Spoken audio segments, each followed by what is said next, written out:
Welcome to the stream. Hello, Nayuki in chat. It feels like my traditions of starting these streams become more and more. Because now it's a tradition to, I guess, read a mail and then talk to a person.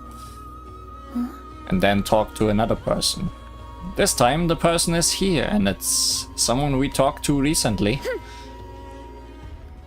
Where could they be? Right there. We actually have continuation.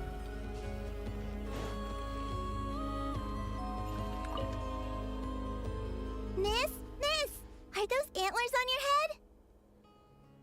Wow, they look just like deer antlers. Except deer antlers don't go down like this.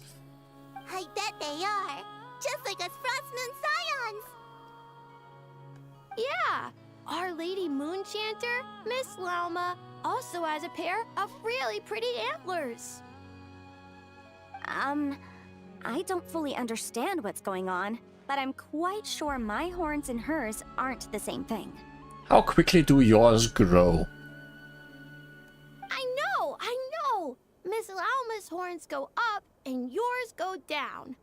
Wow! Are you also a Moonchanter, miss? No, she's a Chanter Moon. Moonchanter? Well, I don't think I am. Moonchanter? That's a foreign term to me. I think Granny once mentioned an Adeptus who is related to the moon, but I don't think they were a Moonchanter, were they? Oh, no, wait! Granny told me not to tell outsiders about Adepti. So, what should I say to these kids? But your horns are just as pretty as hers. Miss, can you talk to animals like Miss Lauma can? Oh, hey! My savior's here! Hey, traveler! Over here! Traveler, run! Yanfei, what brings you here? Let's skip that first. I need you to save me right now. If these kids keep asking me questions, I won't be able to hide my identity as an Adeptus for much longer. Save you? Well, that's... Ina, Kari, it's good to be welcoming to our guests, but if you ask too many questions, you may come off as impolite. I'm talking to animals right now. Yes, the most dangerous game. Miss Lauma! Yeah, you're right. Sorry, Longhorn Miss. We asked too many questions. Sorry. It's just that we've never seen someone from outside the Scions with horns. So... All right. Come, Ina, Kari. You two should go home. I saw your parents on the way here. They must be worried sick searching for you. They're searching? Oh no! It's way past dinner time! We're dead meat. Daddy's going to scold me. Bye-bye, Miss Lauma. And bye-bye, Longhorned Miss. Thanks for your help, Lauma. I don't know how I would have wriggled out of this otherwise. I should have stayed in the library to search for information like you advised. Didn't think I'd be ambushed the instant I stepped outside. Almost turned into a battle. No need to blame yourself, Yanfei. The children are merely curious beyond their years, and unaccustomed to seeing outsiders with horns. I apologize on their behalf for the discourtesy. We should just assemble all our friends with horns then. It's fortunate that the Finches came to tell me you were surrounded by Ina and Kari. It seems my arrival proved timely. It's all right. I should have known better. Hold on, you two are acquainted. That we are. Yanfei came to visit us Frost Moon Scions 2 days ago, saying that she wished to gather some reading materials.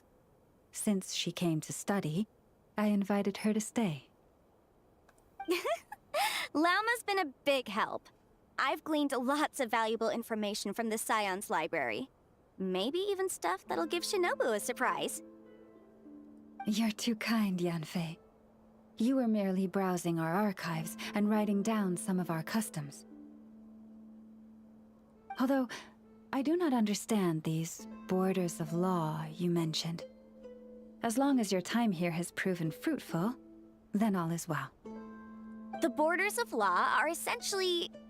On second thought, it's not the sort of thing where a short explanation will suffice. Once the book's done, we'll just send you a few copies. It should be clear once you read it. It's a universal law book that should be concise, engaging, informative, and easy to understand. We'll cover legal concepts, as well as the regulations present in many nations. Yanfei, just a reminder, there are no real laws here. Is that so? Well, then I look forward to reading your work, Yanfei. I believe the children will be interested too. I'm not so sure about that. They are more interested in the horns. I promise it'll be interesting. I guess I should head back to the library and continue my transcribing for now. See you both around. I hope our Adeptus finds what she's looking for. Yanfei's already revealed her identity to you. She told me everything on her first visit. I must admit, seeing an Adeptus with horns fills me with a sense of familiarity. I listened to her many stories of Liyue's Adepti, and in exchange I granted her access to our library. In that, she has thus far proved most rule-abiding. A praiseworthy virtue, I must say. Well, she does work as a legal advisor. She's the best at following the rules. Is that so? Well, that's wonderful. She did mention a certain white horse Adeptus while telling me of Liyue's legends. If memory serves, our books do chronicle a divine envoy who once dwelled on the moon. A white horse Adeptus. Is there such a person among the Adepti of Liyue? Now, do not concern yourself overly with a mere flight of fancy on my part. But now that we have broached the subject, far apart though Liyue and Nod-Krai might be, both have always bathed in the moonlight. Most places do. I pray that the people of Liyue may also be blessed by the moon, and lead lives of peace and prosperity. Today, children, we'll read the paragraphs 1394 to 1423 of our new law code book. Yay! Nay! Let's talk to somebody else. The third and last thing that keeps happening every stream.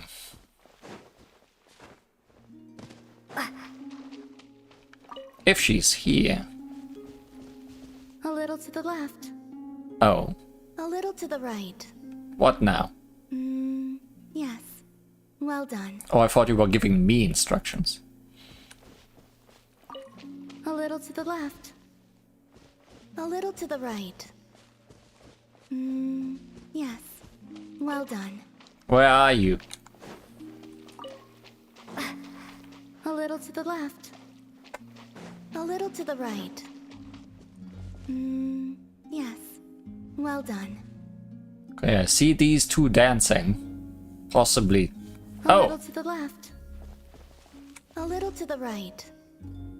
found you. Yes. Well done. There's something I can get right. stuck on this, but not. No, yes. all of them. Okay. Well done.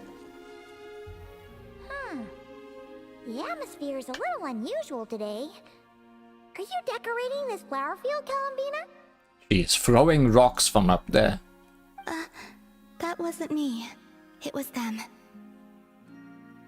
You mean the Kuhenki? Yes. These stones emit a faint light upon absorbing Kuvaki. The Kuhenki are quite fond of them. So they just put them on the ground and play with them? Not exactly. Come over here and look. Huh?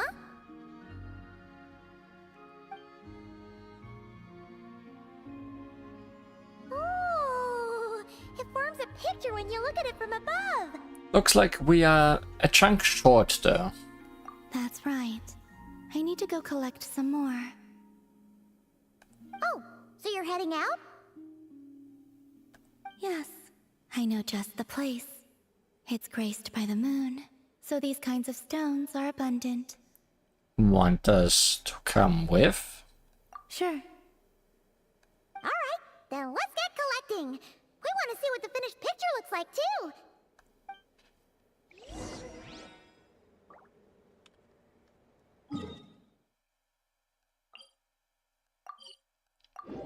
Going outside with you more and more. Time to roll!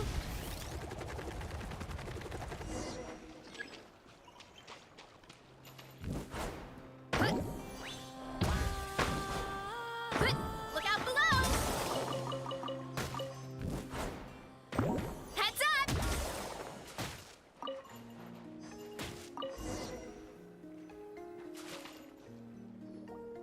This should be enough, right? Feels like we grabbed a whole bunch. We grabbed 8. Come on, let's head back. Can't leave that artwork incomplete forever, right?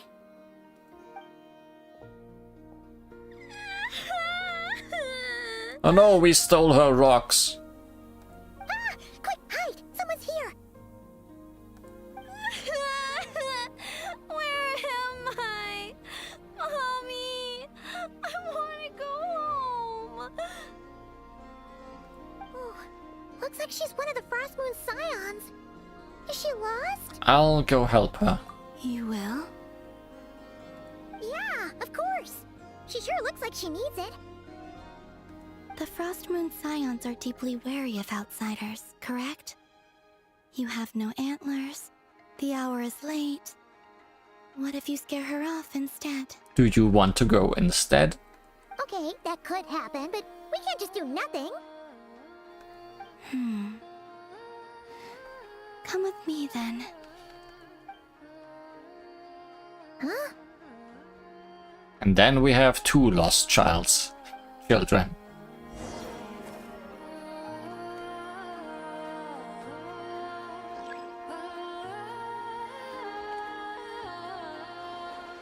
Use ore to create a guide back to the path.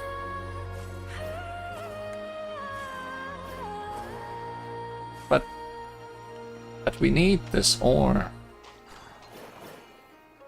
for our picture. Now it will never be complete.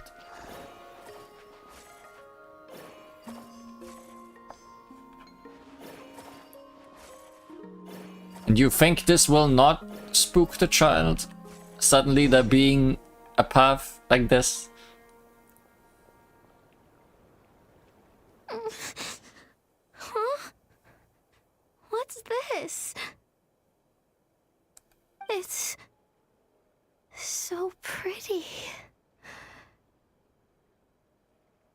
That should do it. Crab agrees. And off she goes. That trail of stone should lead her back to the Frost Moon Enclave. Columbina says she doesn't want to be treated like a god. She helps those in need all the same. Wait, what about the painting? It's all right. We can just pick the rocks back up. We can finish it some other time. We can just pick them back up. I like watching people find their way back home, to the place where they belong. Oh, they have evaporated.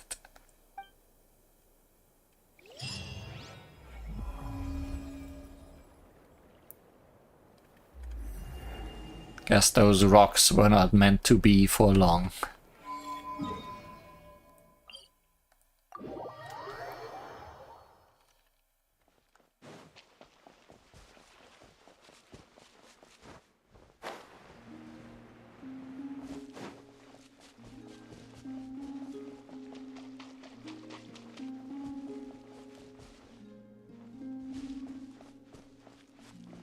She not here at all.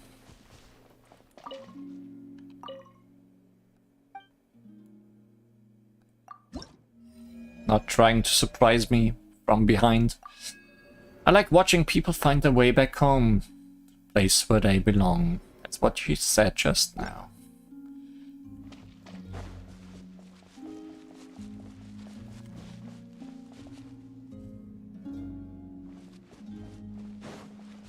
I guess she is just not here right now. Well, we also don't want to be here right now. So that fits together. We are continuing the main story we started last time. In An Elegy of Faded Moonlight. All is foretold. Back at the base, everyone is discussing what to do next. Then, an unexpected figure enters the conversation. Who do we not expect? Who would be the least expected person right now?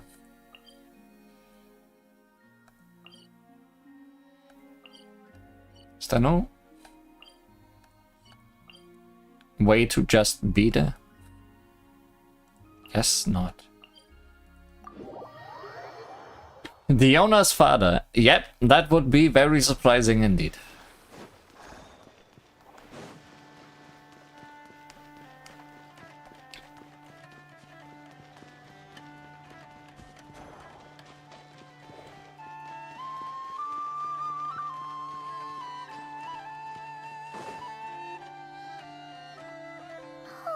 Do you think the others are making good progress?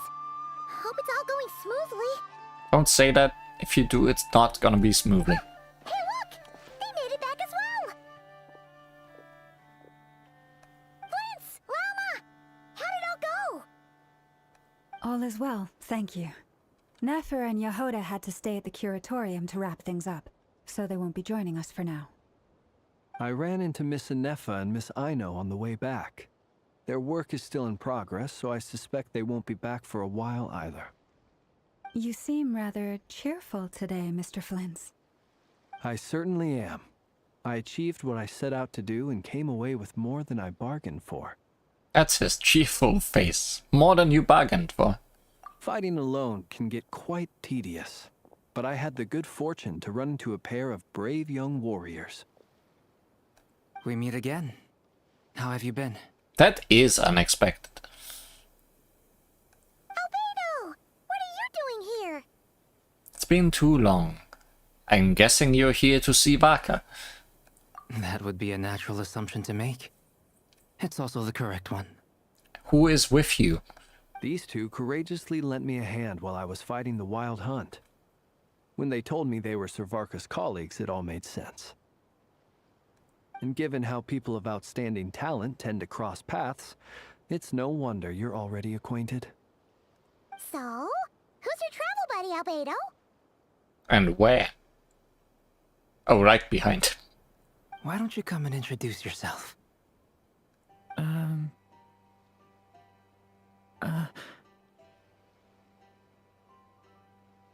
More horns. A gentleman of few words, I see. And a rather stern countenance. I presumed you were acquainted with him. Is that not the case? Wait, those horns. You must be...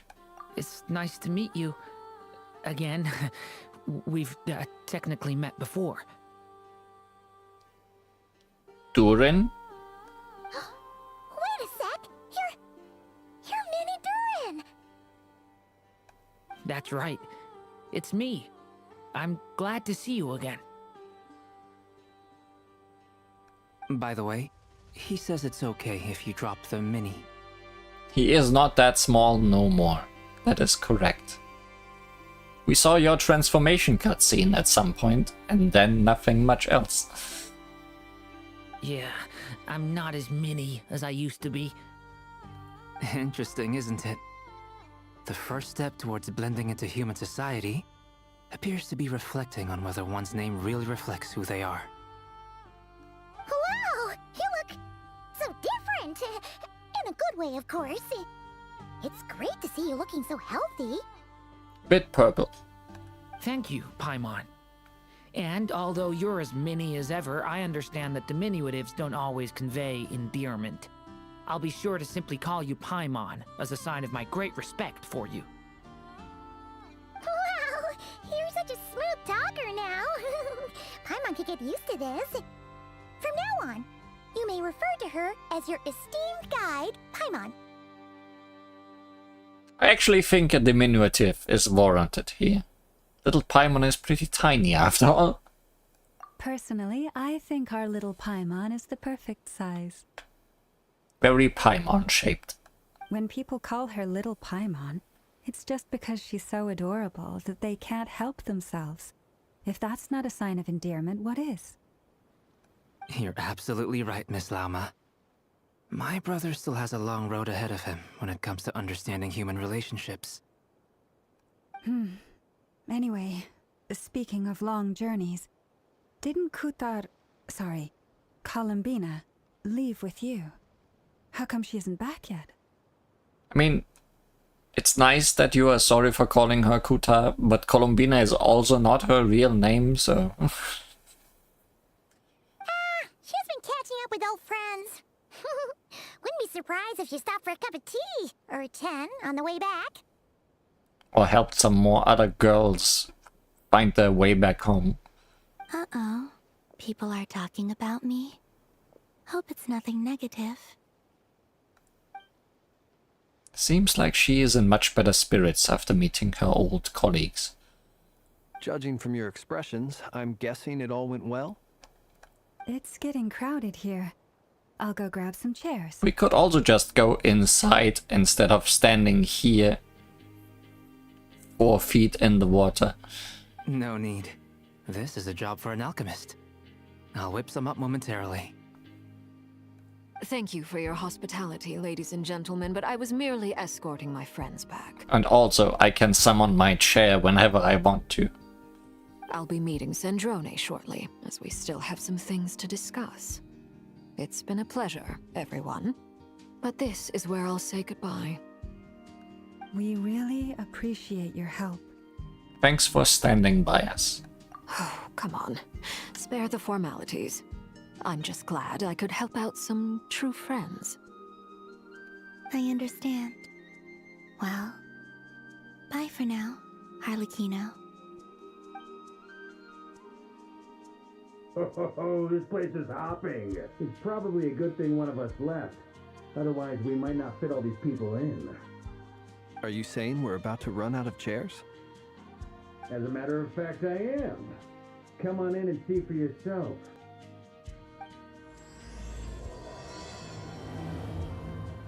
Well, let's see the chair situation then.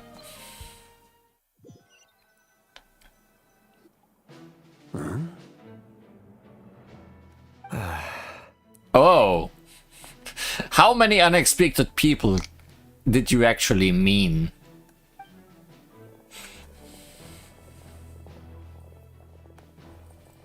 I overheard your little chit-chat outside, by the way. With Miss Columbina's colleague gone, we should be back to the original crew plus the other colleagues I brought in. Though, it looks like we have another new face. Someone else managed to rope in a colleague too? Sorry, he's probably here for us. Frankly, you and Paimon are the only people I know here. Well, time to introduce yourself to everybody, Dainslev. This here is Dainslev, colleague of Tibet's greatest guide, Paimon, and greatest adventurer, the Traveler. Well, not exactly colleagues, more sort of friends. We've been through the stuff. When someone else jumps in to do the announcing, you know you're speaking to someone important. Let's hear what he has to say. He wants to talk about one of his other colleagues, I'm assuming. Note to self. Once Paimon knows your name, the rest of the world will soon follow. That's a good note to make. When he comes looking for us, it's usually something important. Paimon's guessing you've heard about the Wild Hunt, then. From the looks of it, you're about to hold a meeting. If I were to say that the Wild Hunt is our mutual enemy, would that earn me a seat at the table? Looking right now, it doesn't look like we have many at all. Seats, that is. Also, is this the first time Dainslev has appeared outside of his own quests? It strongly feels that way. As the saying goes, the enemy of my enemy is my friend. Mr. Dainsleif, there's a seat with your name on it. Though, I can't promise the same for everyone else. Hey, Albedo, think you can rustle up a couple more chairs? After all this time apart, Grandmaster Varka's first order is to rustle up a couple more chairs. I've missed this. Is he being sarcastic? Hey, he's your brother. Why are you asking us? I've still got a lot to learn about the nuances of human conversation. Trying to decipher Albedo's way of speaking has been like jumping in at the deep end. Understandable. Oh, good point. Paimon gets you now. Don't sweat it. There are people who go their whole lives without getting the hang of it. You're ahead of the game already. Look at you, Paimon. Expert in the art of encouragement. Crying while saying that. I wonder what's taking Nefer so long. Perhaps you should go and check in with her. If anyone can hurry her along, it's you. I just got back from the curatorium. Besides, aren't you curious to see what's taking her so long? Miss Nefer doesn't strike me as the type to share secrets. And since gathering intel is her specialty, I'm guessing she'd prefer to keep her methods confidential. Under such circumstances, would it not be tactless for me to impose? Oh, but it's fine for me to impose. What can I say? You have an unrivaled ability to garner people's affection, Miss Moonchanter. Besides, you have far more in common with her than I do. All right then.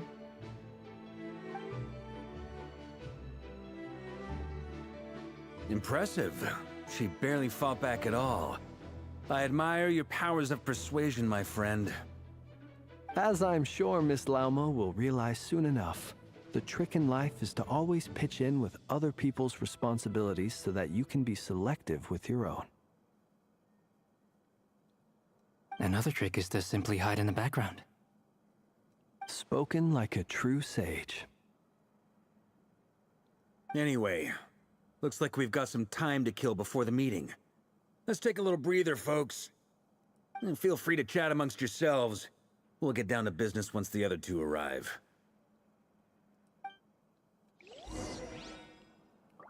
Let's catch up with everybody.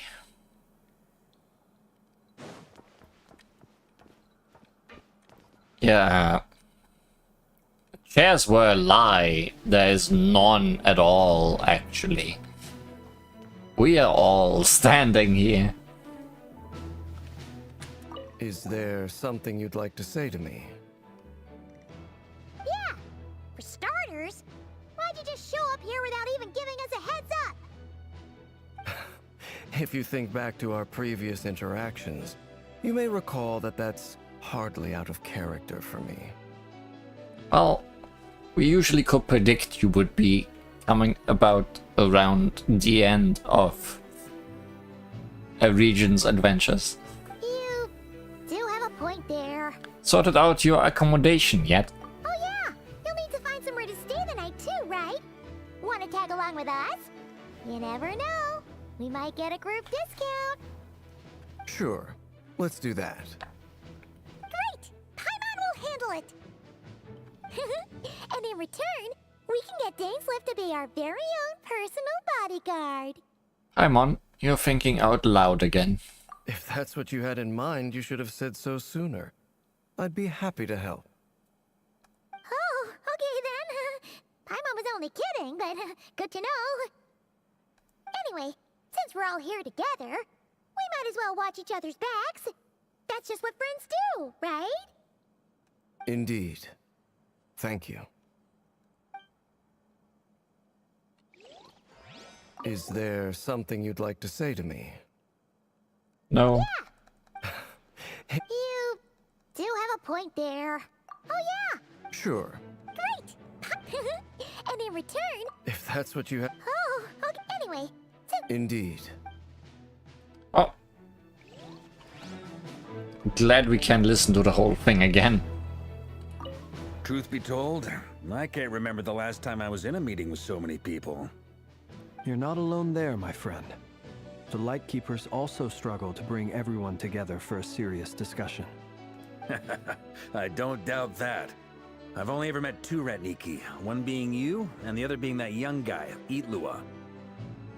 Itlua is a good apple. I'll give him that. He's kind, honest, and regularly delivers supplies to my lighthouse. A true Ratnik to the core. In that sense, he puts me to shame. Is that gonna be an playable character? So you're what? A fake Ratnik? That's what it sounds like you're saying. But I get the feeling that's not quite what you meant. Then the conversation got awkward. Come on, why the awkward silence? Sorry. I'm not even gonna bother trying to hide it. You've known all along, haven't you, my friend? He knew nothing. Now that was an awkward silence.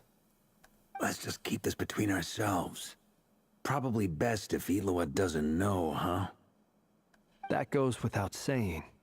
Gotta be careful what you share with youngsters, after all. Anyone else in the know? Let me guess. The Traveler and Paimon? It's dangerous being too sharp for one's own good, you know. Then, in the name of the Animo Archon Barbados himself, I swear, your secret's safe with me. When we went for drinks, you said that you and Barbados were practically best buds. In the light of that claim, do you really expect me to take your oath seriously? Of course. Just as long as you don't go spreading around the fact that I'm close with Barbados, all right? Fair enough, then. Nothing like a bit of mutual leverage to seal the bonds of friendship. Not sure what's going on between these two, and I don't want to know. You're both awfully quiet. Why don't I start us off with an icebreaker? Good luck, Albedo. Much obliged. Have either of you ever had your portrait painted? If not, I'd be glad to help. True. It's funny that we had your birthday message today. That sounds like a lovely idea. You know how to paint, then? I dabble occasionally. He's an excellent painter. Tables, chairs, people, dragons, you name it. He'll paint it for you. Cheers. I'm flattered. If I ever get the chance, I'd like to give it a try myself. I'll bear that in mind. Anyway, how about you, Durin?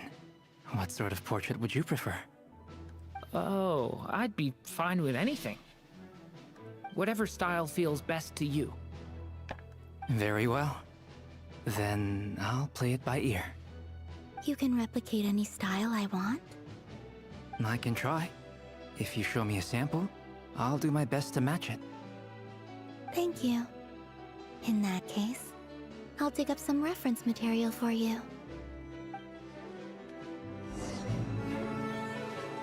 Very enlightening conversations.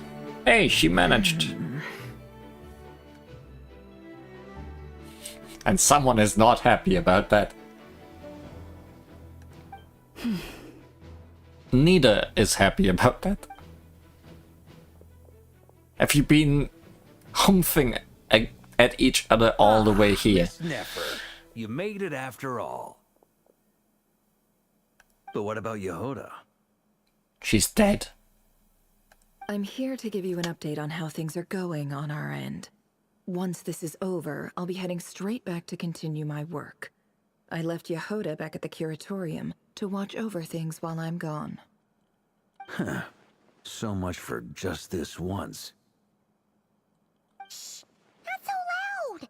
We're on a roll here! What if she remembers and suddenly decides to back out?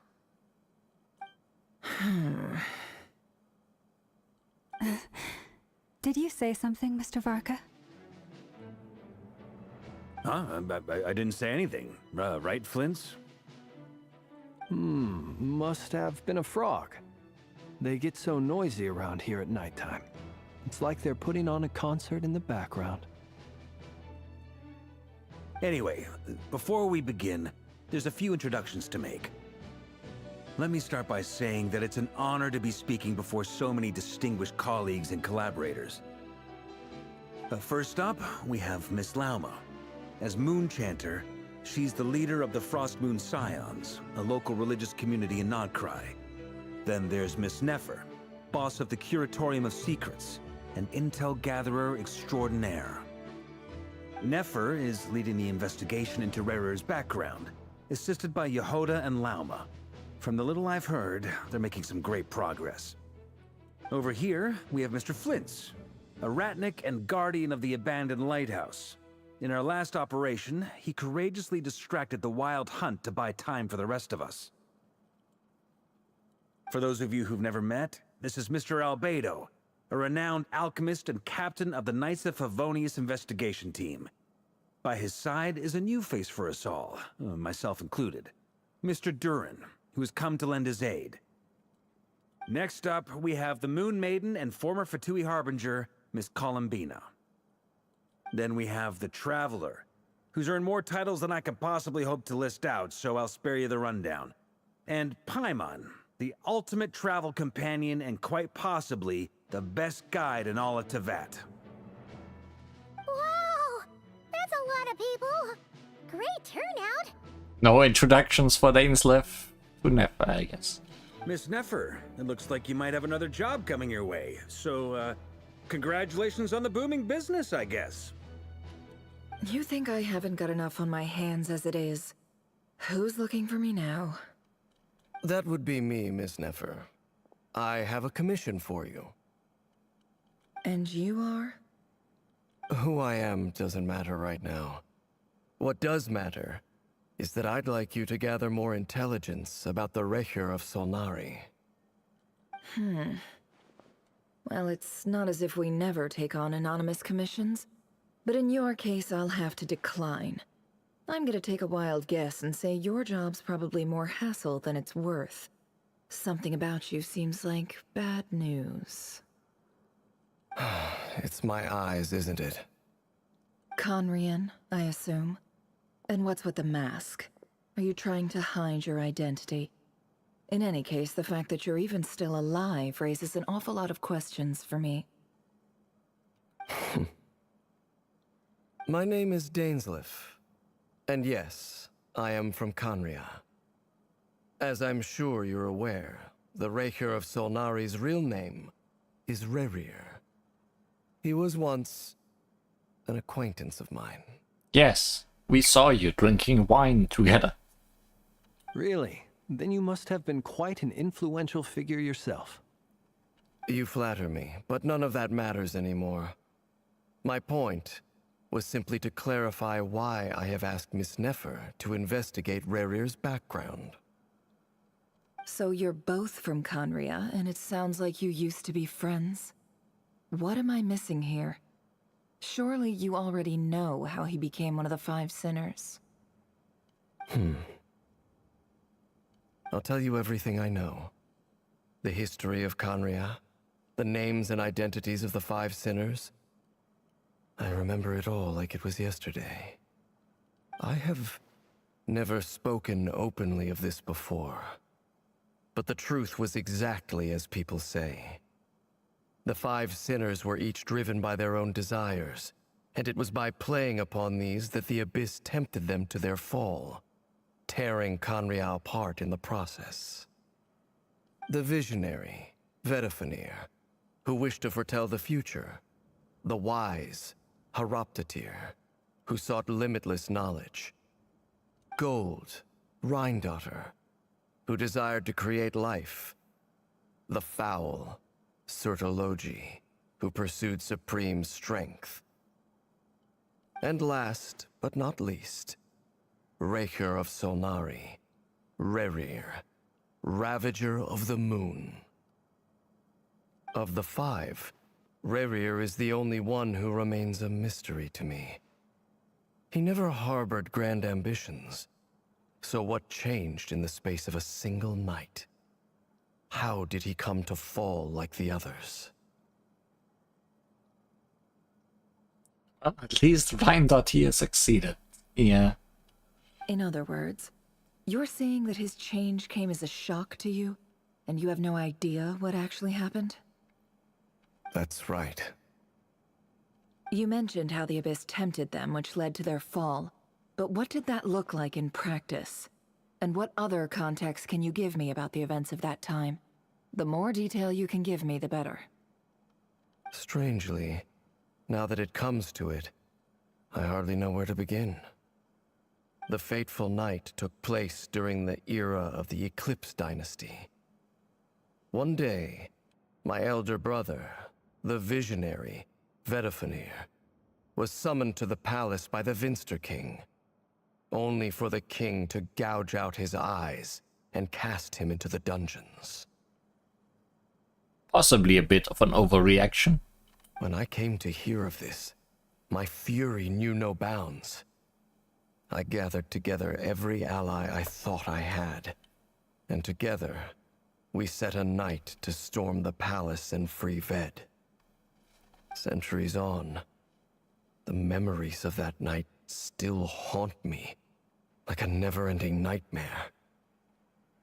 We broke through the palace gates, just like we had planned, each striking towards our separate targets. But then, I was betrayed.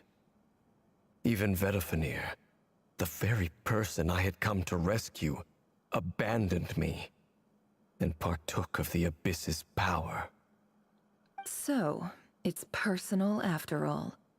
Then tell me, Mr. Dainsleif, what price are you willing to pay? You, of all people, must know that nothing comes for free.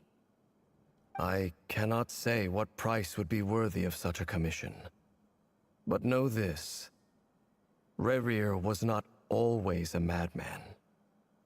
Believe it or not, there was a time when he was just an ordinary man, working for the Conrian Intelligence Service. Uncovering the truth of Rerir's past is the only way to unravel this mystery. But before you decide if you will accept my commission, I will tell you more about him. Enough, I hope, to help you plan your next move.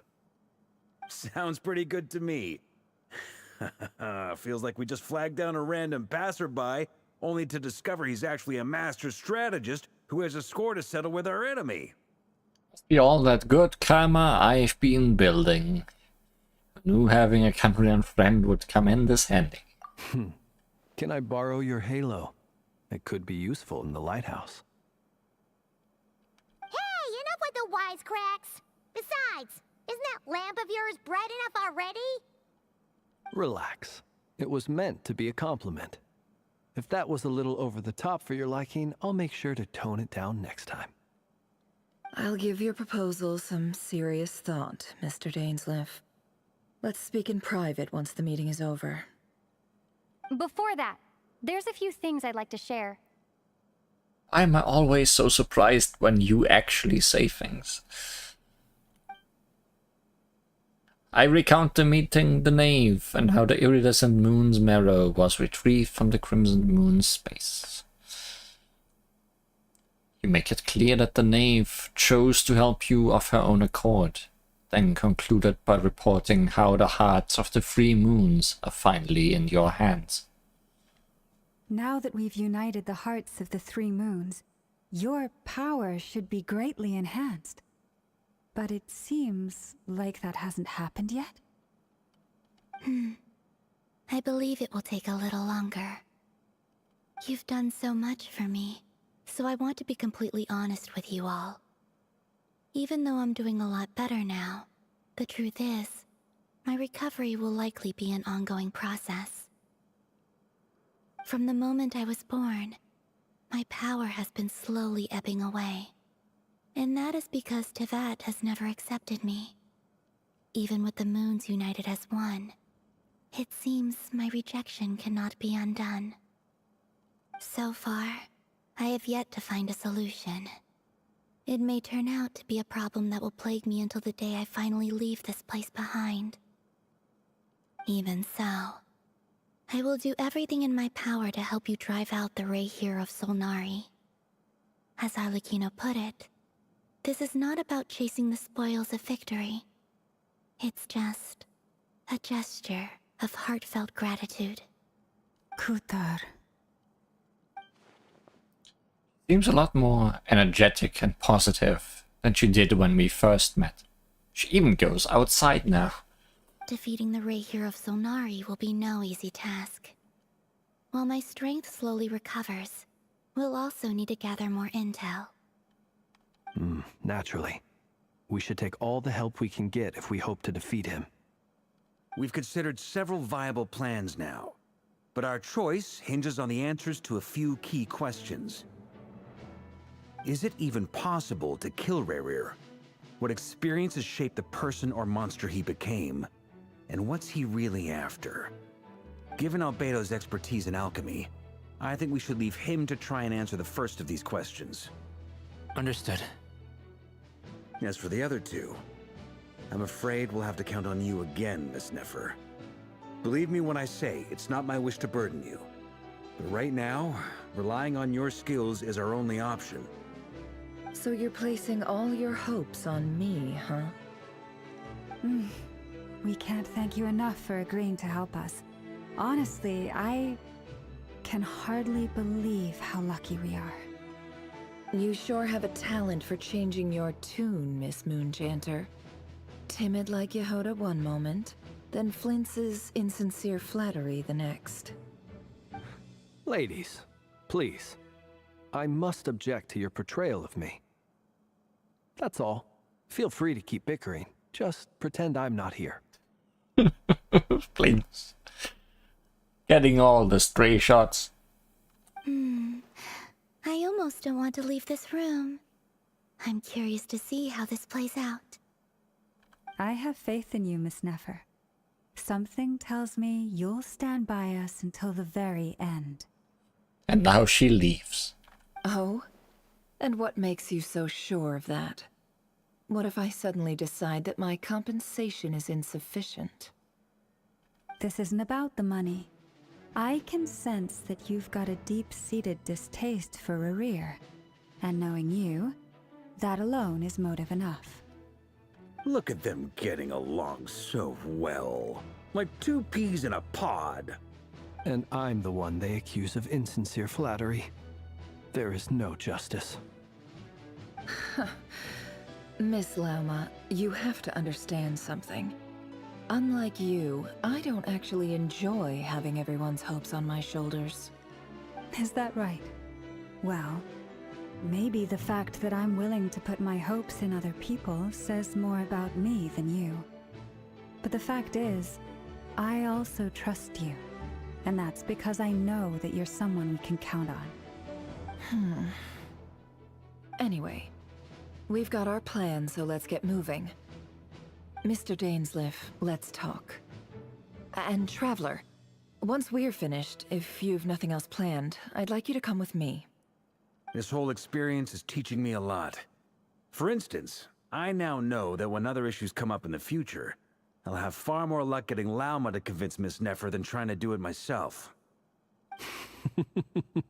Hate to say it, friend, but that's one of the funniest things I've heard in a while.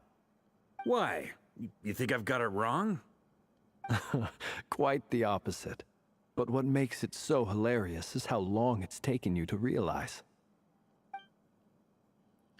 Nefer and Dainsleif converse intently for quite some time.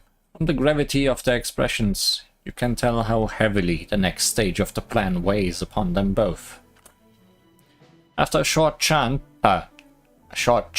Albedo and Durin head off with Waka on what they describe as a sample-finding mission. Lauma steps out for a while, then comes back loaded up with emergency medicine. She tells you that while people rarely expect to get hurt, it's her duty to be ready when they do. You and Paimon wait patiently for Nefer, content to see how well everyone is working together. Once Nefer is finished, you follow her and Lauma back to the curatorium.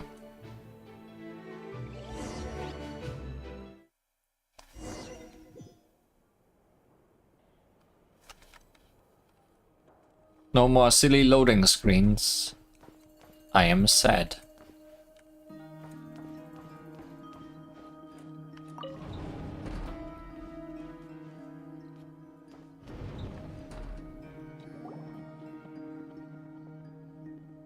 Thank you for waiting.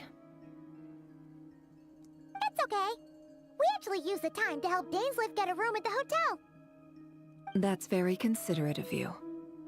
Now, I trust you share my curiosity about Rarier's past, and you seem fairly familiar with Mr. Dainsleif already. That's right. We've known each other for quite some time now. We spoke at some length after the meeting. He was the one who suggested I should invite you to join this operation. He feels confident that these secrets will be safe with you. Dane has a lot of faith in us, that's for sure. Thanks for your trust too, Nefa. Likewise. I appreciate that you got right on board without interrogating me about why I invited you.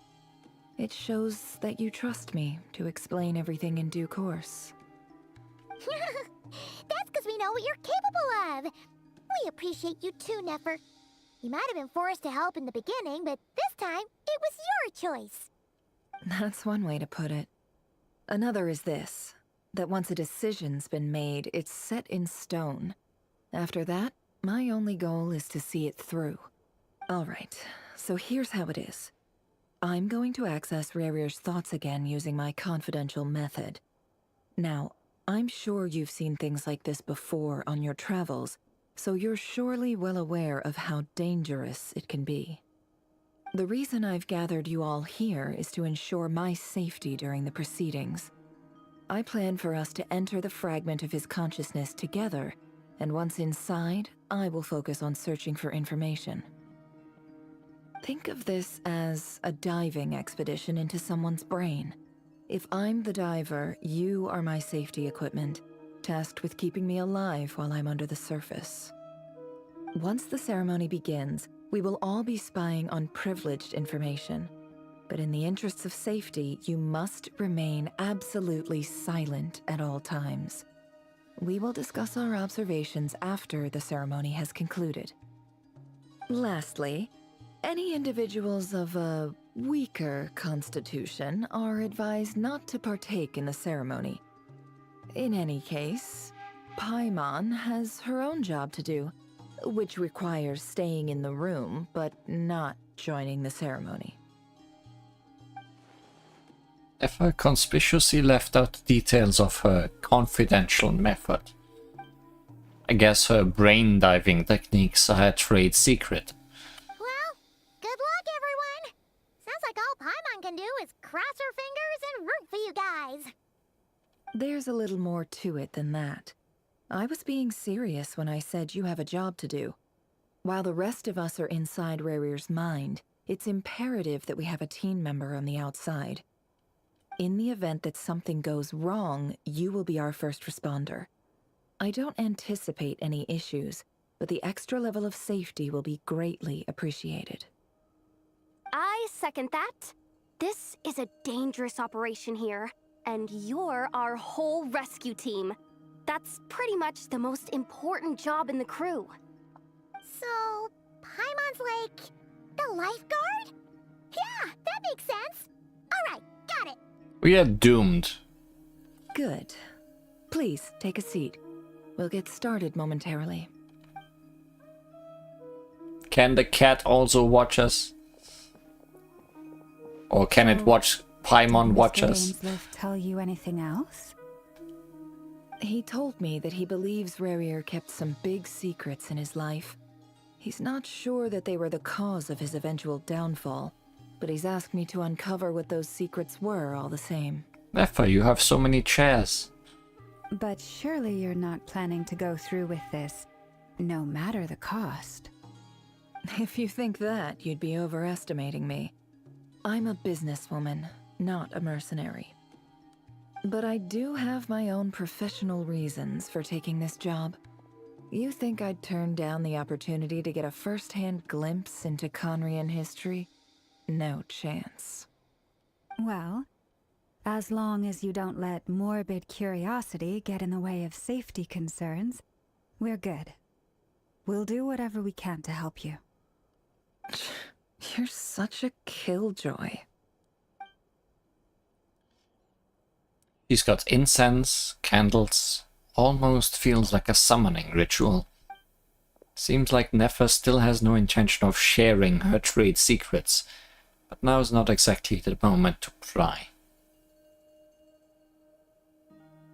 She stole the chairs from Vaka, or maybe he pays her with chairs. I believe it immediately. I see there's a chess set on the table. Could that have something to do with the intel gathering methods? All right, I'm good to go. All set over here too. I'm ready as well. Promise, Paimon, you'll be extra careful. Pinky promise. All right. Let your whole body relax. We're about to begin. Close your eyes.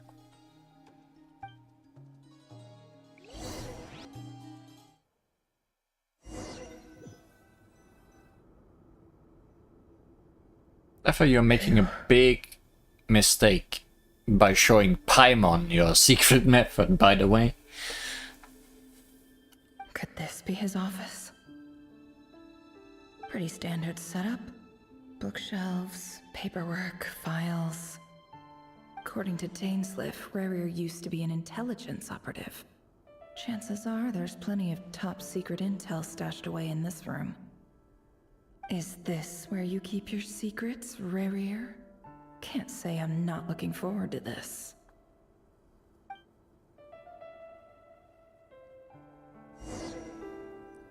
Around.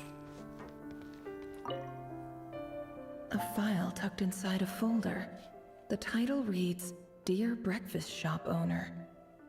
It's a list of names. But at this stage, I have no idea who any of them even are.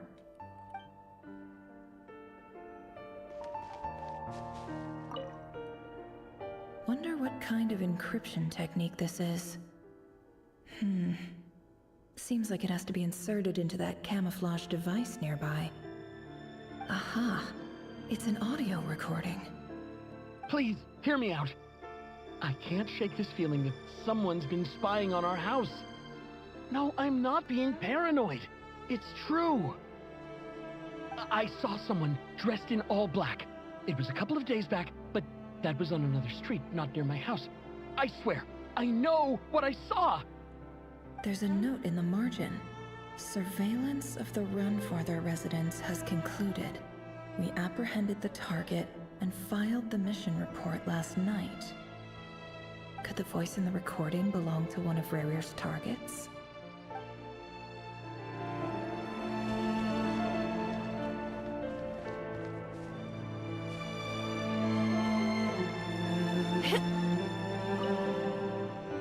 Bookshelves full of documents. Looks like these are all files, packed with the personal details of individual Conrians. The Crimson Moon dynasty preceded the eclipse.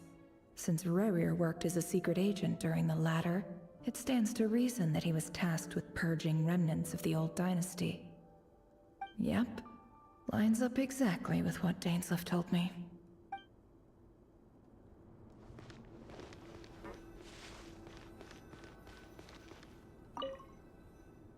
A box containing a ring inlaid with a precious gem. Or marriage? Must be for his girlfriend. Yep.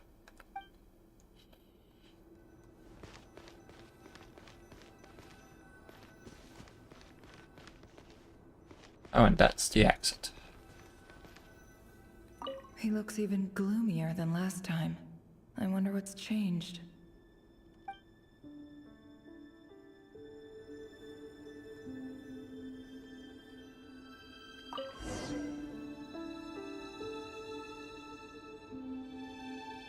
Today's files are in. Time to wade through them, just like usual.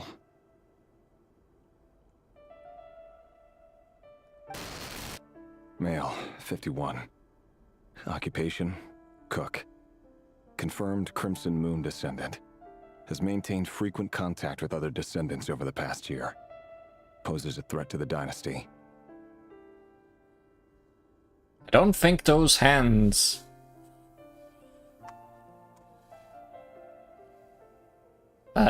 either Nefer's or his.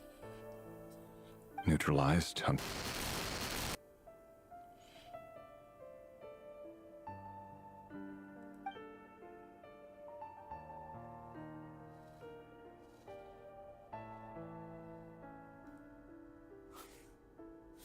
This one should be archived under purged targets.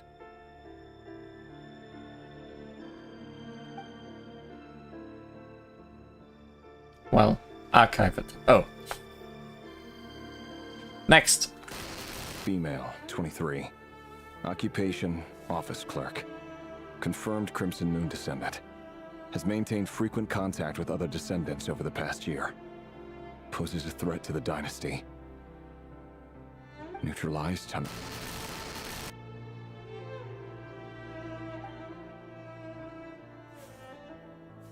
Another one for purged targets. Any unpurged targets? Sounds like she was that other man's daughter. Never mind. What's it got to do with me?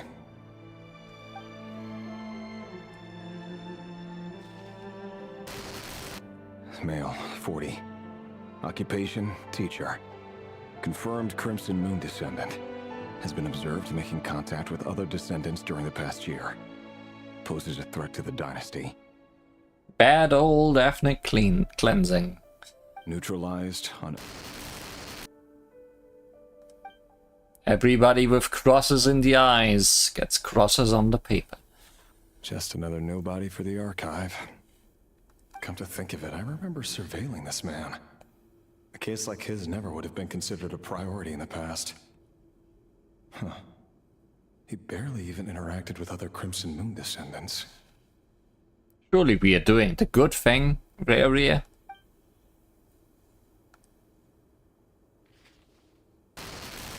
Female, 16. Occupation, none. Orphan and confirmed Crimson Moon descendant. Has been observed making contact with other descendants during the past year. Poses a threat to the dynasty. Neutralized on...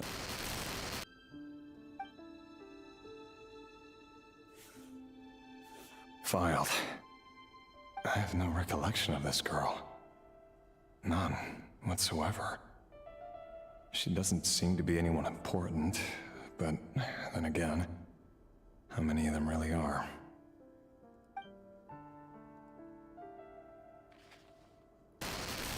Female, 13. Occupation, none.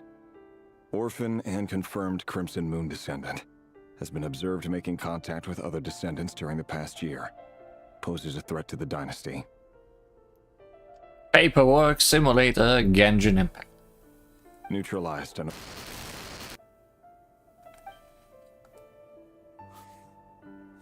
Filed.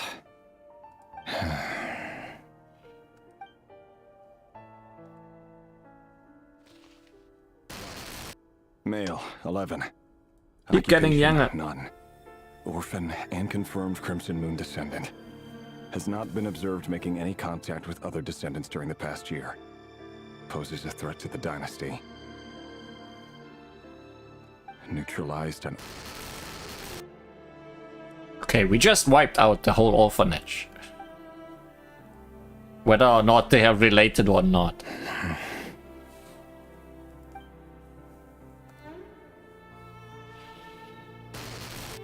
Male, 6. Occupation, none. Orphan and confirmed Crimson Moon descendant. Poses a threat to the dynasty.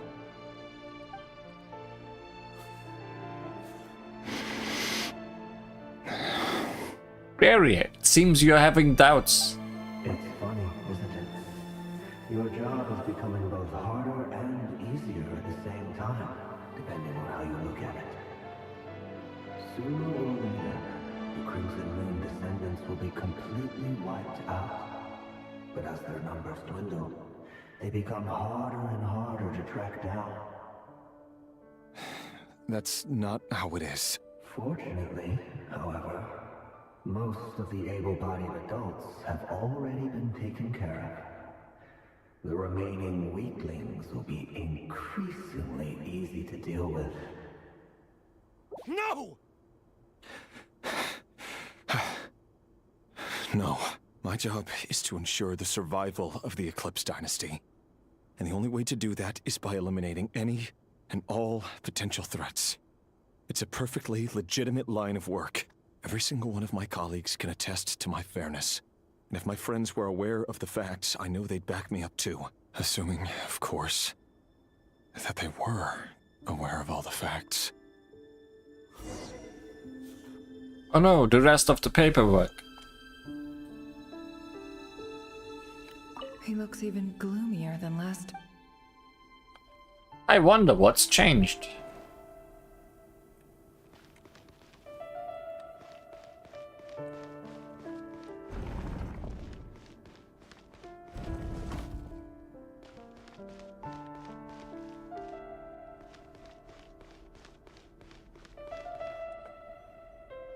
Mr. Vedafelnir, it's been quite some time since we last met.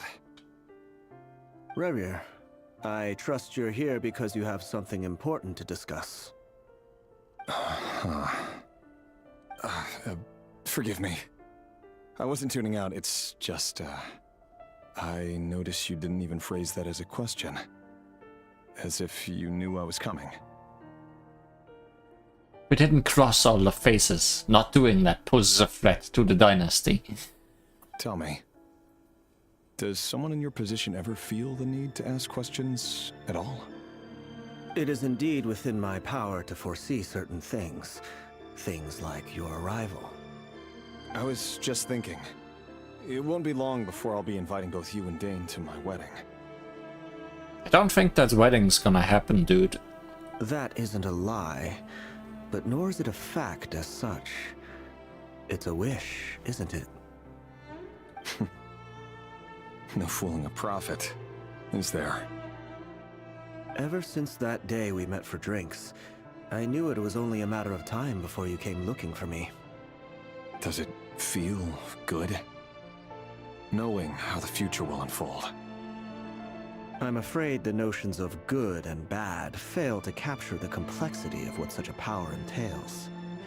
Once you've seen what will come to pass, it can be all too easy to succumb to fear and melancholy. Unless, of course, you learn to abandon these feelings. You fear my silence, and long to hear the words I left unspoken that day. That's right. You must have noticed my reluctance to broach the subject. And the reason is simple. Because the truth could never have lived up to your hopes. For both our sakes, such words are better left unsaid. The burden of prophecy was never meant for your shoulders. Pictured his shoulder. So who exactly do you deem worthy to hear your prophecies? None but our exalted king? Or rather, our king as he once was. You're closer to his majesty than I am. You must know better than anyone how much he's changed. You say that as though it is to my benefit. Yet precisely because of that, I dare not speak rashly. A king can turn out to be the most virtuous of rulers, or a tyrant more terrible than the most vicious of dragons. You are so wise and far-sighted, yet still you would have me live in fear of the unknown? You make a fair point. Especially given my silence alone was all it took to send you spiraling downwards. Very well then. Let me offer you some advice. And I say this not as a prophet or a visionary, but simply as the brother of your friend. For many reasons, there is very little chance of your marriage ending in happiness. If happiness is what you seek, you should find another fiancé. You should cross her off your list. You're so good at making crosses.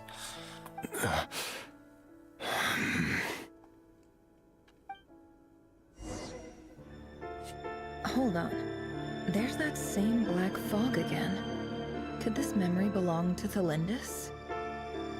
Guess I'd better tread carefully. Speak of the girlfriend, and her dark shadow will appear.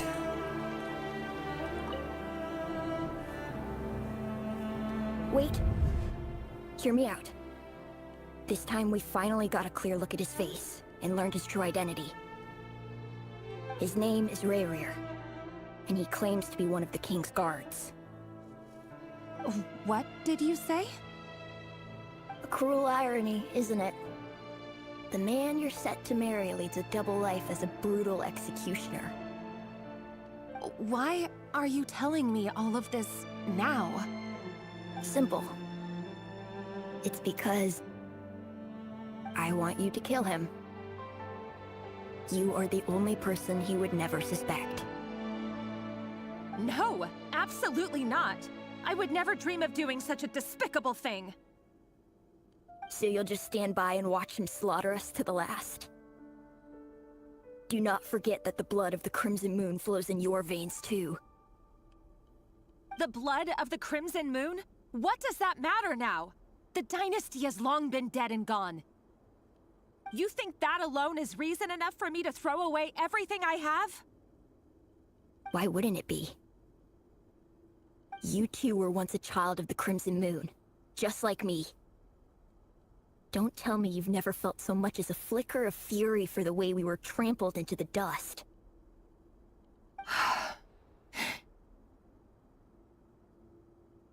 As long as you promise to abandon this pipe dream of restoring your dynasty, I can try to persuade him.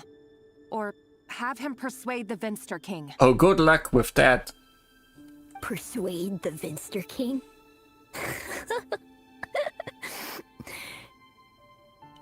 Do you even know why he's so obsessed with hunting us down?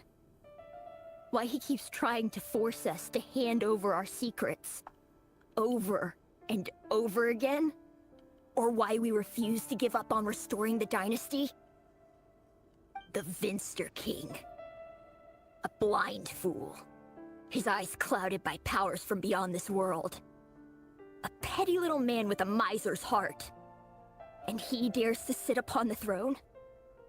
Mark my words. Sooner or later, Conria will fall. And it will be his doing. If you can't bring yourself to do it, so be it. Just you watch. It won't be long before calamity descends upon us all. The Rayrir of Solnari. That really is quite a secret you've been keeping from me, Rayrir. But who am I to talk? Am I really any better? I've kept my own past a secret this whole time too. But he has kept his present a secret. Love should be built on honesty. But ours was born from lies. And yet, is it really so wrong to hide things that would only make life harder? If we don't cover up the parts that no one else should see, how can we go on pretending to be normal? Vedifulnir must have known all this. And that's why he made his prophecy. In the end, nothing stays hidden forever. But I won't just sit by and watch this disaster unfold. I'll do everything in my power to protect what I cannot afford to lose. No matter who I have to face.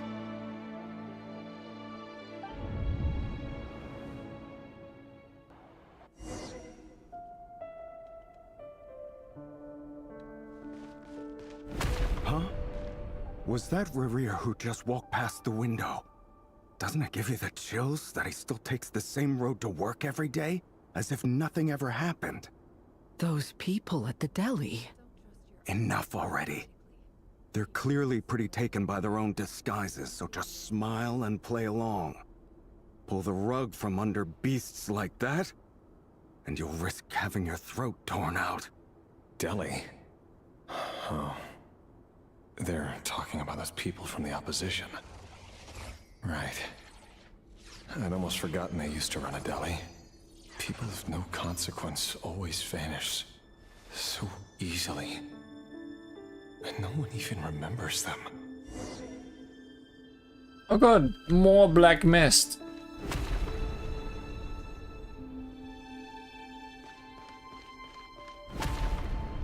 Ah, the windows are closing. Loudly.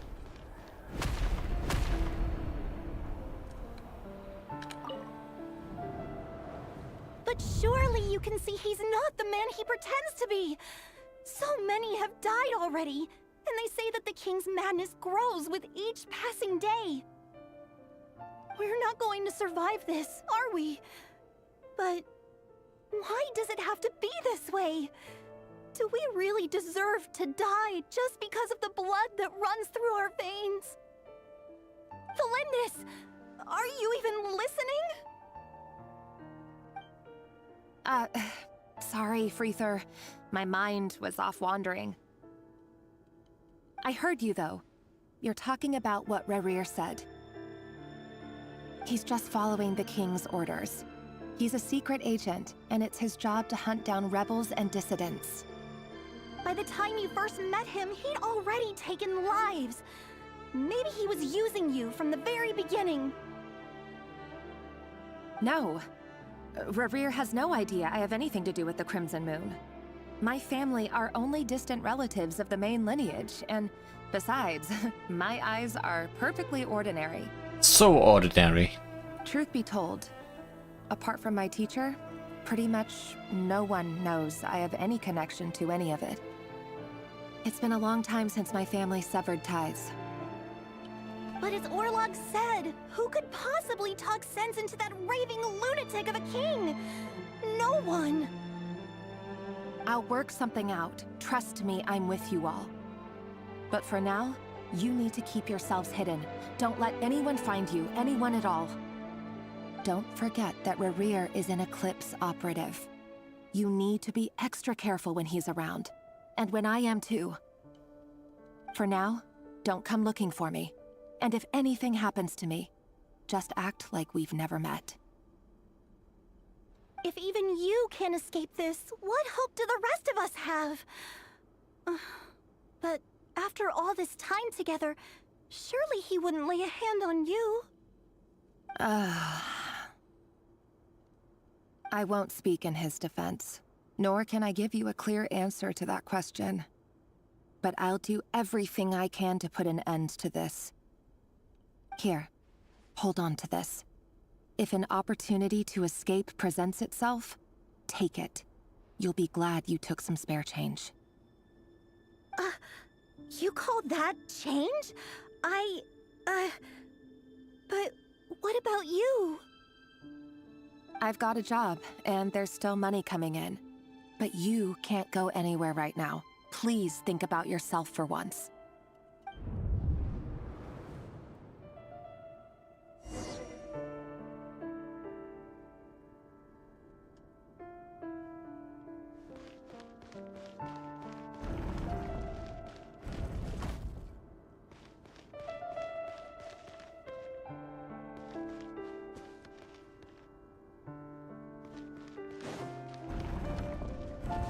Another day, another round of assassination training. The training ground is just beyond this hidden passageway.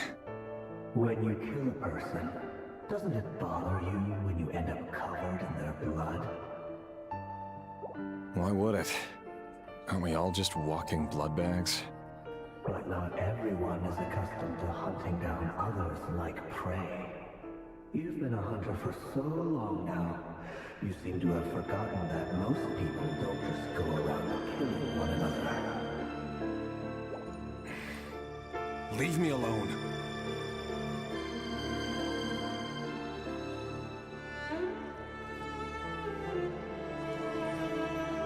Just cat things while plot happens.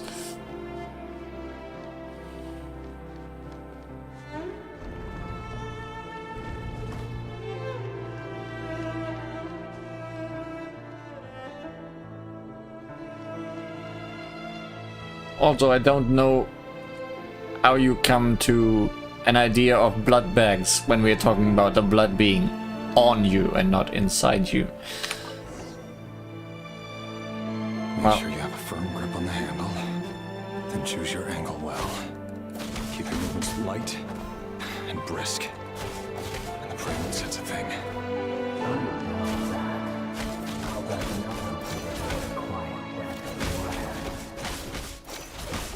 I work clean. No traces.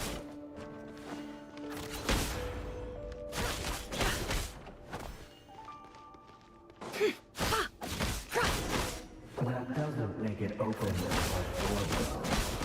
The king just happens to need you right now. Or someday he doesn't. That won't happen. We've changed. Ever since we fell under the spell of that hour. In the beginning, we only had you take out a handful of the guilty. But now... The ones I've dealt with have always been guilty. And I've carried out my work flawlessly.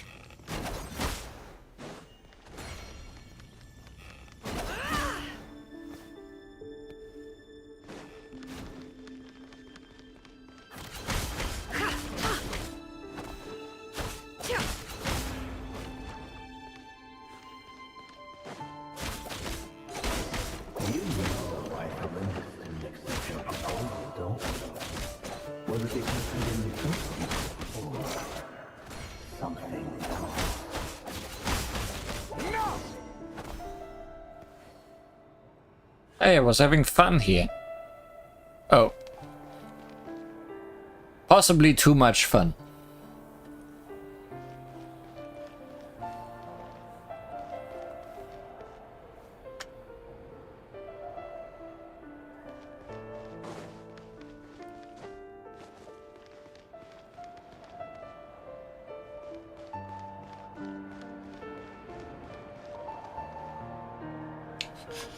Yeah, it's a sleeping party.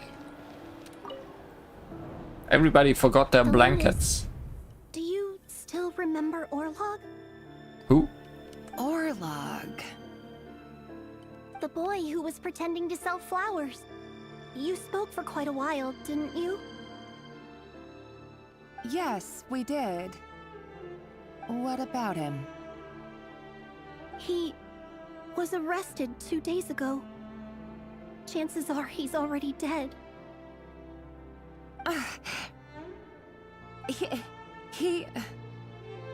He was evil anyway. I just don't get it! After everything he's done, why do you still stand by him? Or does it mean nothing to you that people keep dying? No, that's not... Just hear me out. I need to go now, Thelindis. They're looking for us. You take care too. If you ever need a place to hide, come find us.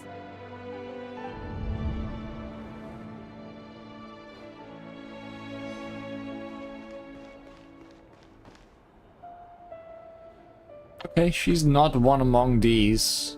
And neither is Orlog, I think.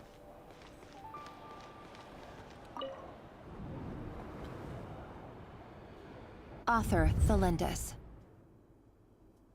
Over the course of this week, the research object was subjected to interference for a total of 47 hours for experimental purposes.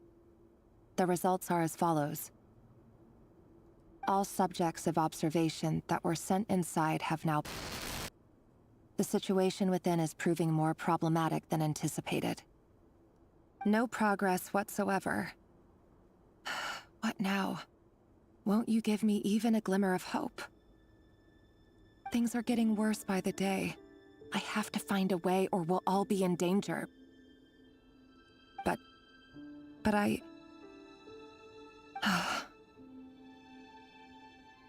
If all this research comes to nothing, what then? Sooner or later, it'll be my neck on the line. But could he really bring himself to kill me? No. Surely he wouldn't have the heart.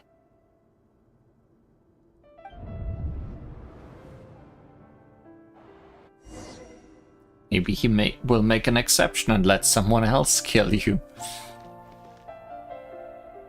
Maybe that will not be part of his decision to make.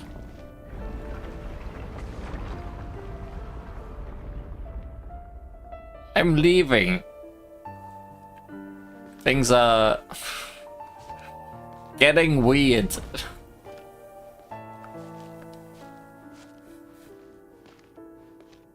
Why won't you just let us go?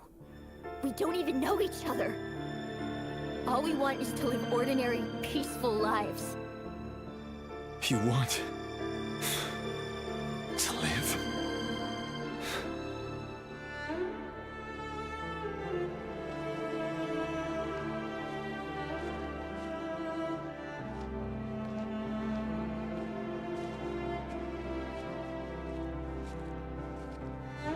Yes. I just want to go on living. Is that really such an unforgivable crime?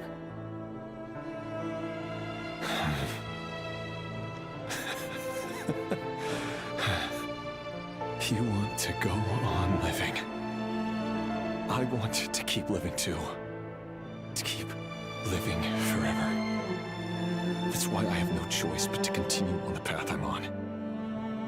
If only some savior would suddenly swoop down and change the way the world is. Too bad that's not going to happen.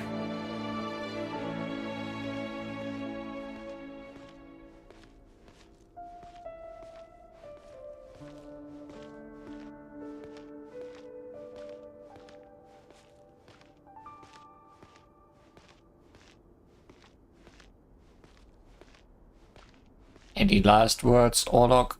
Imagine that. If there really were such a person, you and I wouldn't be standing here like this, would we? No last words.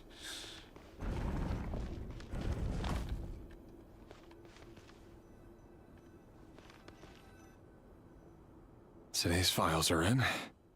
Time to wade through them just like usual. No, I don't get tired of it. It's my job. And not only am I lucky to have it, I'm good at it too.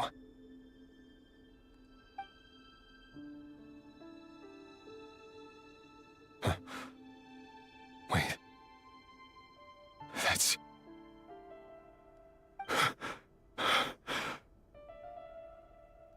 Thalindis?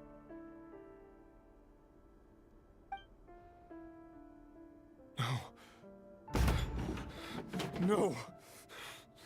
No! Why? But you bear no mark of the Crimson Moon. How could you possibly have anything to do with them? It cannot be! A diluted bloodline. Carefully concealed. I see it now. You've been living in the shadows just like me. So, someone else did get her? What a fool I've been. Numbing myself with talk of justice. Even imagining my friends would back me up. But in the end, Irminsul. Finster King! How far are you going to take this? From the direct bloodline to secondary offshoots? And then what? Today it's the descendants of the Crimson Moon. Who will it be tomorrow? Will you not rest until everyone down here is dead? No. This cannot go on. This is where it ends.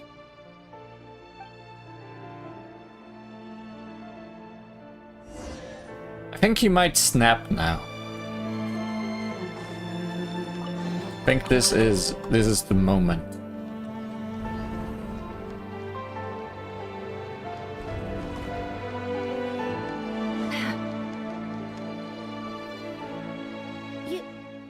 You're really letting me go? I am. As long as you can guarantee that no one will find you. Don't worry, I'll be extra careful. No one will know I was here. But what about you? Me? If you let me go, you won't be able to complete your mission, will you? Right, I forgot about that. Stabs her. Good point. In that case, maybe you should stay. No, please! I just want to see the outside world again. To... Go on living? Yes. I know you're a man of your word. So please, just let me go. If I let you leave, what will become of me? Just kidding. Go, now. But remember, don't let anyone know you were caught. We'll be seeing each other again very soon if you do.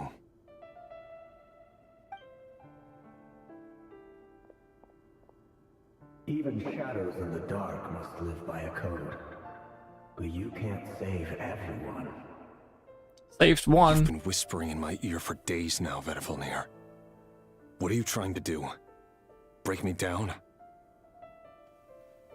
I only say this because you long for an answer to your problems.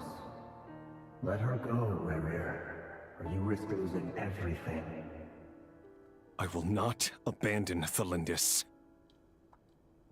Oh, was she not on the list of things that need to be crossed off yet? Then you'll need a little more vigilance and a lot more power.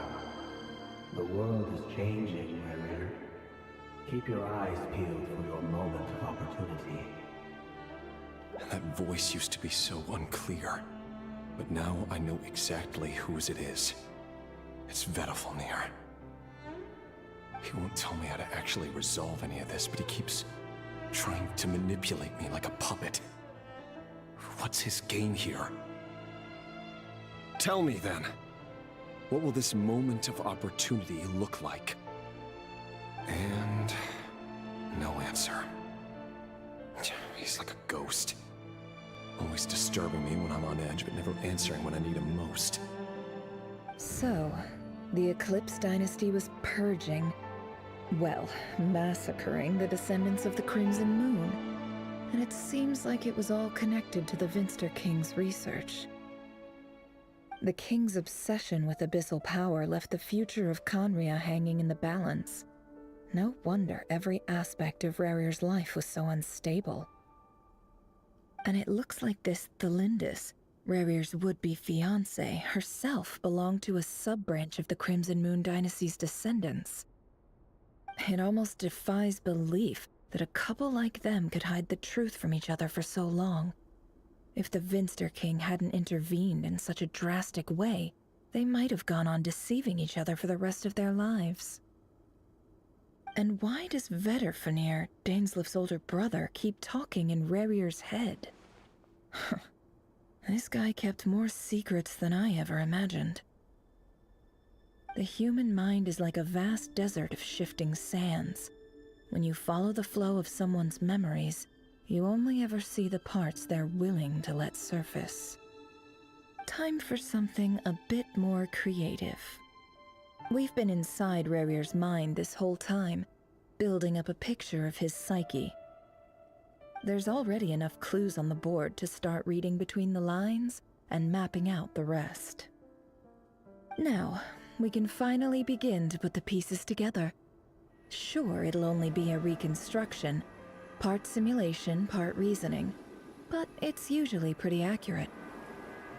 Once we've built up a cognitive profile, we just need to cross-check the logic behind his actions. And then we'll be able to take a sneak peek at whatever it is that Rerir has really been hiding.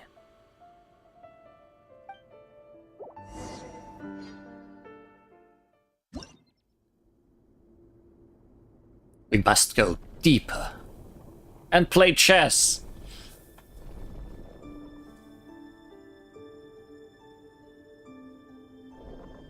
Rerir, are you there?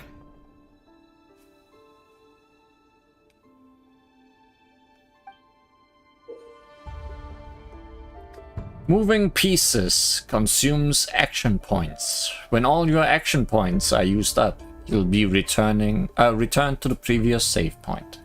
Choosing clues minigame. Different minigame today. When a piece moves to a square with this marking, you'll gain the corresponding number of action points. This square will also become the latest save point.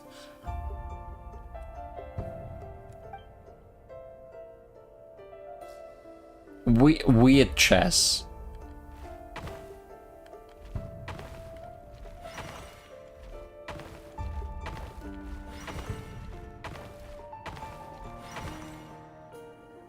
Hey, rear! Come out, it's urgent! Dane?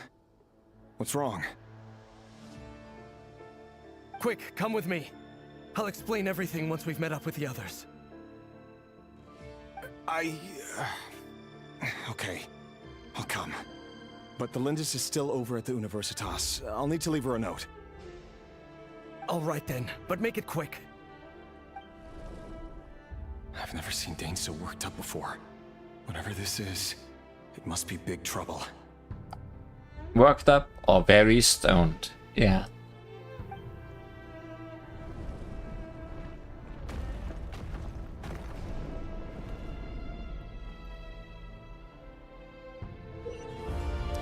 Make use of movement squares to move pieces in the marked directions. Moving this way does not consume action points.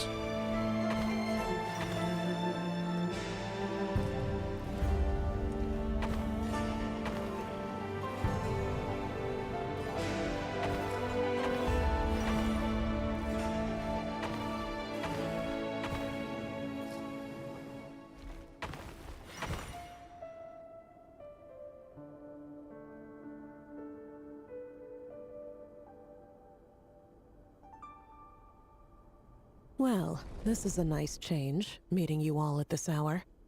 When men and women of ambition can speak face to face in broad daylight, I say that's a big step forward for our dear Conria. Don't be ridiculous. We do not fear the day. Why would we seek refuge in the night? You might ask your blade that same question. I'm told it prefers the cover of darkness. The word on the street is that Sir Elegy only strikes when he has an unfair advantage. But that is patently false. I see you're missing an arm and a leg. Surely only a fair fight could explain that. If this is your way of offering me replacement limbs, believe me, I'll take them. Oh, we can certainly discuss that. With bioalchemy, anything is possible. Assuming I have your full support in my research. Oh, you are becoming fast friends. Lunatic. Friends, quote unquote. Raptatir, what brings you here? Why, Dainsleif, of course. He invited me. Please, cast aside your apprehensions, Miss Rhindaughter. Whatever the rumors may say, I am but a humble servant of the king, and I can assure you he affords me no greater convenience than he does you. Well, the Universitas Magistrorum won't stop fawning over you, so at least some of the rumors must be true. You're clearly doing well for yourself, so drop the humble servant act. It endears you to no one. You're president of the Universitas Magistrorum, the chief royal mage known as the Wise by royal appointment, and by far the most favored among the 4 pillars of Conria. Vice President Veit doesn't even try to hide his envy when he sees you. My success is the product of hard work and good luck. It's as simple as that. Were the king not such an extremist, I hardly think I would have received a senior post at my age. Of course, no job is without its gripes. Serving a king like ours can be a challenging task, as I'm sure you can imagine. And as for Efterveit, in missing out on the presidency, he's dodged a mountain of stress. Like everything else in life, it comes with pros and cons. You're all here. I apologize for the short notice, but it was an emergency.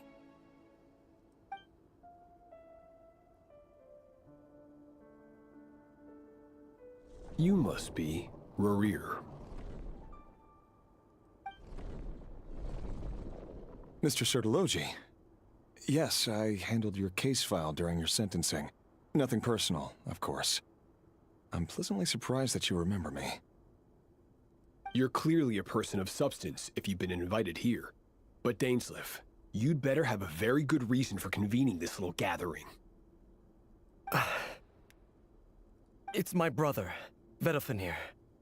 After he spoke at the court this morning, the king was so infuriated by his words that he had him blinded in both eyes and thrown in prison. Vedalfenir in prison? Strange. I thought the king trusted him and Horoptatyr more than anyone else in the world. Does this mean the king's circle of trust just got even smaller? It has nothing to do with trust. It's about what the king wants, which is as clear as day to anyone paying attention. I simply appease him, because it's in the best interests of the Universitas Magistrorum. I am a puppet. And also because you're slimy. Vedalfenir, perhaps less so. But still, a visionless visionary? It rather inclines me to think that qualifications are not what get you ahead in Conria. Do you honestly think this is an important discussion to be having right now? Dane, what are you planning to do? Rescue Vedalfenir, I assume. Kill the king. Correct. It will mean storming the palace by force. Tonight. I need all of you on my side. That's far too dangerous. And don't forget, Dainsleif, you're captain of the Royal Guard. You swore an oath to the throne. Hmm? You've been planning this for a while, haven't you? I have no desire to commit treason. But whatever critique the king may have of Vedalfenir, disfiguring your most loyal subject for putting the best interests of his court and nation first, this is not the conduct of a wise ruler.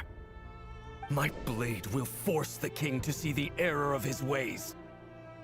So, Vedalfenir's prophecy enraged the king.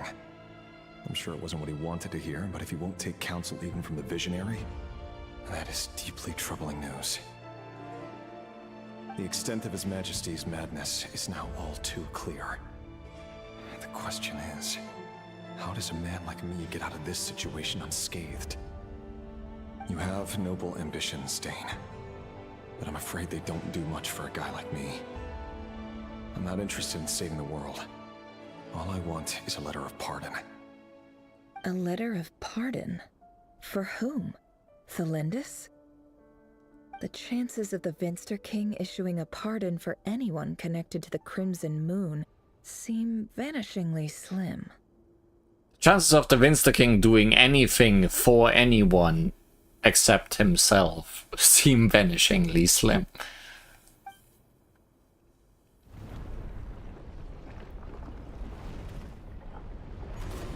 Oh no, the real game begins. This black fog over the board must have some connection to Thelindis.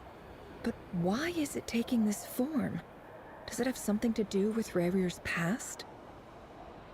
Another mystery I'll need to unravel.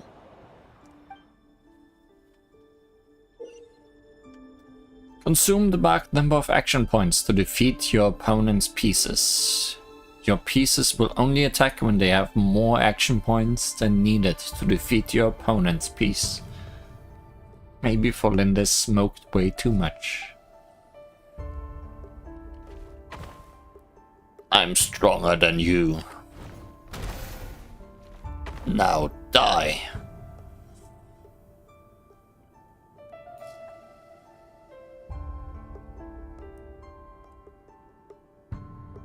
I can't go here because I wouldn't be able to move afterwards, so...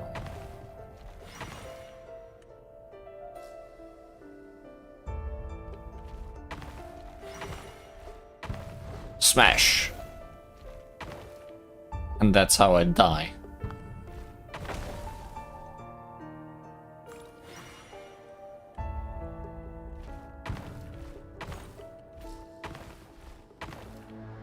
And that's how I die.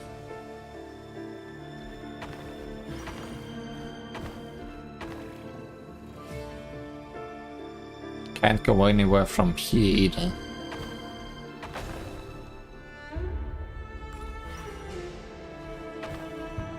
Okay, so we're going here.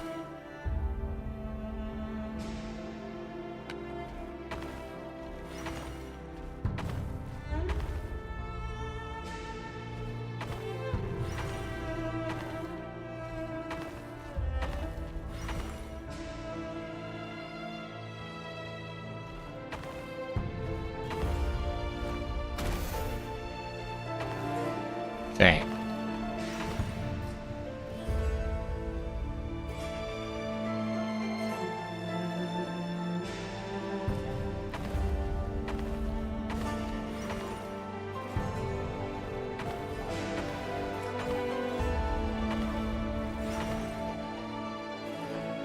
So what you're saying is this whole carpet for moving forward is a trap.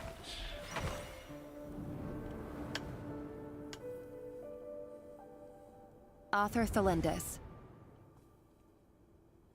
Over the course of this week, the research object was subjected to interference for a total of 60 hours for experimental purposes. The results are as follows. Research dating back to the Crimson Moon Dynasty has established 2 points regarding Moon Marrow. Firstly, its origins have something to do with a god's power. Secondly, it serves as a portal to an as-yet indeterminate location. Moon Marrow can thus be defined as a spatial gateway. However, there are a number of hurdles to overcome before we can answer the question of where it leads to. To start with, opening the gateway requires a specific power source, which the relevant literature indicates. An enormous amount of power is then required to keep the gate open. Currently, the total power output of our instruments remains in the single digits. To make matters worse, I am now the only staff member remaining in the Moon Marrow lab. The Universitas Magistrorum recently decided to move most of its personnel into abyssal energy research, which has stymied all Crimson Moon-related projects. This is not a wise move. I have always maintained that placing all our hopes in a single source of power is risky, especially one as poorly understood as this. As well as making ourselves overly reliant on a single resource, we are neglecting other promising technologies. Why would you rely on something called Abyss? I apologize if this comes across as disrespectful. But as a Moon Marrow researcher, I desperately want to see the world beyond the gateway. If we really made it there one day, what would we find? And how would we go about taming the unknown? My imagination is endlessly fueled by questions such as these.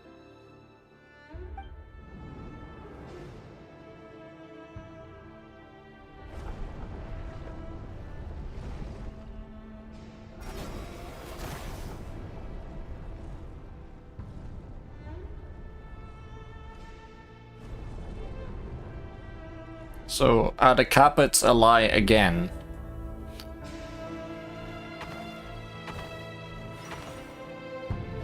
Well, I almost need to take this one.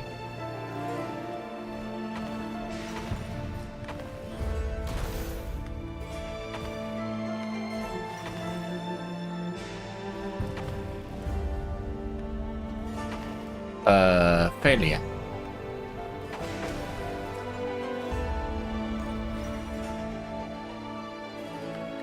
I say I almost need to take this one, but it's a lie again.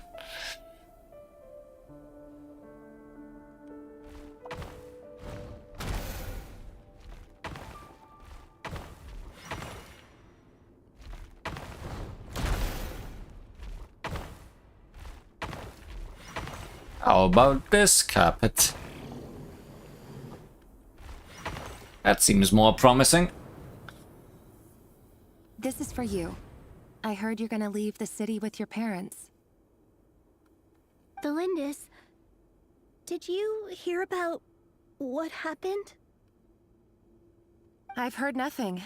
Rerir got back very late last Friday, and he was acting a little unusual, but he slept pretty well, so I'm guessing whatever he did was a good deed.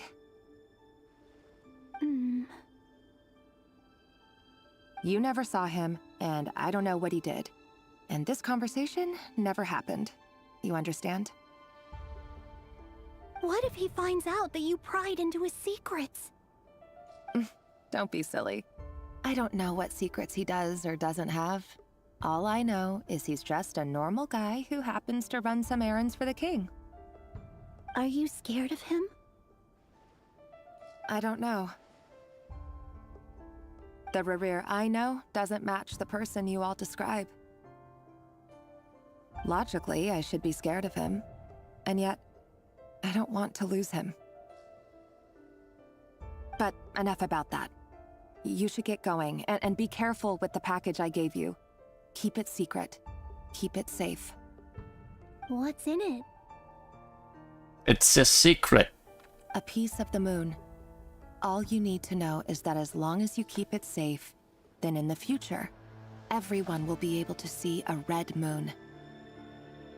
A red moon? You mean our moon?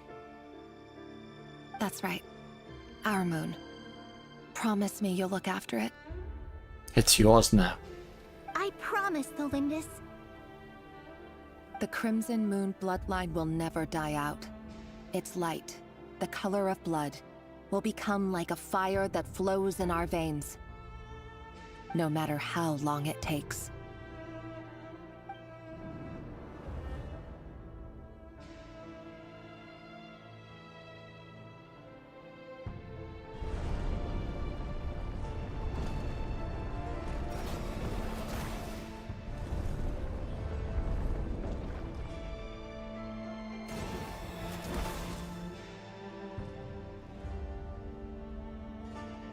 That the final barrier. Well, we need to go to one of the carpets.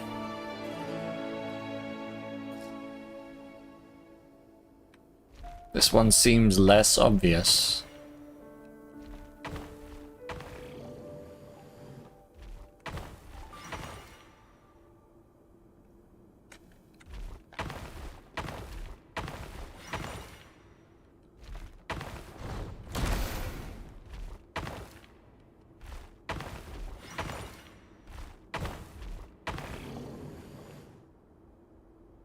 Rip.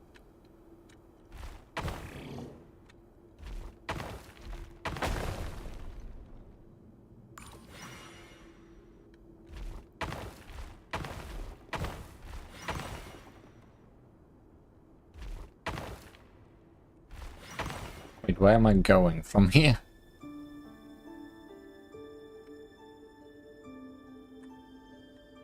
Can I go anywhere from here? And not die?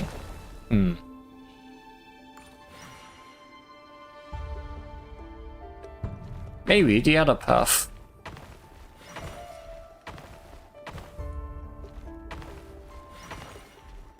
How about here? No, this just leads back here. And my demise.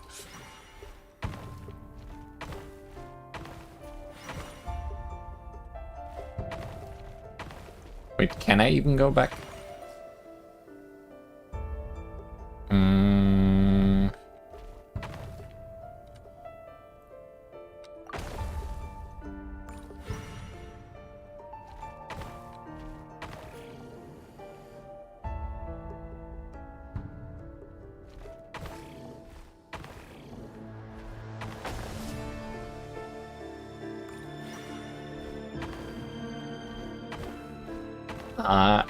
Carpet once again betray me.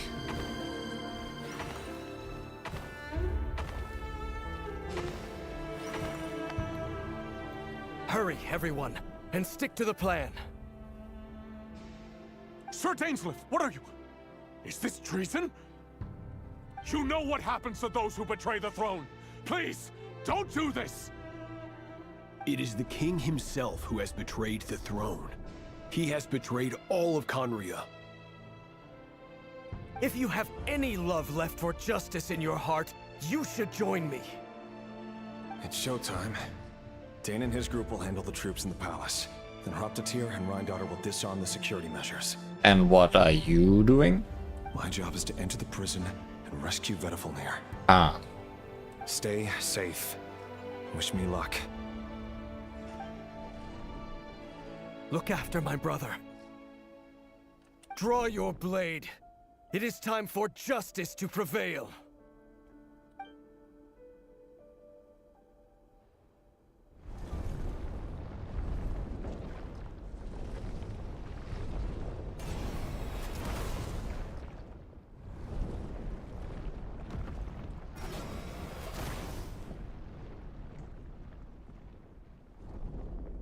It's time for chess to continue.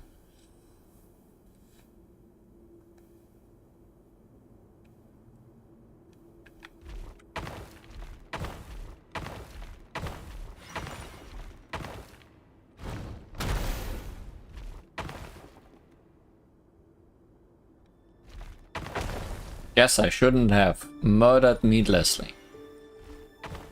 But at least he stayed dead.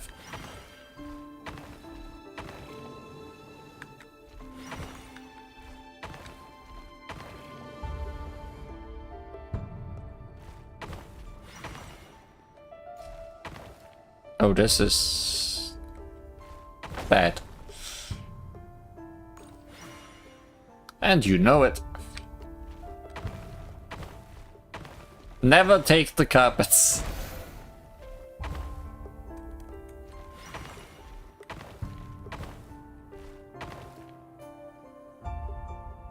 I think I should have taken the carpet.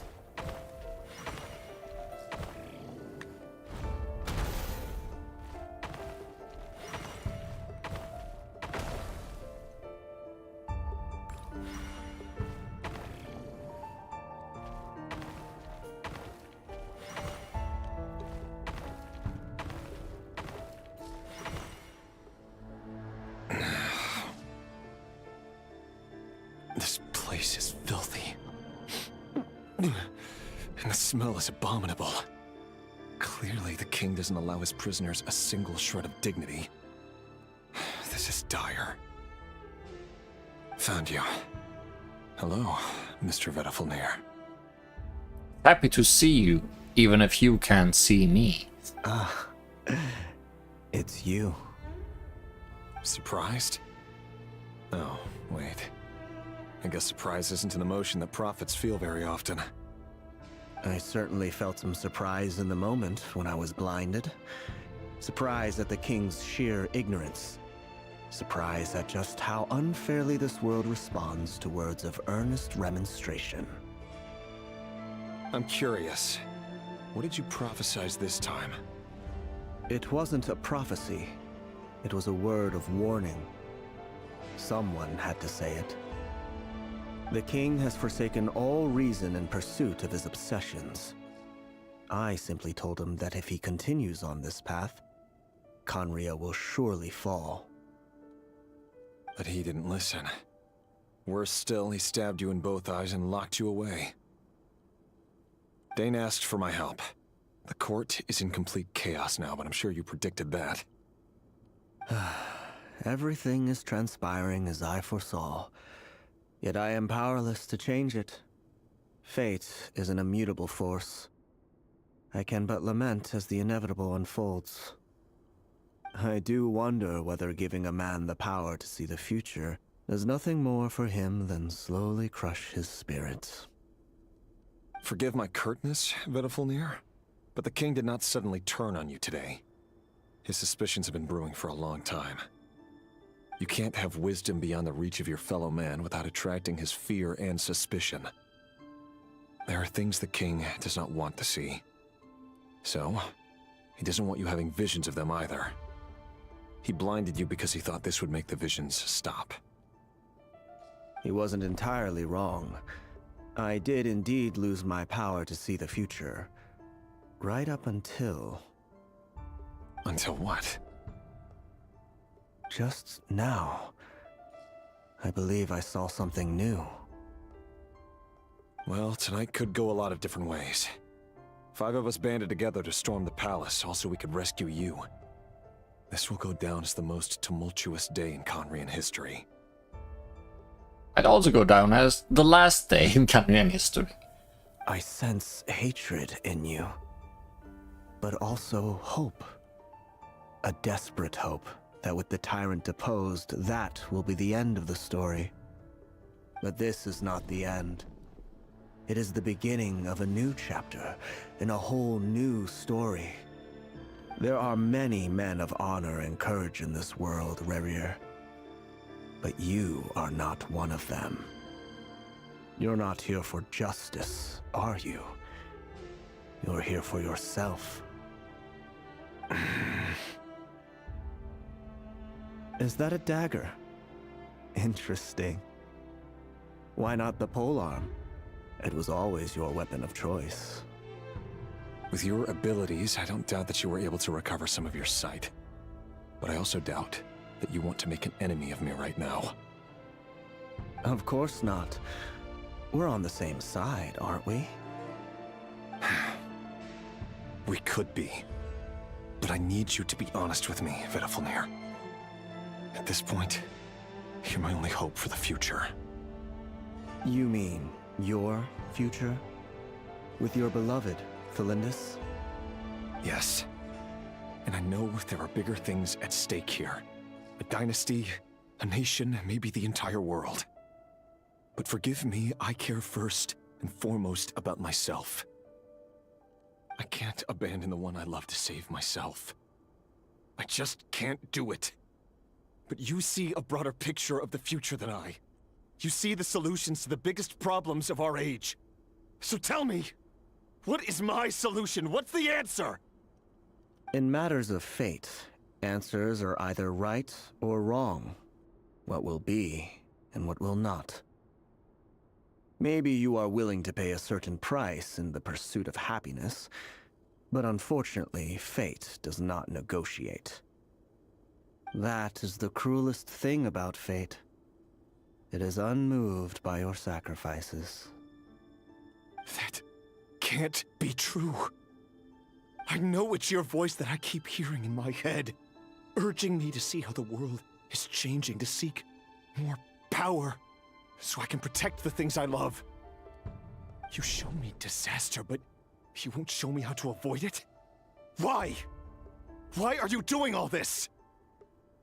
Because he possibly just can't, Rerir. My voice? In your head?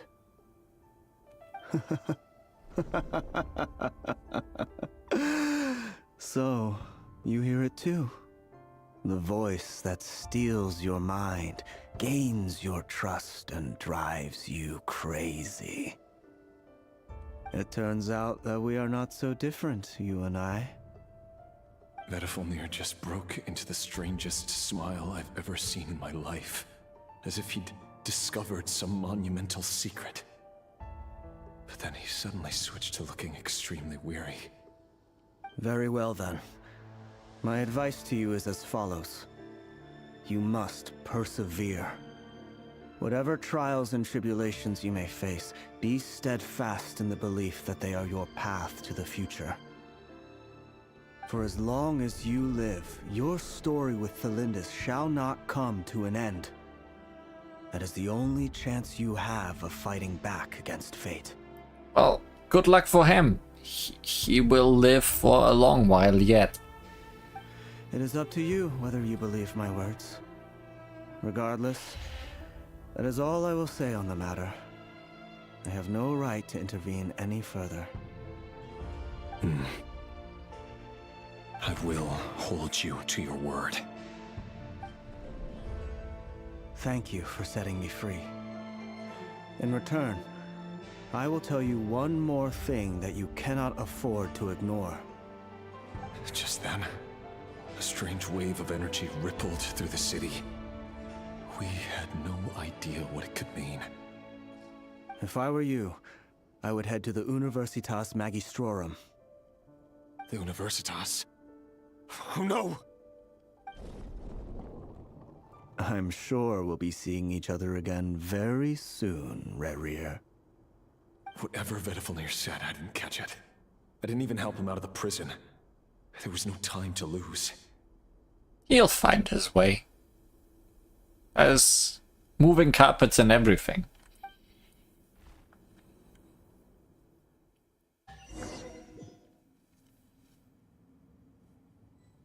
Done with chess. Time for chest.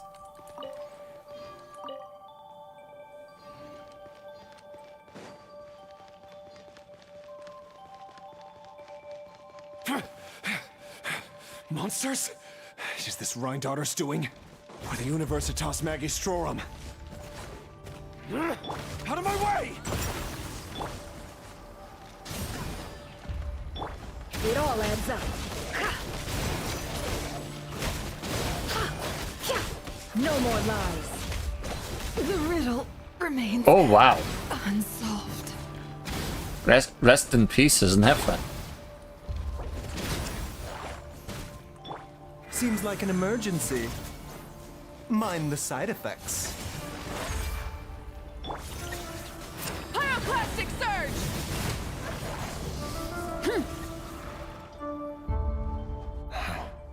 The Universitas. That reminds me of a rumor I once heard. Allegedly, the king installed secret mechanisms in the palace and around the city. No one knows where they are or what kind of power they hold. But if they were ever gonna activate, it would probably be on a night like tonight.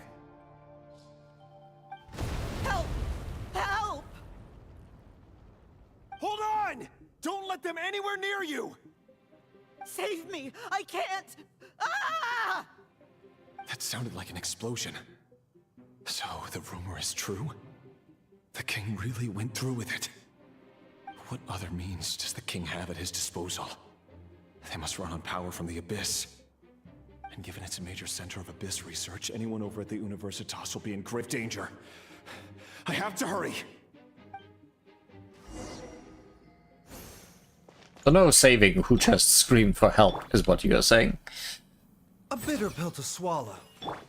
That is a bitter pill to swallow.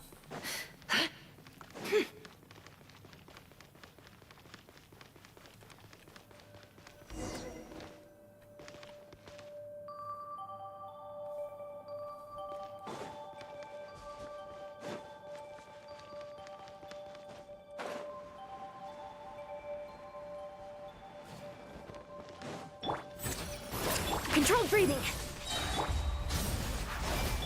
Let's move!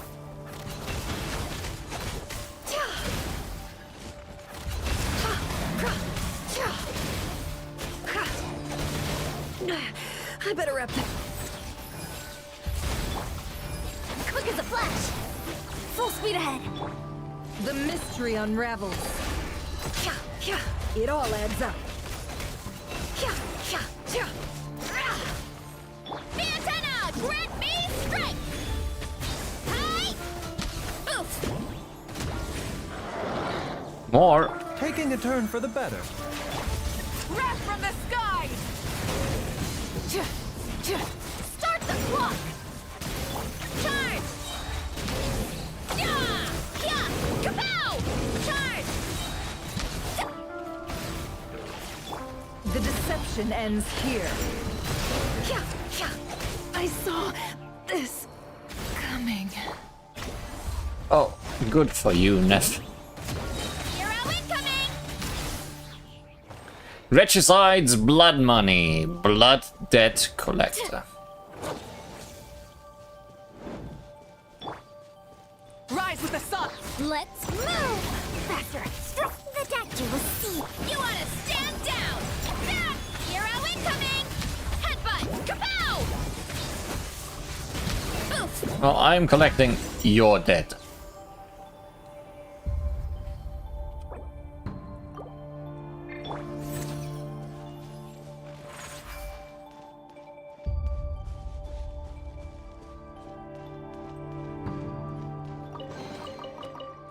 A bitter pill to swallow.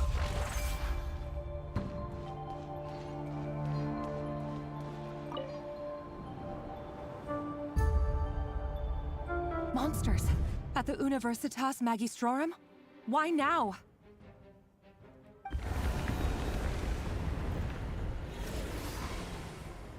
Oh no, they're coming.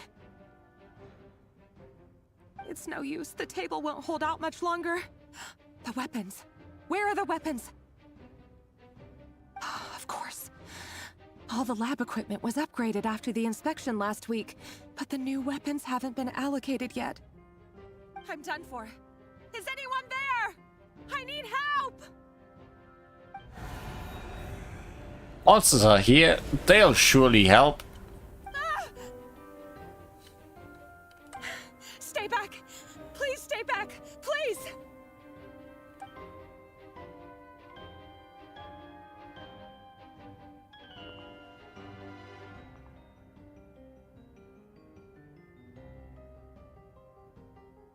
Did you think of something?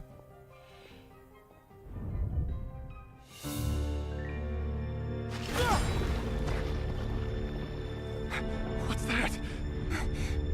Rear. So the rumors about your work are true. What? No! Listen, something happened at the palace tonight. We have to leave! You don't need to lie to me anymore. What do you mean? I know why you're worried, and I will respect the decision you've made. But it's okay, because I found a solution. I know how to end all this. You can have it back. The normal life you so desire. But until then, I'm afraid our wedding will have to wait. Celindus? No, don't do it! Celindus! Celindus!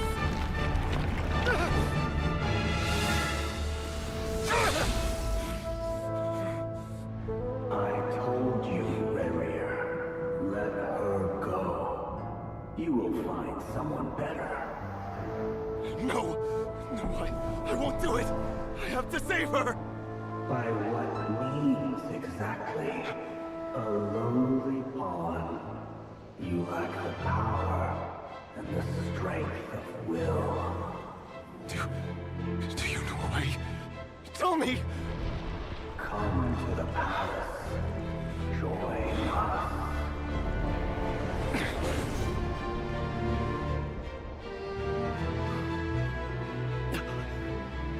Rerir, thank goodness we... Step forth and take your share. You made it. Not you too.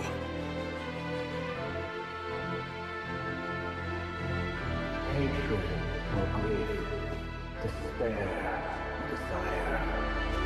We all have our own.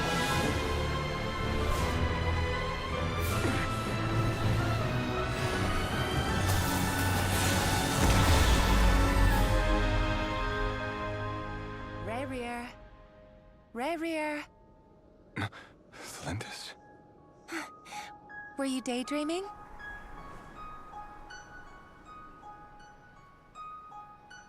You still remember, Rerir?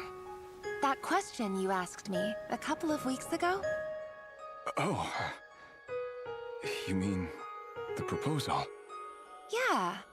I'm wondering, where do you think would be a good place to discuss it? Maybe in the garden? Or were you thinking a fancy restaurant? It's your choice.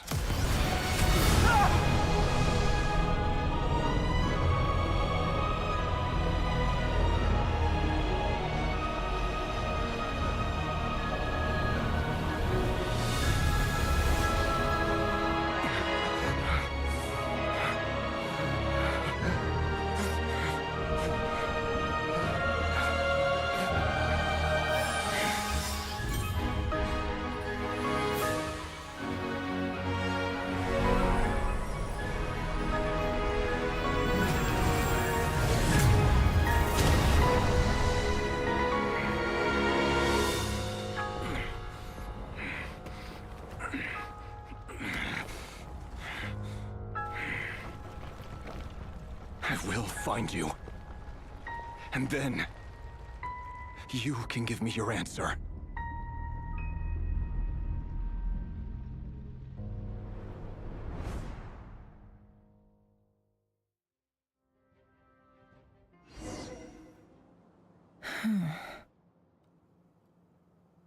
Join the Abyss. New hair color. Free included. Girlfriends not included. Unending search for your girlfriend possibly included.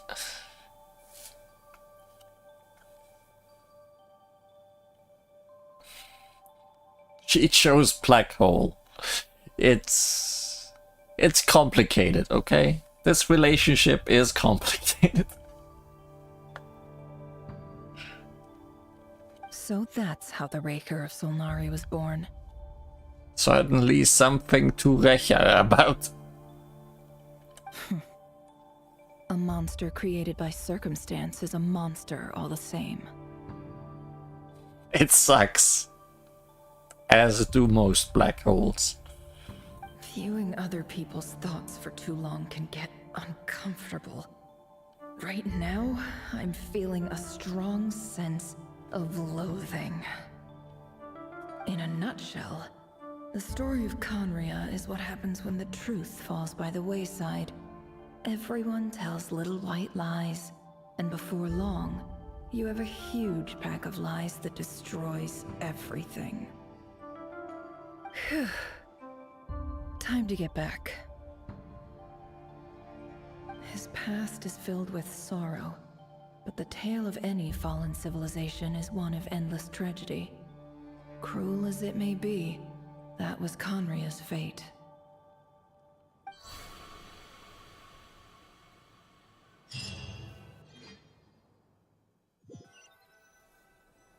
That was a lot of fate for one Conria. Too much, possibly. Everyone, I'm back. Can I get a standing ovation? Never! How are you holding up? Feeling okay? She's fine. Boss is a pro. Yes, I'm fine. You will have seen the events of Rarir's life through my thoughts. It's now clear that he is just a regular nobody, driven by personal tragedy, as he said himself. I mostly agree.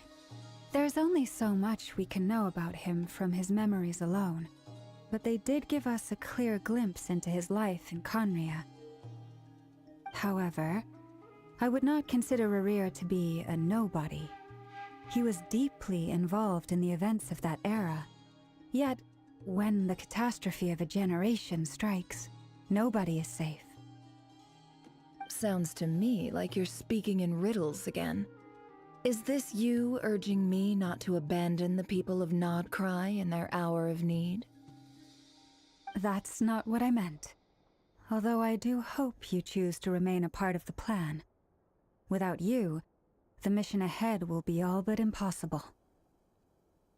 Then try to remember that I respond better to the carrot than the stick. And I don't appreciate being bossed around. How much do you appreciate dying twice to wolves? Because that's what you did. Now, as for you, Missy, you were excellent. You stuck to the rules of the ceremony and kept your mouth shut the entire time. Bravo. My voice actor is only here when they really need her, so... Cool. So, can you fill me in on the deets now? Most of what I saw went right over my head. Patience. You'll hear the whole story, don't you worry. But let's meet up with the others first. It will save me narrating it twice. Yehoda? Yes, boss. Let me get that door for ya. That's more like it. For a moment there, I was worried you'd forgotten about the first clause of your employment contract. Forgive my curiosity, but what does the first clause say? It says I gotta do the annoying stuff that boss is too lazy to do for herself. Like opening the door, pouring the tea, yada yada. Feed the cat. Is that right? If something is in the contract, it's because she willingly agreed to it. Rest assured that the Curatorium abides by the very strictest of labor policies. You don't seriously think I'm cruel enough to treat her like my slave? In any case, I've hardly shied away from my share of the work today.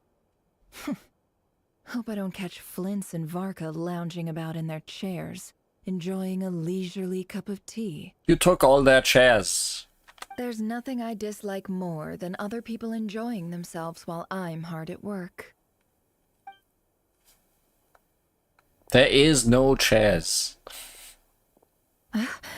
Chairs are a lie. Oh no.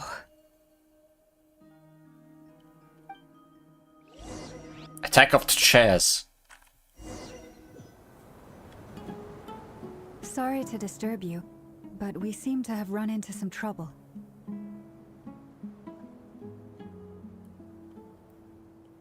Are we not back yet?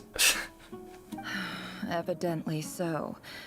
Don't worry, I'm not about to leave you to fend for yourselves. I'm not that kind of boss. And it would go against the Curatorium's labor policy. I'm sorry? I'm hearing Sumeru music. What did you hear me say? I wasn't talking about labor policy. Oh, Tevat had an apocalypse while we were not there. Yeah. Wait. How long have I been standing here? Not long. You just appeared by the door a moment ago.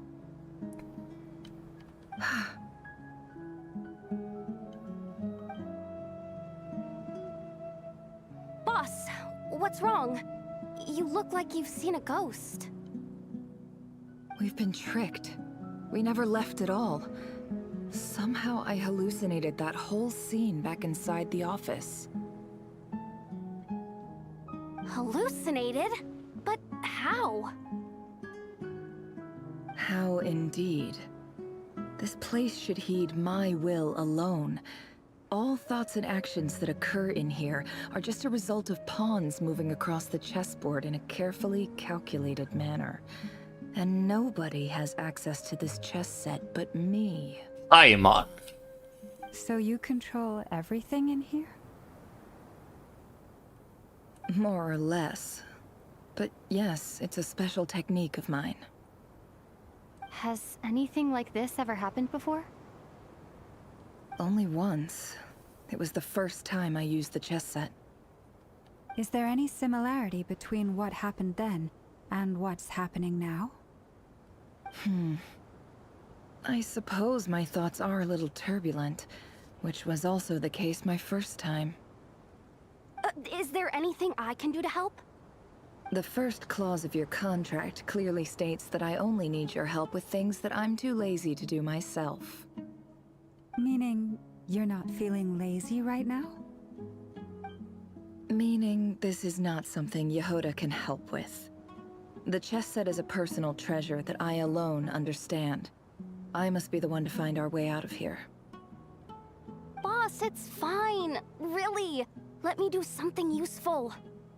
Oh, listen to you. Whatever would I do without you, Yehoda? What? Really? Yes, really. Where would I ever find another employee as obedient and servile as you? God forbid anything ever happens to you. Oh, okay. Well, anyway, I was thinking of fetching some water. There's gotta be a source around here somewhere. I suggest everyone finds someplace comfortable to take a rest. We gotta conserve our energy. Even though all this chess malarkey doesn't exist in a physical sense, mentally speaking, it's all real. And so is our tiredness and fatigue. You don't want to dismiss mental fatigue. Just because it isn't physical doesn't mean it's any less serious. But anyway, I got your backs, so don't worry about a thing. I'm worried. Don't I have the best employees? Jealous much? If we can find a suitable time, I'd love to borrow Yehoda for a day to help out at the Frostmoon Scions. Would you be amenable to that, Boss Nefer? Oh, Llama. Have I ever told you just how pretty you are? Beauty runs from the tips of your antlers to the depths of your imagination. Time to rally, everyone. Follow me. As we continue our journey, the same rules will apply. That means stay focused and no talking no matter what we encounter. And don't disturb the chess pieces. You have my word that I will get us all out of here.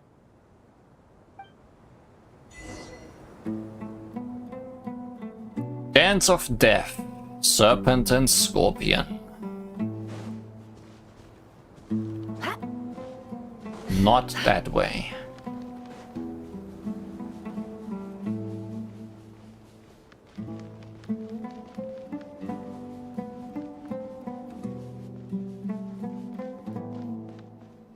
This place looks familiar. That's not a good sign. There's someone up ahead. Time for a little chat.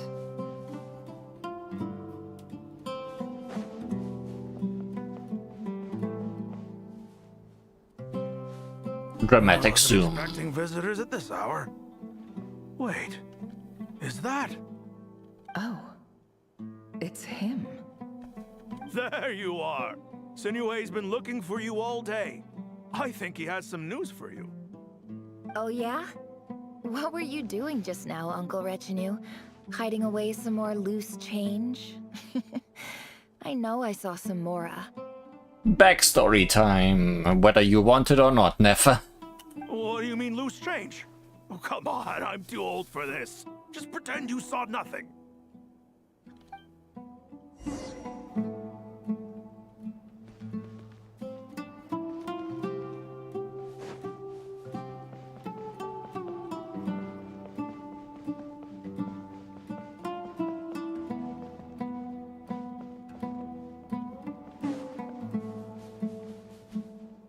Hey, kid. Mind telling me what Sinuhe's been up to recently? I'm trying to get in his good books and I need a way in. Get in his good books? Why? What do you want with my dad, Uncle Apepi? I've written a new song. I was hoping to showcase it at the next festival, but I'll need his approval. A new song, huh? I'd love to stay and listen, but unfortunately, Uncle Retinue says my dad's looking for me. Well, there's plenty of time and I'm not going anywhere. See that pile of stones? I'll be sitting there warming up my vocal cords. Come find me when you're done.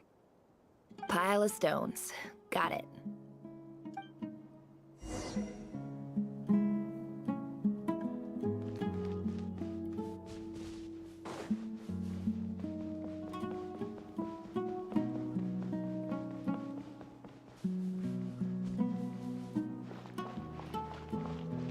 Hi, Dad.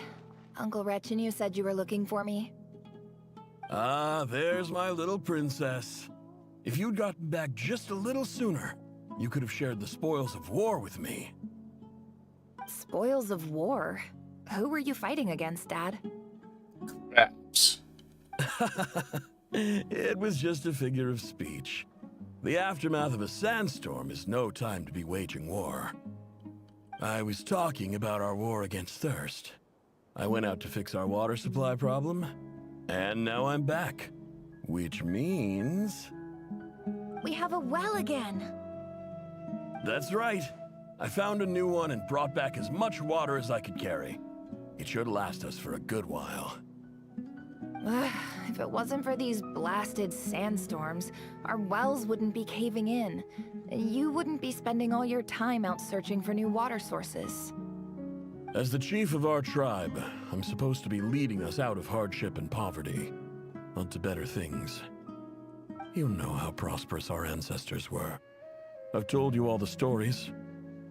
And look at us now, squeezed into these hovels. No one would choose this, if it wasn't for the endless wars over the years.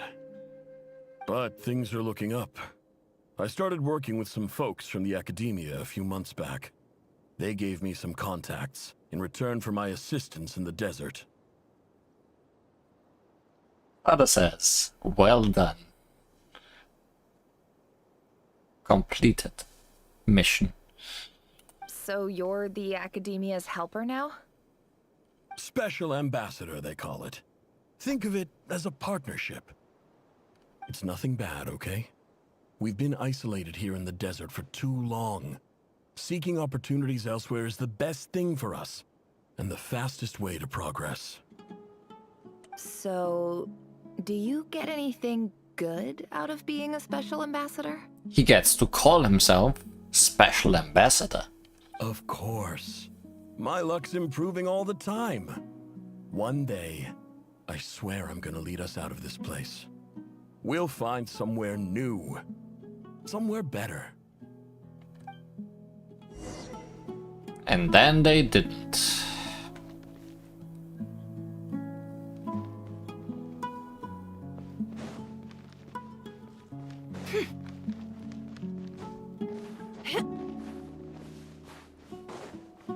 Feels like we are not going back to the pile of rocks.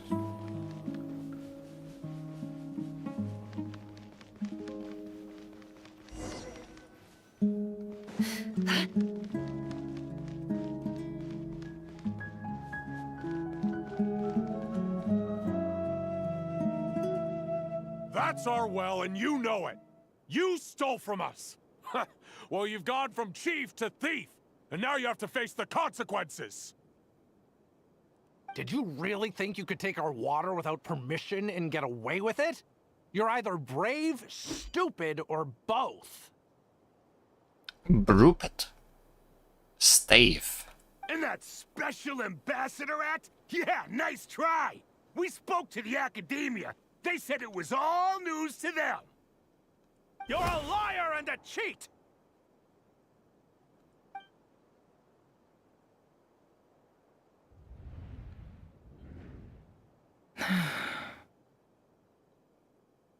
I heard Yehoda gasp, but I don't blame her.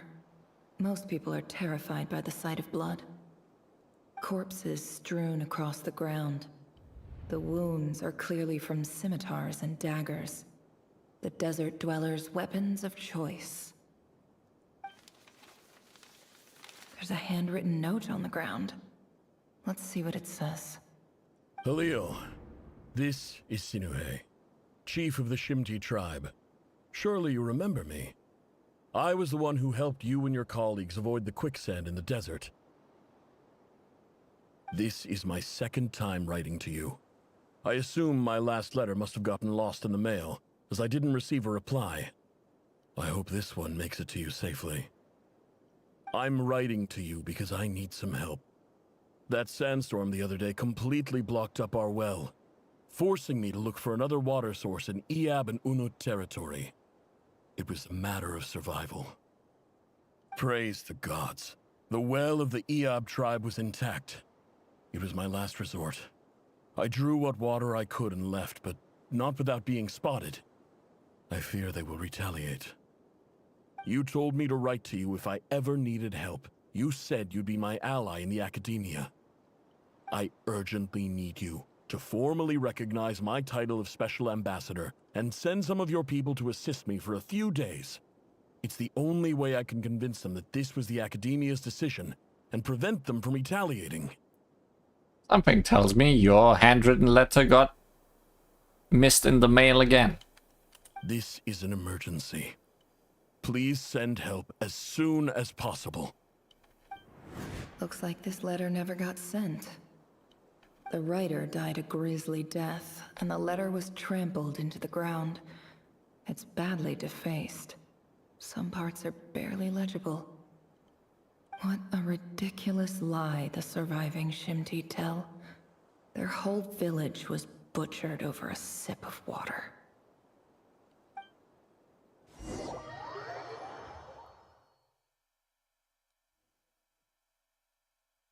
Ah, officer. Welcome. Welcome to our humble village. I thought you would at least have the courtesy to provide some respectable libations. This is the finest wine Aru village has to offer. I promise.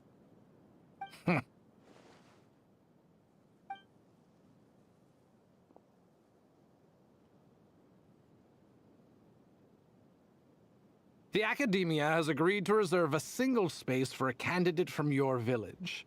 But I remain skeptical of this entire endeavor. I highly doubt anyone in this desert possesses serious academic potential. Please, have faith. If not in us, then in our god. The child we found shows great promise. I beg you, take her away from this place. Give her a chance. Don't let her talent go to waste. Forgot they had these earpieces. Yeah, they sure don't have them anymore. I don't recognize her. New arrival? She showed up here a few days ago and we took her in. She's a really bright kid. Please help. I'm begging you. We are letting you take one of our people from the village into your academia, and we have chosen this new kid that just appeared and isn't really from our village yet. So, where are you from? Nowhere special. Just a sand dune. What about the rest of your family? How many of you are there? They have returned to the sand dune. Just the one. It's only you? Correct. So, no brothers, no sisters, no mother or father? Any who have slept on a bed of sand, I call my brothers and my sisters. Apart from that, I have no family. All right. Get over here. Sign your name on the form.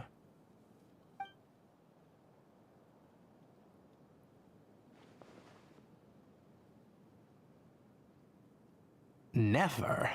You're rather fair-skinned for a desert dweller.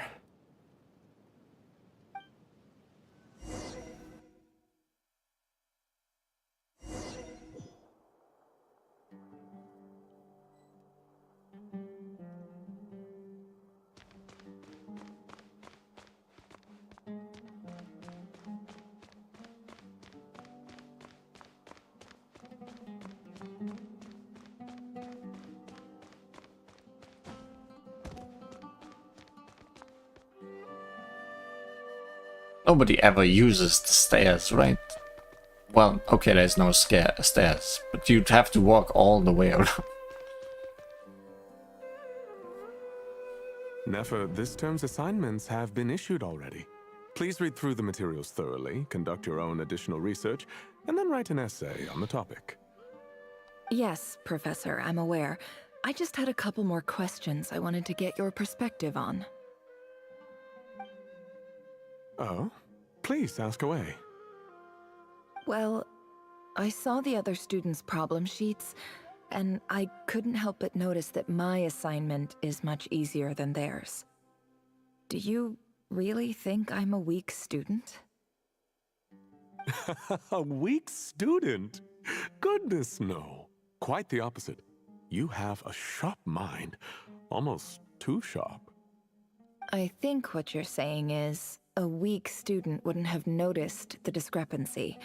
And if they did, they certainly wouldn't complain about the lighter workload. You see, sharp as they come. You see things the way they are, and I'm sure you know why they're like that. Because of where I come from. Because I'm different. I'm sorry, Nefer. I don't like it any more than you do. It's just...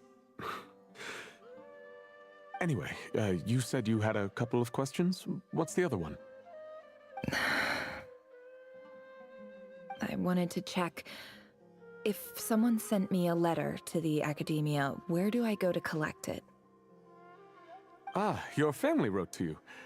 Well, as long as they put your name on the envelope, someone should hand it right to you. Not exactly. It's not even a recent letter. I was just curious where the mail would end up if no one collects it. The House of Dana, I expect. I know there's a box for unclaimed mail somewhere in there, probably sitting on a shelf. Whatever you're looking for, that'd be the place to start. Okay, got it. Thank you, Professor. Oh, don't mention it. Honestly, I feel like I failed you. I'm supposed to be your teacher, but I haven't taught you anything. Hey, don't say that. You're a great teacher, and you do your best for all your students. But the rules are the rules. You're not allowed to teach students like me. It's not just the academia either. The whole world bends over backwards for the successful and leaves the losers to suffer and die. Oh, my dear child. Don't tell me you've given up on life already. I haven't. I just think that if you want to make it in this world, you have to find a way to become successful.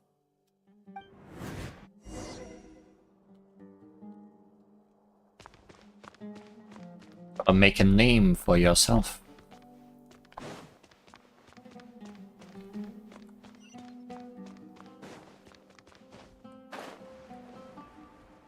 These people have chairs.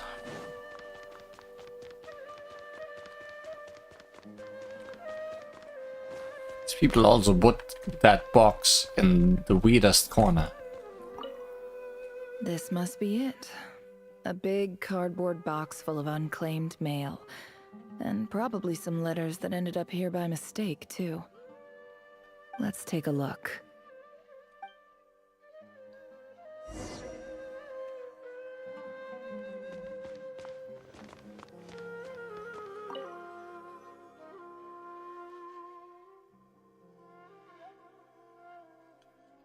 You really like your new mechanic of doing this, huh?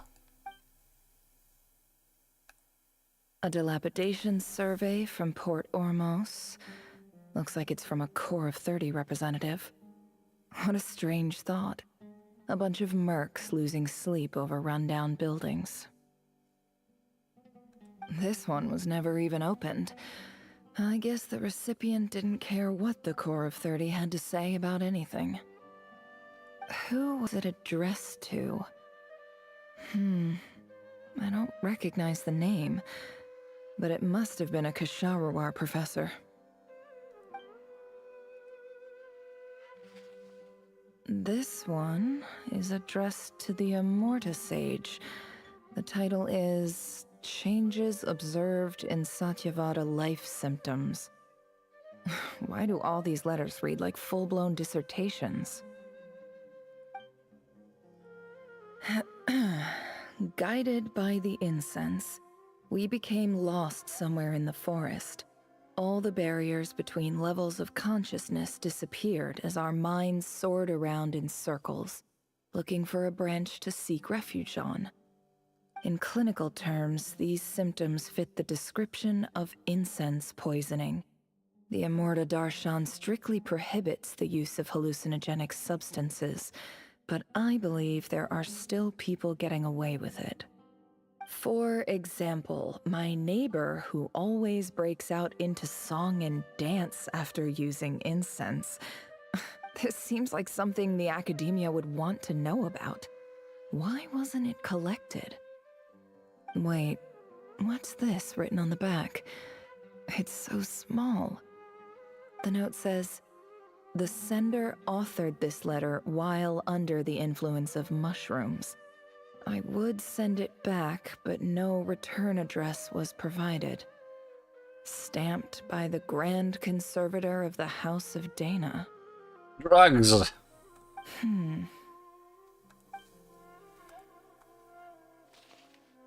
This next one is addressed to Grand Sage Azar.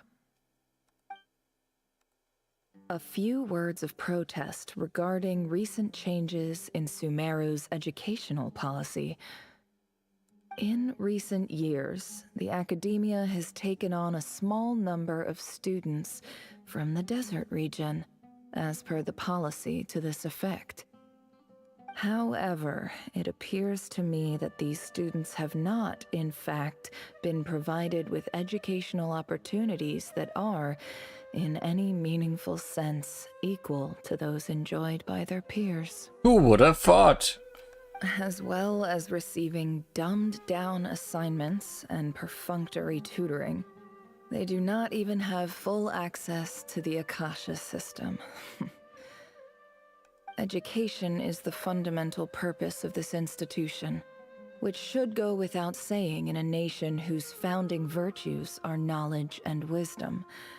I ask you, is the lip service we pay to the policy of education for desert students truly the standard of pedagogy to which the academia aspires? As Grand Sage, policy decisions are your prerogative, but do not forget your roots. You and I were once students too, as was everyone else in this institution. I do hope you will give some serious attention to this matter. I encourage you to discuss issues like this with myself and others, and listen to some alternative opinions.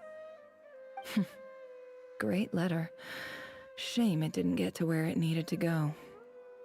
And the sender is... Huh? Sage Cyrus of Spantamod. I didn't realize anyone else even knew how bad students like me have it in this place. So this is where letters from the Sage of Spantamod end up? Nice one, Grand Sage. Really enlightened leadership. Whatever. This isn't what I came here for. Moving on. I'm not exactly holding out hope that a letter sent from the desert would even make it here. But if it did, where else would it end up if not in this box? I can't believe how much discarded mail there is. Must have been years since someone last went through it all. And this is just one box. The whole House of Dana is boxes on shelves. It's a good thing they didn't invent the shredder yet. Otherwise all these letters would have just went there. I don't believe for 1 second that any human being has sat down and read through all the documents in this place. Who has that much free time on their hands? I'm not even reading the books. Wait, could this be it? What a surprise, the last one you are looking at. Least fancy envelope in the box, written on crude quality paper. And of course it would be right at the bottom of the pile. Clearly no one gave this letter so much as a first glance, let alone a second. Handwriting on the envelope looks very familiar. Why is this one not voiced? Greetings, Halil. My name is Sinuhe, chief of the Shimti tribe. I was the one who came to you and your colleague's aid when you ran into trouble in the Great Red Sand. I don't know how well you remember it now, but I brought you to safety and gave you some water and other supplies. You seemed very pleased and told me your name. In my tribe, learning a person's true name is serious business, and I therefore see you all as friends. You were kind enough to leave your contact details, so we could stay in touch. The Shimti tribe lives a harsh, nomadic existence in the desert. You were sympathetic towards my plight, promising to make me a special ambassador of the academia and help us find a way to make a better living. This brings me to my reason for writing. Our tribe has fallen on particularly hard times, and I would like to ask for your assistance. There was a terrible sandstorm a few days ago, which blocked up the well in our land. To ensure my people's survival, I had no choice but to venture into Iyab and Unut territory in search of an alternate water source. The Iyab and Unut are descended from the Thamudians, while we trace our ancestry to Tulatala. We worship the Lord of Flowers and have had relatively good relations with our fellow tribes up until now. I found a well belonging to the Iyab tribe. They declined to help us, but I really had no other option. So I took some water to keep me and my tribe alive. My actions are certain to incur their wrath. When we met, you assured me that you would be my ally in the academia. I would like to take you up on that offer, because I really need your help. I wonder if you could send an academia representative to meet with me. That aside, the last time you were here, You mentioned that the Academia had started accepting students from the desert, and I told you a little about my daughter, Nefer. We have next to no resources here in the desert, and my power and influence are limited. Would you consider enrolling my daughter at the Academia? She is a smart girl. I know she won't disappoint you.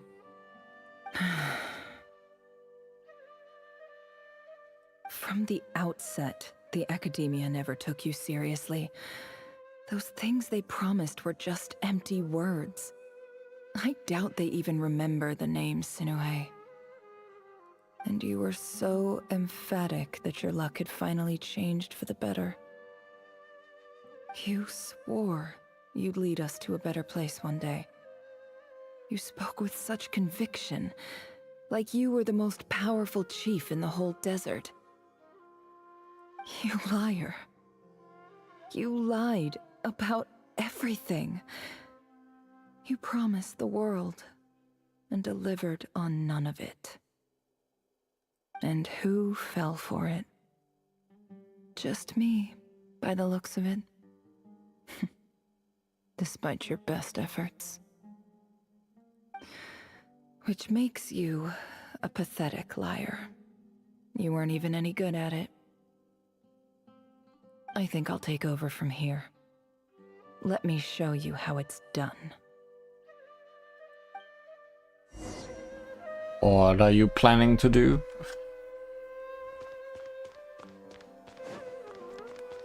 Planning to bid farewell. That's a good start.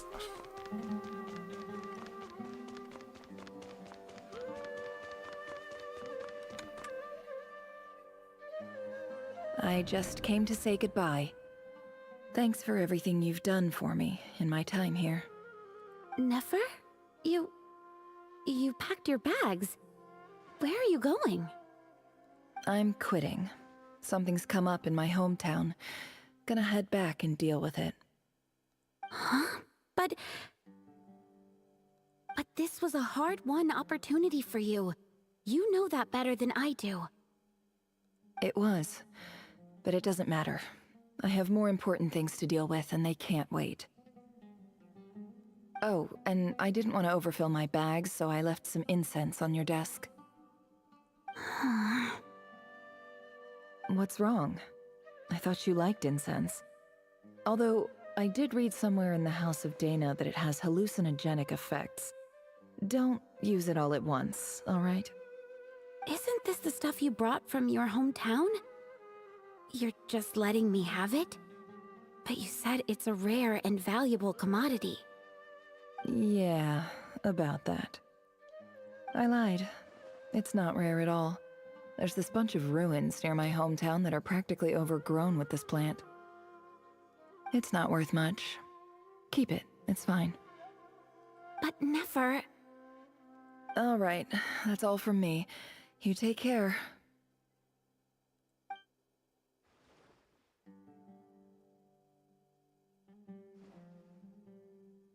Don't forget me, okay? I mean, we're more than just classmates, right? We're friends.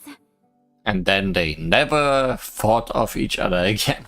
Yeah, I'll remember you. I lied again. That incense is worth a fortune, and it's a rare find even in those ruins. And as for remembering her, I have far too much to do when I get back. No time to reminisce. I'll be lucky if I even make it through this alive. But either way, I expect I'll forget you pretty quickly.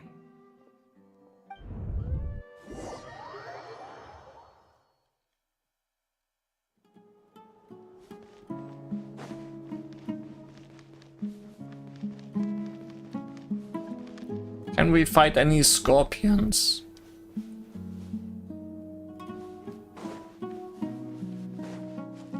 That seems to be where this is all leading, somehow.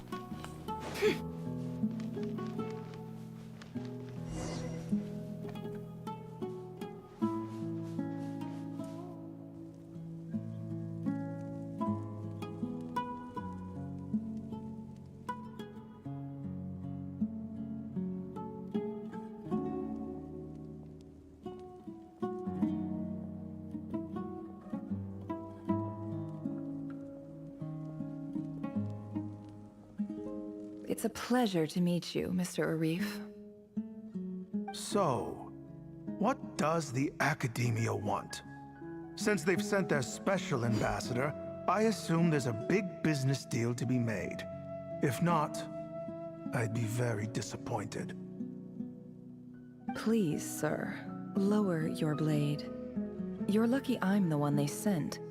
Not all special ambassadors share my admiration for the Eab people. The ever-shifting balance of power in the desert reduced the once great civilizations of this region to rubble and sand. But the story of the Eab has a very different trajectory. Others grew weak, but you grew strong, beginning in obscurity and moving to prosperity. You're the only ones who defied the trend. Huh. So, you do know who you're dealing with? This well is the perfect symbol of your strength, is it not? It used to belong to the Unut, but it looks like you have control over it now. You're not wrong. But I'm sure you didn't come all this way just to flatter us. Of course not. I came to bring you some very good news. Some information that recently came to light, which might just be your ticket to freedom. Records uncovered by the Vahumana Darshan show that a certain well currently under Eab control is built on top of some ancient ruins. These ruins are of great archaeological interest to the Academia. I checked the map carefully on my way over here, and I'm confident that this is the well in question. The Academia is offering 50 million mora in return for excavation rights. 50 million? No, wait. If these ruins are as important as you say, 50 million's a little low, don't you think? Don't get greedy, Eab. We know far more than you think. We know that you seized this well by force. Wasn't that the first step in your rise to power? To drive away the Unut and steal their water supply? So what if it was? Still mine now, so give me money.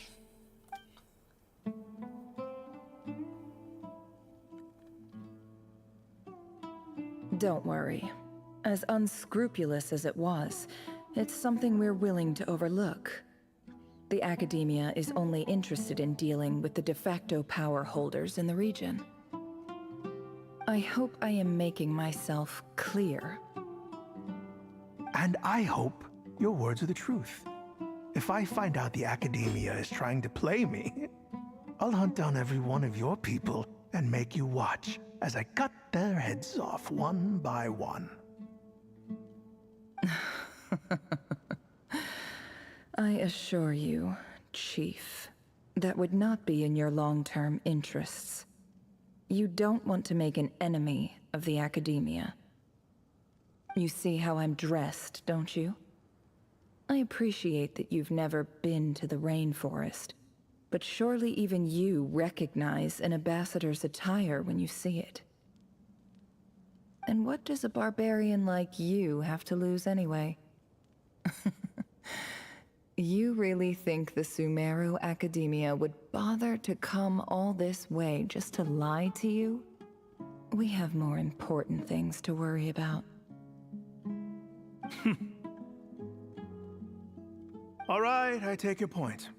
The Academia is the highest authority in the land. I'm sure you're trustworthy people. Oh, sorry, I lied. In that case, we have a deal. We will sell you the excavation rights. I'd like to thank you, Ambassador. This is good news indeed. Excellent news. In fact, it calls for a celebration. Would you do us the honor of staying a while and enjoying some Eab hospitality? Gladly. I am partial to wine myself, and I trust you are as well.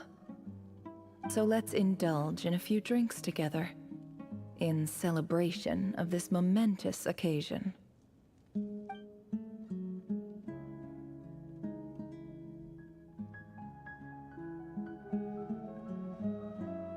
Oh no! Shocking news. Chief! Chief, it's an emergency! It's the Unut. They've taken the well. No way! What? Well, don't just stand there. Take it back. Yes, Chief. I have every confidence in the EAB's military superiority, and yet... That doesn't bode well. What is it? The Unut's response was alarmingly fast. The day after we reach a deal, they seize the well. This can't be a coincidence. Perhaps there is a traitor in your midst. Oh, never. I don't think so. I am obliged to remind you, Chief, that the Academia will only deal with the de facto power holders. If you cannot regain control over the well, I'm afraid you won't see a single mora of that 50 million. You're just gonna make them destroy each other. No! Please, Ambassador, just give me some time. I swear the Unut will not get away with this. That well is ours, and so is the Mora. I wanted to call her Inefa. So Nefa, you went to the Unut first and told them the same thing, didn't you? Glad to hear it. I will wait here for an update.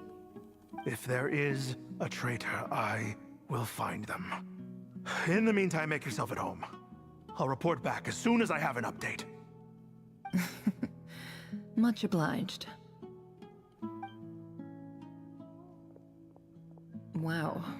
All it took was a few words and I've got him wrapped around my finger. What an amazing feeling. So, in summary, Ambassador, the Academia would rather negotiate with our tribe instead of the EAB. Dun dun dun. Who would have guessed? The EAB are ruthless murderers who don't listen to reason. And now they have the gall to interfere in our research projects in the desert region. Can't be an Egyptian queen without some wit. So let me ask you, Chief. If you were the Academia, what would you do? Kill them all, of course. Precisely. The Academia does not tolerate those who stand in our way. The EAB have held back our academic pursuits for too long, and our patience is wearing thin.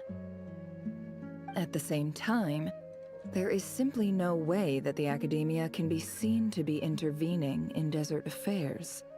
I'm sure you understand where I'm coming from.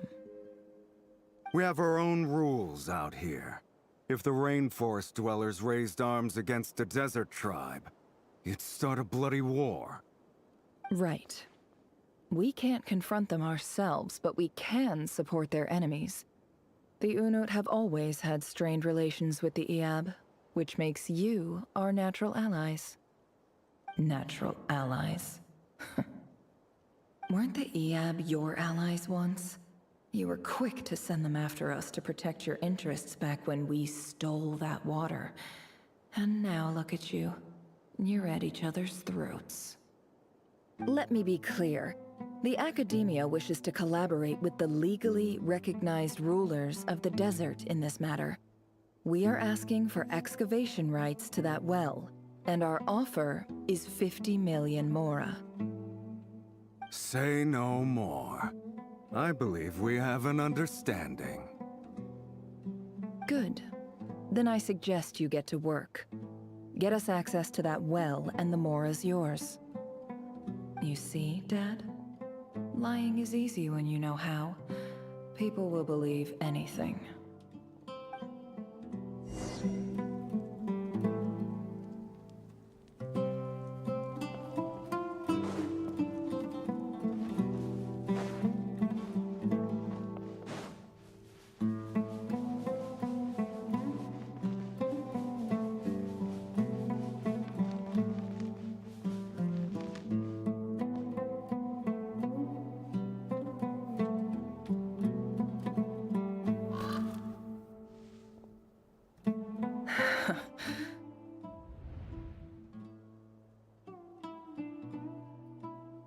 We keep seeing this scene today, just with different people each time.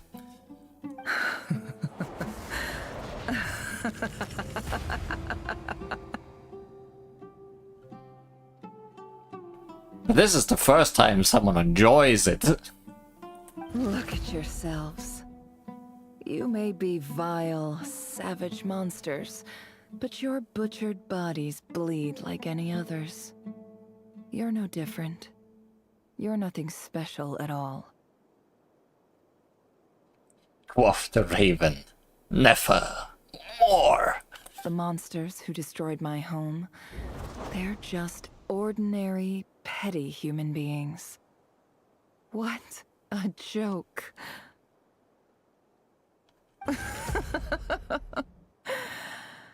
I think we're even now. Maybe I've even done the desert a favor. It's a better place without all these people around. Oh, Sinuhe, my gullible fool of a father. Perhaps if you'd been as ruthless as I was today, our tribespeople would still be alive. In this dog-eat-dog world, a chief needs to be tough to survive.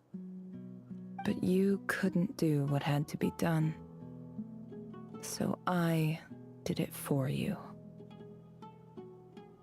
Nefer, it's okay. All of this is in the past now.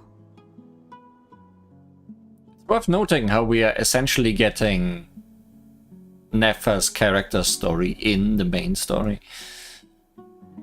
They are really just weaving these in now. I believe I remember you promising to remain silent.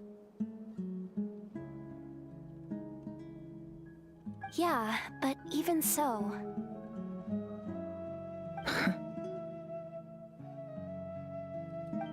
Yehoda, is there anything you can do to ease the tension?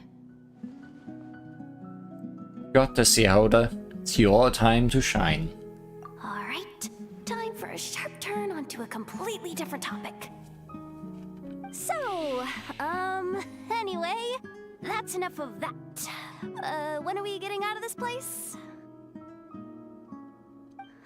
Feels like we've been walking forever.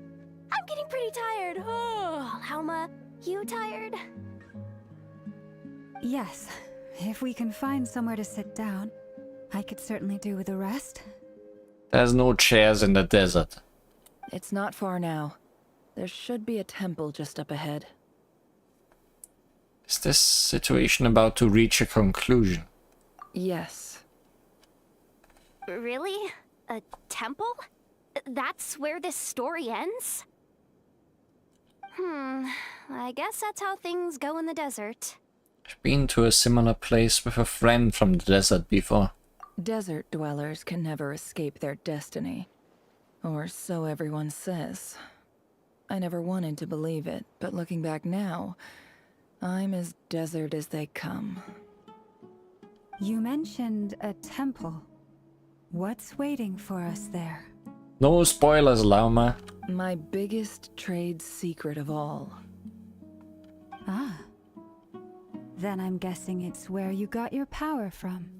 The power to peer into other people's minds. I didn't know you were clued up on any other religions. I'm no expert in the history of Sumeru, but since you come from the desert, I would imagine it has something to do with King Deshret. 7 pillars who served him. They are major figures in the desert belief system too. Sounds impressive. I have some friends with connections to this stuff. Specifically with Hermanubis. Oh, I know who you mean. General Mahamatra Sino. The spirit of Hermanubis dwells within him. As does the spirit of puns. That's Boss Neff for ya. She knows everything. Sino's hardly a figure of obscurity, but I know about Sethos too. What about him? Is he a big deal or something? Well, he's not a small deal, let's put it that way. You sure know your stuff. Please, this is the bare-bone basics. Save the flattery. Thanks for your patience, everyone. I'm sure it's been a lot to take in. With any luck, that's our exit just up ahead.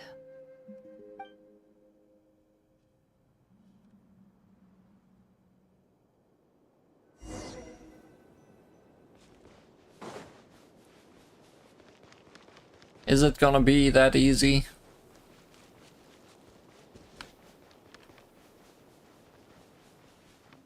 Somehow I doubt it.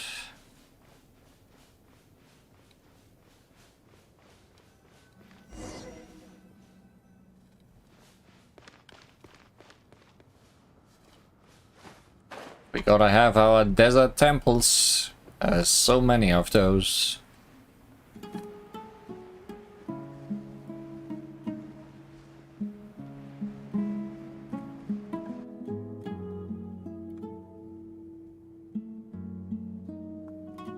Uh-oh. Uh-oh. Uh-oh. I'm totally out of my depth here. I don't have anything to add about any of this stuff. Like, look at that statue, for instance.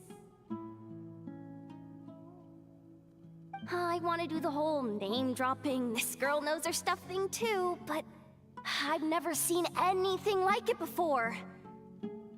A statue with the head of a bird. Looks like something out of King Deshret's mausoleum. That's Thoth, the Ibis King, one of the 7 pillars of King Deshret. The legends say that he, the Crocodile King, and the Goat King were the 3 retainers of King Deshret. Let's take a look.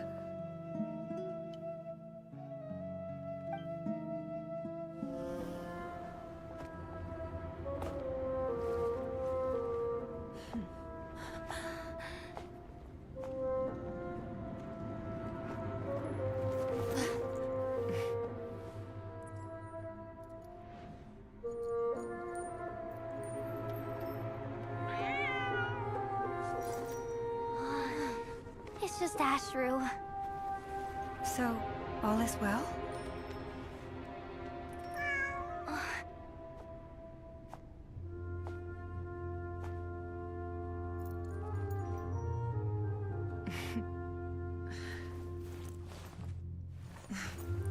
Typically speaking, at this point, the world disintegrates. Then we find ourselves back in the outside world. Besides, these are my memories. There's nothing to fear. You're sure? Of course. It's almost over.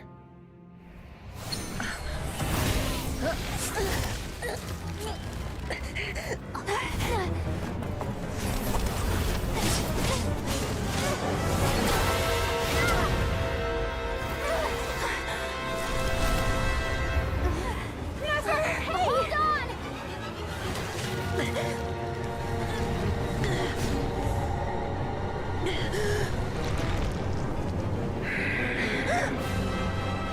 Knowing too much is always a death sentence. Speak for yourself.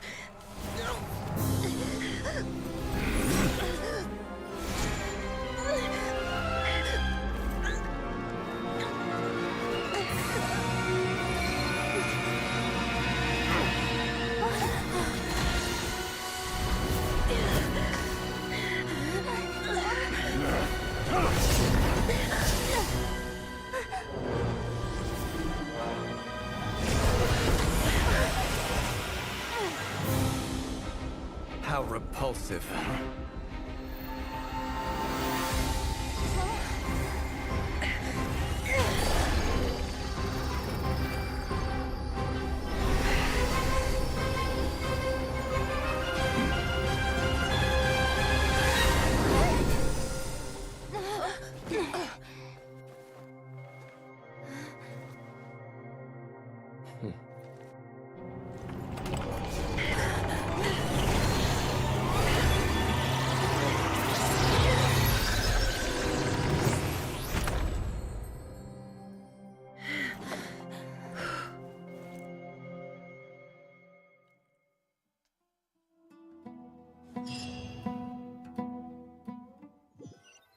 Guess it really was Pandora's box in the end. Timed that pretty well, didn't I? Also, the border between petting a cat and annoying a cat is very thin. You certainly did. Thank you. It's okay. I'm just glad no one was hurt. Paimon noticed you doing something too, Dainsleif. Were you helping get them out? Of course. When I asked Nefer to conduct this investigation, I was not naive to the dangers involved. I had a duty to ensure your safety. Good to know your sense of justice is still intact after all these years. I take that to mean that you saw the truth. That comes as a great relief. I certainly did. And thanks to your help, I also managed to trap Rerir inside the chess set. Whoa, really? How'd you manage that? He lost the chess game. Well, to be honest, I sensed that something was wrong long before we made it to the temple. By using this fragment to probe into Rerir's past, well, the monster formerly known as Rerir, it seems I alerted him. I was tracking him, then he caught on and started tracking me too. Can't say I'm surprised. But how did he track you through your thoughts alone? That shouldn't be possible. Rerir was a secret agent who reported directly to the Vinster King. He is an expert at finding a trail and hunting down his pursuers. No wonder. He infiltrated the chess set, read my thoughts, and built a new virtual chess set inside of it. That's why we weren't able to leave at first. A dream within a dream. Speaking of your chess set, it's quite a remarkable item. Would I be right in thinking you have some connection to King Deshret? You overestimate me. I only have a connection with one of his underlings, the Ibis King. You all saw how this came to be. A long time ago, the Eab massacred my tribe, the Shimti, in our home village. A few years later, I enrolled in the academia, where some new information came to light. The Unut and the Eab fought a bitter battle over the rights to a well, all for the sake of a non-existent 50 million Mora. The Eab ultimately won that confrontation, but their victory came at the cost of almost every warrior in the tribe. The final blow to the Eab came at the victory feast, when an Unut assassin beheaded their chief right before my eyes. The remaining Eab fled and have been scattered to the winds ever since. Having gotten my revenge, I returned to my hometown, where to my surprise, the nearby temple was still standing.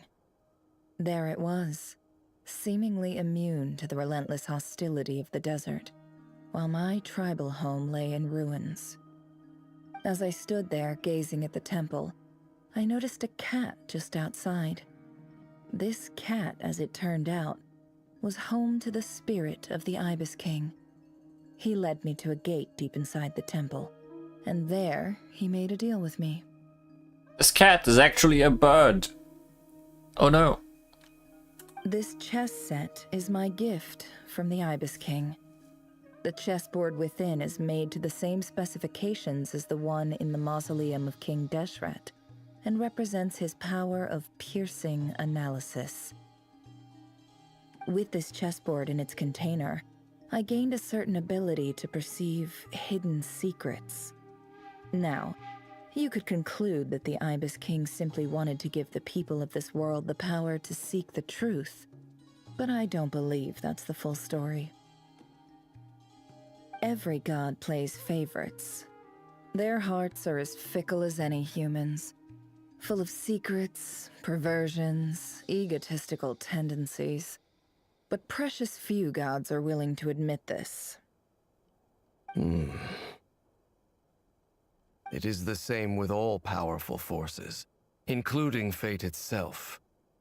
Their gaze falls preferentially upon a select few. As you rightly point out, this is an act of favoritism.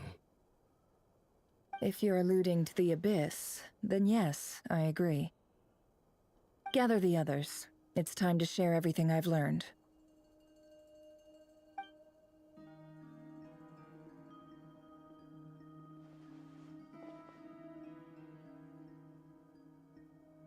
Aren't you a cute little god? As promised, I did some further investigating into the Raker of Solnari's background. I am pleased to report that the investigation has been most fruitful indeed. The Raker of Solnari, real name Rerir, was once a Khanrian subject who served the Vinster King. I will now share the important details of his story. Please save any questions or comments for the end. Nefer narrates Rerir's backstory to the group.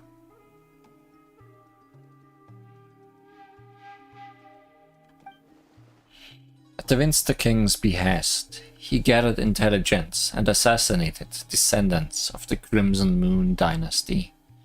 Unwilling to take down his beloved, Folindis, who was secretly of Crimson Moon heritage, he then got dragged into court politics.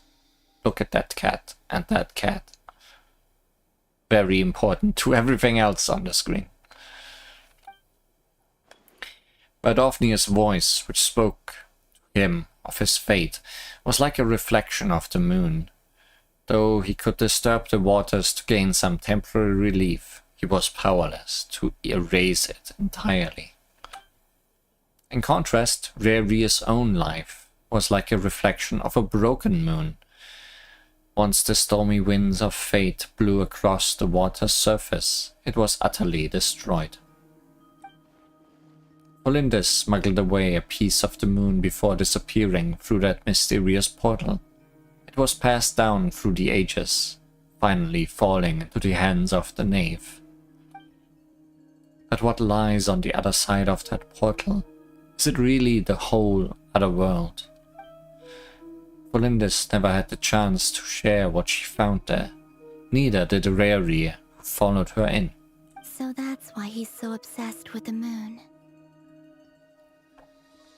A tragic tale, to be sure. But it does not excuse his many transgressions.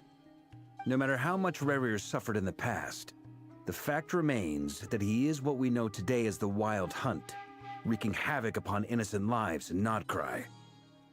He becomes more dangerous with each passing day. If left unchecked, it is simply a matter of time before all of Teyvat suffers the consequences. This is a threat that the Knights of Favonius cannot ignore. A question for Miss Columbina. Forgive me if this is presumptuous, but have you ever seen the spatial gateway that appeared in Rerir's memory? Never. But I have heard stories of something called the Moon Gate, and this seems to fit the description. Miss Lauma, any thoughts on this?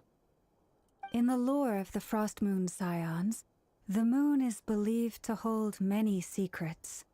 Some sources speak of ancient knowledge, others of a gateway to the unknown.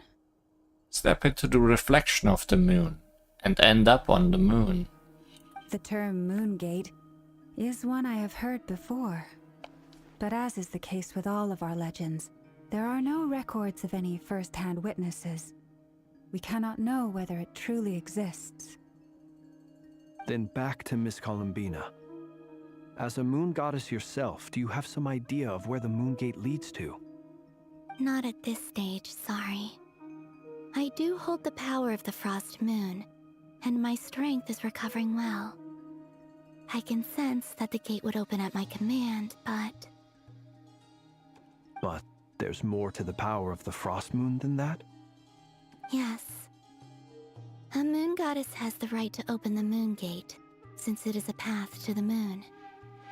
But as Nefer mentioned, holding open a spatial gateway takes a huge amount of power. And right now, I need to conserve my energy to fight the Rahier of Solnari. I'm afraid this is one mystery we may have to leave unsolved for now.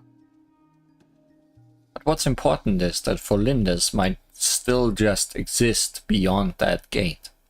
And if we can bring her back, Raria might be happy about that. And stop being the Rächer of Solnari. I agree. Better to save your strength. But if you'll humor me for a moment, I have a bold conjecture of my own regarding the world beyond the gateway. I highly suspect that neither Tholindus nor Rarir made it through unscathed. The evidence pointing to this is the fact that the Rahier of Solnari exists in the form of countless fragments. With the abyssal power he wields, no ordinary foe can touch him, let alone tear him to shreds. And yet, the Wild Hunt proliferates wherever his scattered fragments lie, drawing hordes of monsters to many different locations across the land. So your theory is that Rarir was physically torn to shreds by some powerful force? Hence, why the Wild Hunt is a distributed phenomenon, rather than a unified one? Makes sense to me. Explains why the Wild Hunt is so pervasive, and why he's been trying to piece himself back together. He was whole to begin with, and he wants to be whole again. Without the power of the Abyss on his side, he almost certainly would have perished the moment he was torn apart. But the Abyss, much like a curse, has kept him alive. I could not agree more. The power of the Abyss is most surely a curse. It is a compelling explanation, and one that accords with my present understanding of Abyss creatures. Whether the life form in question is primitive or advanced, if a curse has extended its lifespan unnaturally, it will continue to survive in spite of everything. This raises some interesting questions. I will run some experiments and see if there is any validity to my suspicions. That being said, regardless of whether my research bears fruit, I would like to thank Miss Nefer for conducting such a thorough investigation. Already, it has greatly enriched my understanding of the entity we face. My pleasure, Mr. Albedo. I too hope that the information I have shared today proves useful as we look to formulate the next stage of our plan. Hey! What is it, Dainsleif? You look really upset! It's just... when I think of the man I once knew as Rarir, I struggle to understand why things had to turn out like this. The two of you used to be friends, didn't you? I don't know if these words will bring any comfort, but my heart goes out to you. Mine too. We can never know all the hows and whys of the way things are. The moon and stars are full of untold secrets and lies, and the skies are host to many more mysteries than these alone. Yet, none of that can begin to compare with the complexity of human life. Those are the first comforting words I've heard in a long time. Thank you both. Well, I think this is a good place to end today's meeting. I'm sure Nefer needs some time to recover. She's been through an awful lot today. That's very thoughtful of you, Lama. Of course. By the end of this, these two are gonna be the best of friends. Sounds good to me. Take some time to rest and digest before we reconvene to nail down a plan.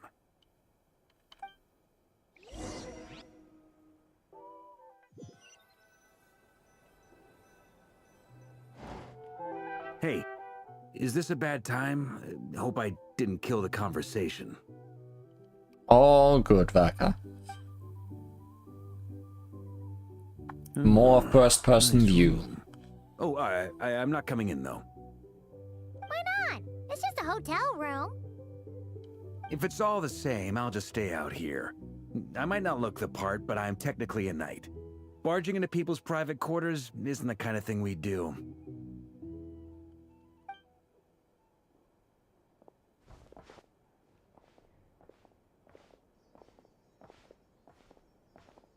Anyway, Nefer went back to the curatorium to get some rest. But before she left, she shared some things with me that I thought you should be aware of. All the important discussions happen in this hallway. Firstly, although she managed to trap the Raker of Solnari inside her chest set, there's no guarantee that the power of the Ibis King is any match for one of the 5 sinners. Their powers are beyond our comprehension. It's only a matter of time before he finds a way to break out. We have to come up with a plan and take care of him before that happens. Honestly, I figured that might be the case. So, how long have we got? 5 more minutes. Well, I asked her that same question.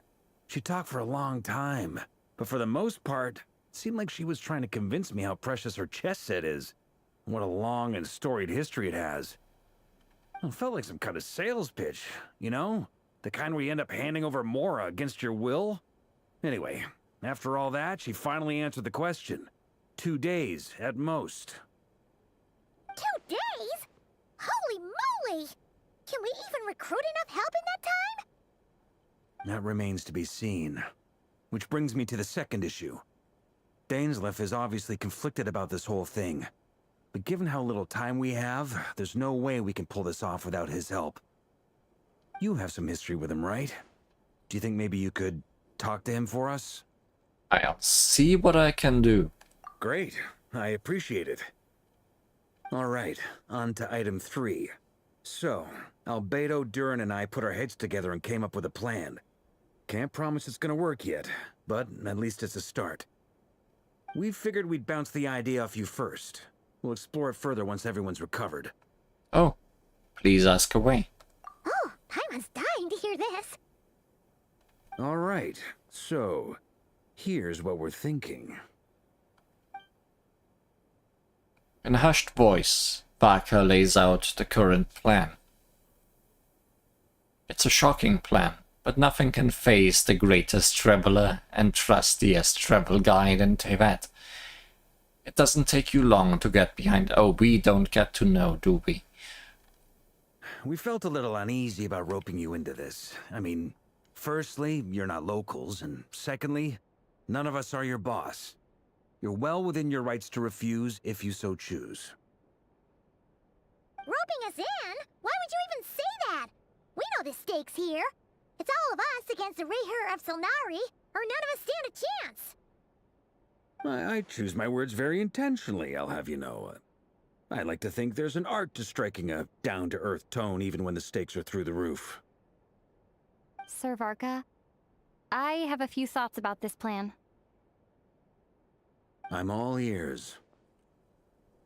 I think we can be more flexible with how the roles are allocated. In my view, the most sensible lineup would be like this.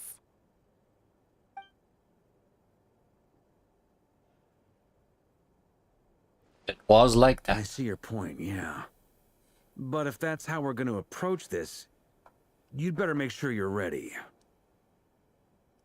To be clear, I don't doubt your abilities. Far from it. I just want to make sure. Are you really willing to take all this on? So you just put yourself in the most dangerous position, didn't you, Li Huan? I want to do everything within my power. The Rayher of Solnari is a truly fearsome opponent, and if I do my part, it'll greatly reduce the risk for everyone else involved. Well, that tracks with what I've heard. Jean's mentioned in her letters that you're so diligent it's almost abnormal. As in, most people weigh up the risks and rewards in situations like this. But you seem to just march towards danger without a moment's hesitation. Of course, everyone appreciates a fearless pioneer. But all that aside, I'm the Grand Master of the Knights of Favonius, and you're our honorary knight. I want to make sure your courage doesn't come at the expense of your safety. You distract them, and I hit him with the fish sword. Sounds like the greatest plan I've ever heard. Thank you, Sir Varka. I should be the one thanking you. It means a lot to have you on board. I'll give some serious thought to your suggestions. Valka gives a very knightly bow and says he'll see you at the hotel again later. He has arranged for everyone to meet and finalize the plan of action. In an effort to lighten the mood, he booked out the hotel for this meeting, so you could all chat over a drink. As the moon rises in the sky, you and Paimon leave your room, discussing whether Paimon has any other options than fruit juice. Everyone is already there waiting for you. They are chatting and smiling. Clearly the rest has done them good. As well as the existing crew, some unexpected help has arrived. Still, you remain conscious of the fact that the future of Nod-Krai rests on what is decided tonight. So many lives are at stake. You may never meet most of them, but whether they know it or not, all of them are counting on you.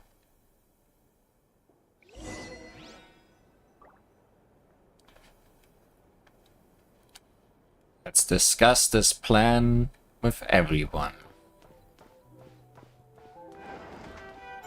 While silly music plays.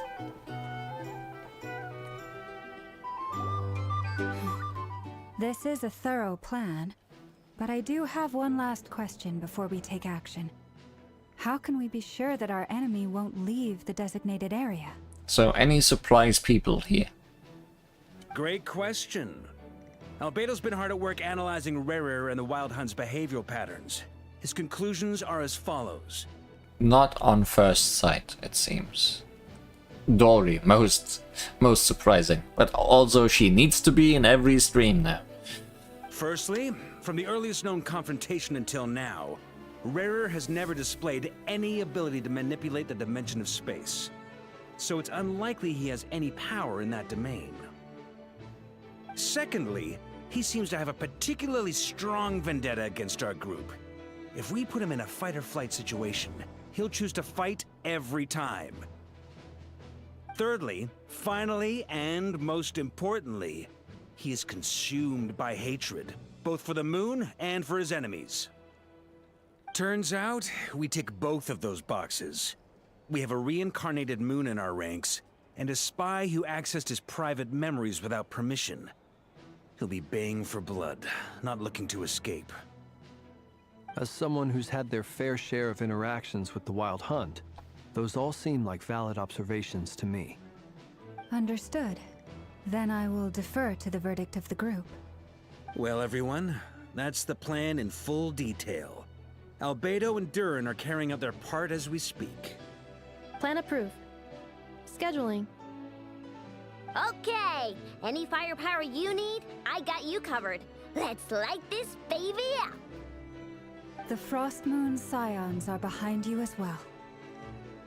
And the rest of you?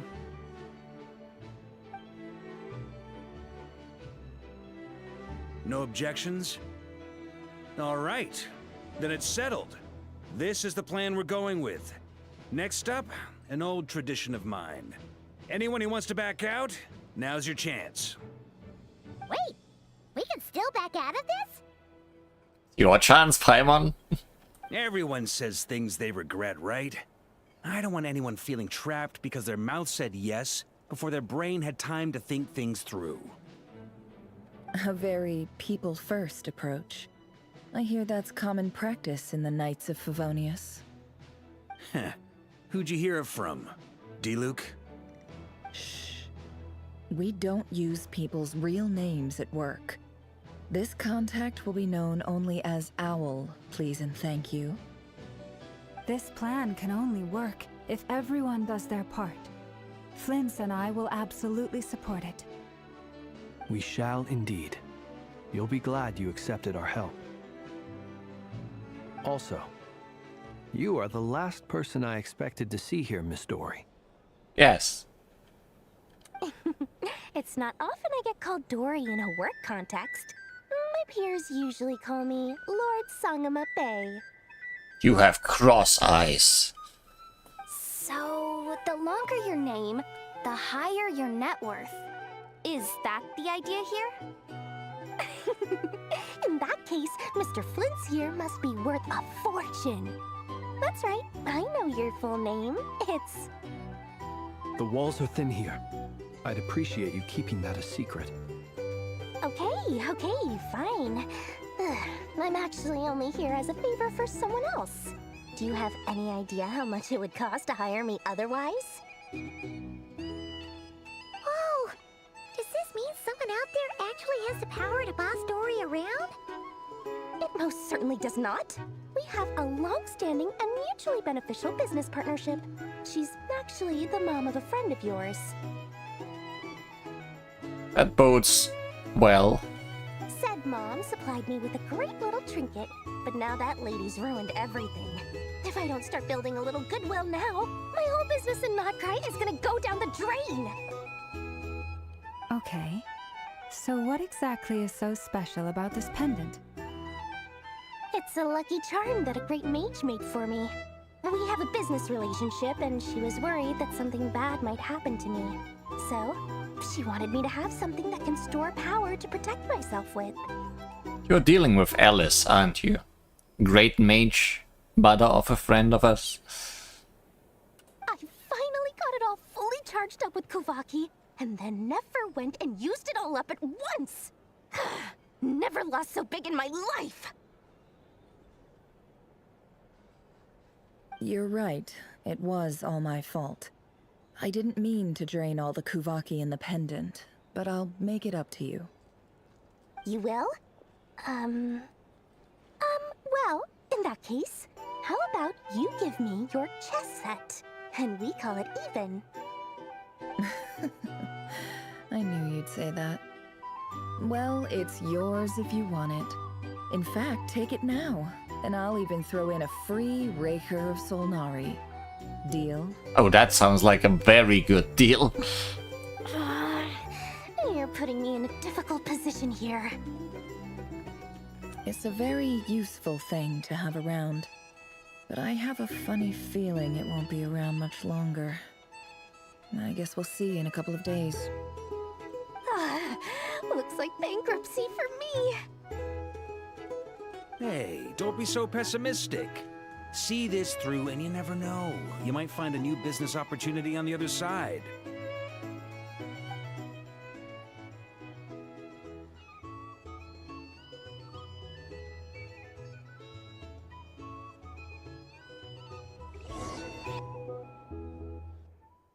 Silly loading screens? No. Looking for Dory instead.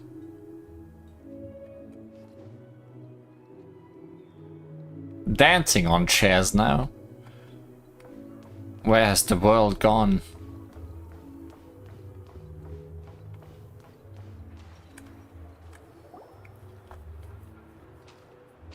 Dory!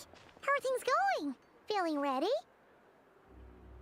Oh, I was born ready. We only have 2 days. You think Lord Sangamabe would let an opportunity like this slip by? Don't forget, when something's in high demand, the people with the goods on hand get to charge the highest price of all, even higher than the sellers taking advance orders. Ta-da! See? It's right here! And this... It's so pretty! Did you make it? I had no idea you were so skilled with your hands. No, I have a supplier. We go way back, so he made me a very attractive offer. Aha! No wonder you were talking about lucky charms at the meeting. You've been getting Kame to make them for you. That's not the full story. It actually started a while back as a project between me and the Dendro Archon. Okay, you're just working with everybody. Mage Alice once warned me that this world won't stay safe forever. There may come a day when everyone faces a great crisis. Didn't expect you to actually drop her name. I passed this on to the Dendro Archon, and she secretly brought together a research team made up of Sumeru's top scholars to invent a technology that could keep people safe.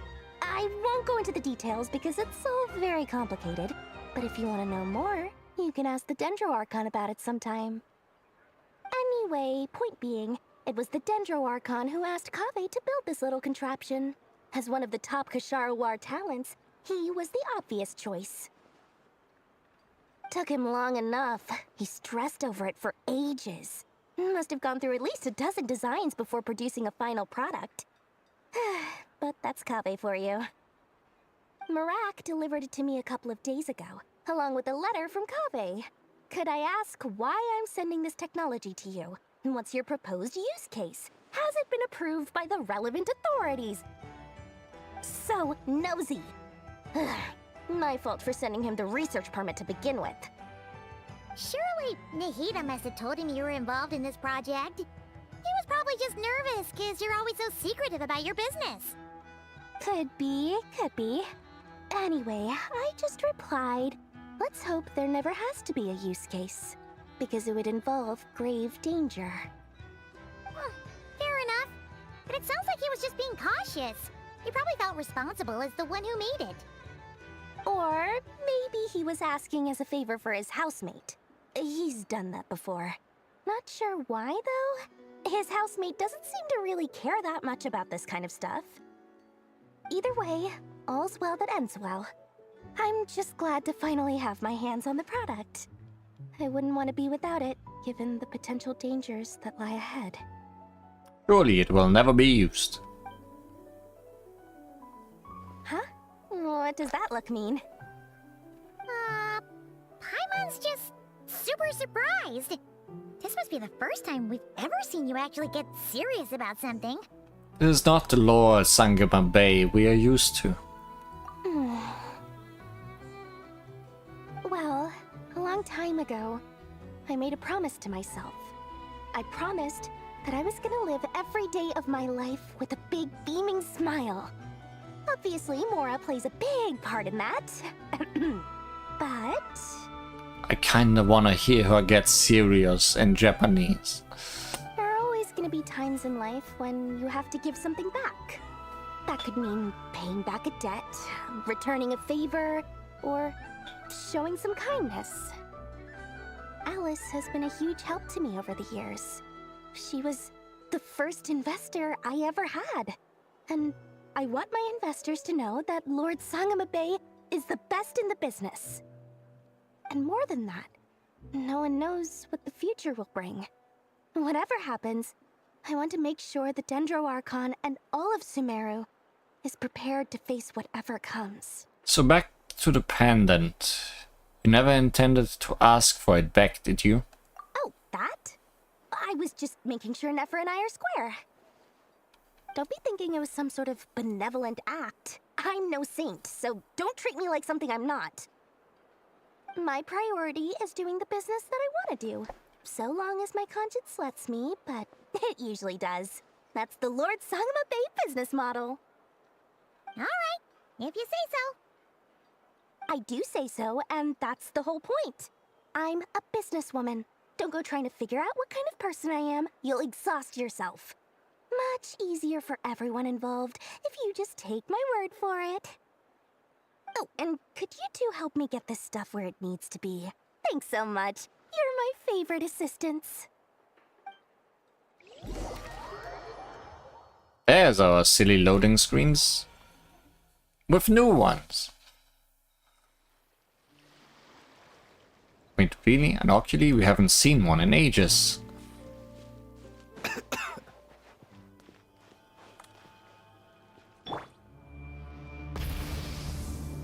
Oh no, it's too steep.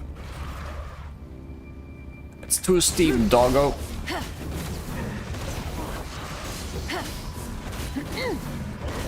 Headbutt! It's justice o'clock! Charge! It's justice o'clock!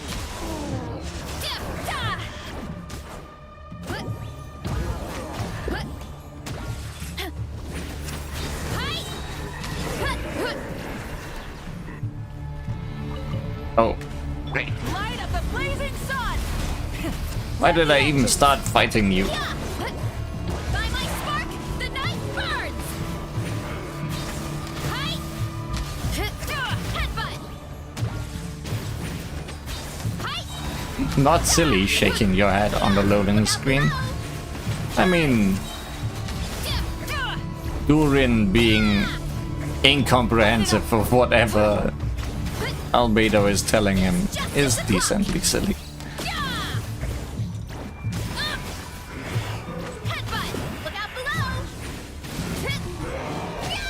Okay, this was at least for a chest. So shiny. And for a way to jump. Right? Please let me jump. No, no jumping.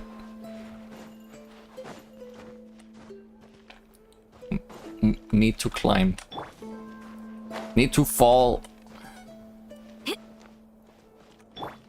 throttle.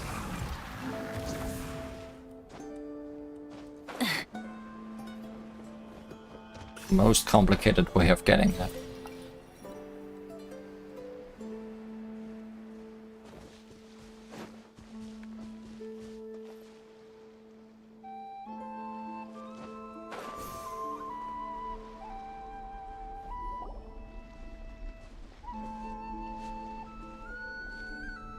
Traveler, Paimon, it's good to see you. Everything going smoothly over here? Sort of. Crap. As you're probably aware, Varka, Durin, and I captured some abyssal creatures from the Wild Hunt. I just killed them. Per the plan, we dissected and analyzed some samples of these creatures. The process went very smoothly. The findings, however, come with some troubling implications. What? You can actually dissect the Wild Hunt? That depends on your definition of Wild Hunt and dissection. Harmless, lifeless. These words are accurate descriptions. The Wild Hunt is an interesting phenomenon. In and of itself, it doesn't seem to possess anything akin to a human personality. But taken as a collective, the medium through which the Wild Hunt is summoned does appear to have a soul. Master griped a lot about the wise Horoptetyr, and seemed somewhat fascinated with the Faust Elegy. But she barely mentioned Rerir at all. I don't think that was because of his lower social standing, though. Anyway, it's a pity. I should like to hear her thoughts on the nature of the lifeform he has become today. Let's go ask her. It's a strange mix. The furious energy of an abyssal being channeled through a fractured physical existence. A consequence of being torn apart by an unknown power. Perhaps the only explanation for his survival in this state is that he sacrificed a degree of individuality in exchange for a continued existence. Oh, sorry. Once I get talking about interesting research, I have a tendency to go on indefinitely. Back to our research findings. Essentially, they confirm my hypothesis. Rerir's corpse is completely contaminated by the Abyss, and the effects are irreversible. You could think of this as Rerir in mutated form. But in my view, even that would be inaccurate. In reality, his whole being has been consumed by the Abyss. In other words, he is now nothing more than a manifestation of abyssal power. Unfortunately, at present, we have no means of completely eradicating abyssal power. Hence, we cannot fundamentally destroy the Rayhir of Solnari either.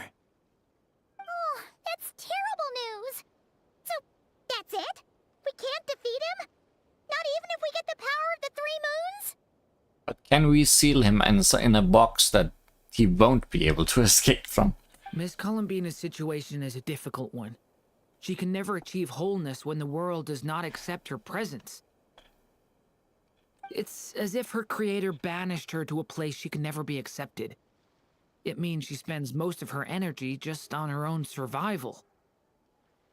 Given the circumstances, it's only natural to despair. But we must see this plan through to the end. Time to kick off the backup plan. Oh, Paimon almost forgot! This is for you. Dory asked us to bring it. Ah, how wonderful. Well, thank you for making the trip. Durin and I will be heading off shortly. I'm sorry I won't be there to protect you in person this time. Please be careful. We will. All right then. Stay safe.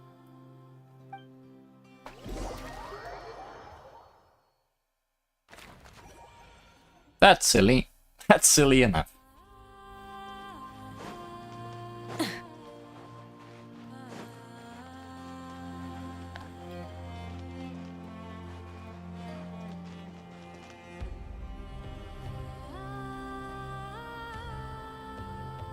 Miss Lauma, is everyone here? Baka, you are so tall compared to everybody else. Yes. The fate of my flock is in your hands, Grandmaster Varka. Please keep them safe. My lady, what are you saying? Within the next 24 hours, we will face the biggest crisis the world has ever seen. This is not a burden that we deserve to bear, but I believe that we reap what we sow in this life. So I intend to act. I must do what I think is right. For me, that means fighting for the future of Nod-Krai. This gentleman is the Grand Master of the Knights of Favonius, Varka, Knight of Boreas. In my absence, please follow his lead. Can people please always call him his full name? Hey, everyone. Guess I should introduce myself. Well, to start with, I know my way around a battlefield. Oh, get him out of here. Biggest strengths are honesty and hard-workingness.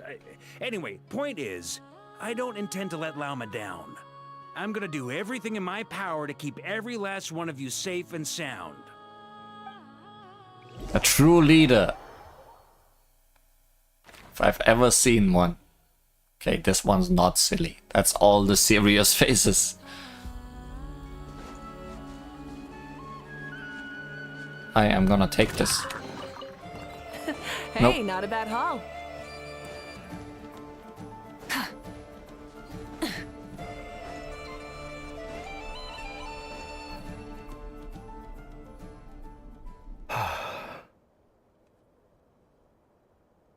Something on your mind?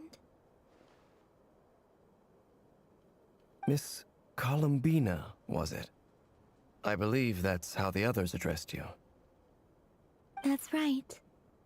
Names are funny things. Have you always been called Dainsleif? Yes.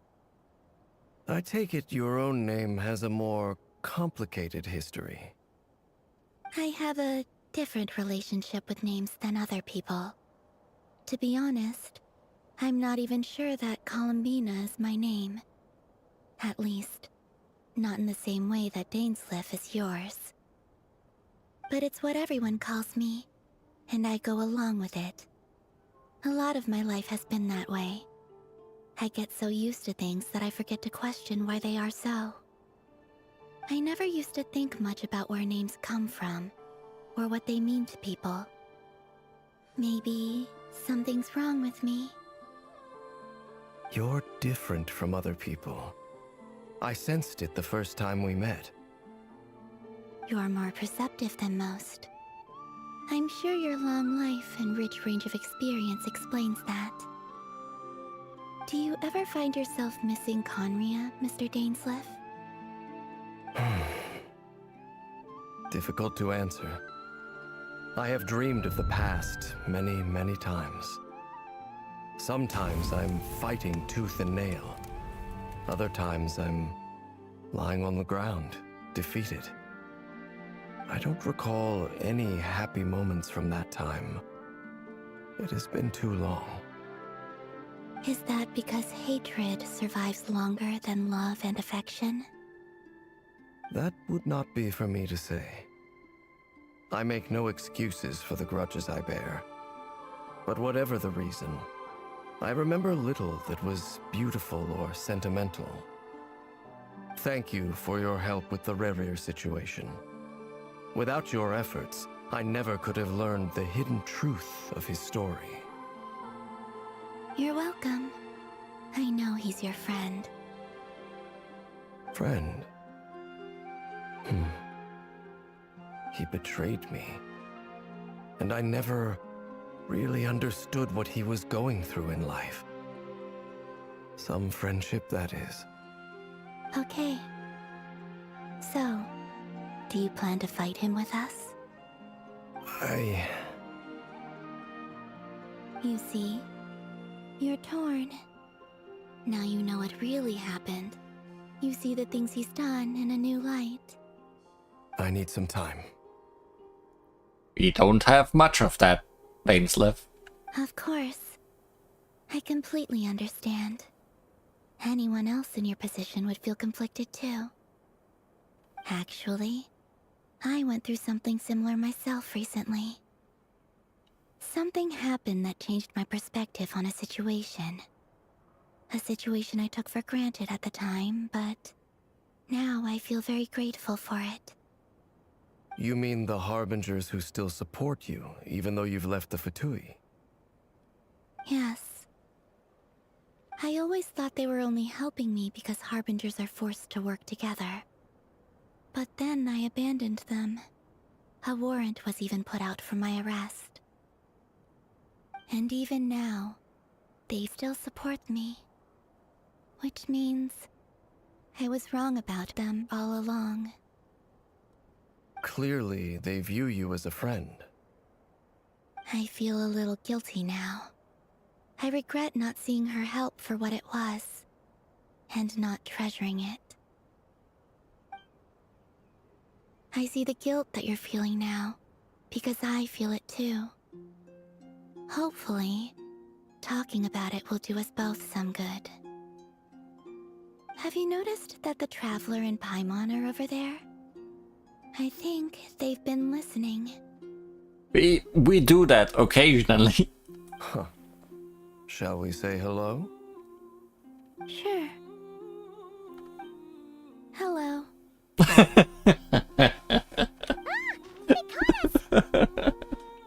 Sorry, we were just concerned about you. I apologize for making you worry. No doubt you wish to know where I stand on the plan to take down Reru, the Recher of Solnari.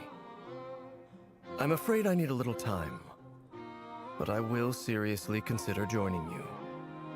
You will? Oh, thank you so much! Everyone will be so grateful to hear that!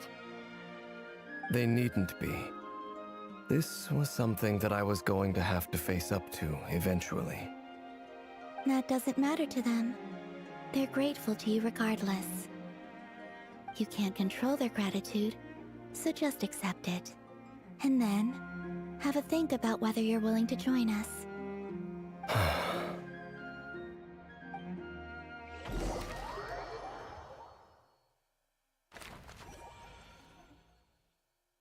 It's nearly showtime! Let's go rendezvous with the others. You know the place.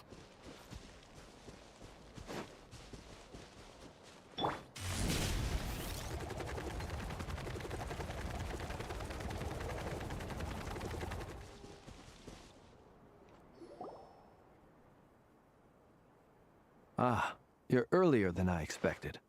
As are you. Hey, Flint's! Been waiting here long? Not too long. I came a little early so I'd have some time to think. With the crabs. Are you nervous about the battle? Quite the opposite. I'm reminiscing on my past battles. When I was awakened by the Ratniki, I had not touched a weapon in many years. I felt like the battlefield was not where I belonged. But after waging war against the Wild Hunt for so long, I came to realize something. A life of absolute peace is simply not a possibility for me. My restless flame indicates that somewhere inside of me, there is a deep yearning to root out the evil in this world. Oh, that doesn't sound like such a bad thing. I agree. Well, in the past, when I was a Fae whose primary concern was hibernation, it was hardly ideal. But it certainly serves me well here in the present. And and I am delighted to be able to join forces with you in this endeavor. Looks like I'm not the first to arrive. Ah, Miss Lauma. Did you sleep okay last night? I struggled to settle down at first because of the nerves. But don't worry. I got enough sleep in the end. I'll be just fine. Thanks for everything. Please, I'm just doing my part. Never! Over here! The goods have been delivered, and the backup plan is underway. Aino asked me to relay a message. She said Nefa will be on high alert and keep a close watch over all secondary districts where defense is required, providing support as necessary. Meanwhile, Aino herself will provide range support to us directly, using her latest invention. Excellent. My thanks to all involved. Box seeming kinda unstable. The chess set's looking a little unstable. It won't hold him much longer. We should be prepared to engage at a moment's notice. No sense sitting around waiting. Let's make the first move while we still have the option. I agree. Paimon, find a safe hiding place. Got it! Be careful, Traveler! I will.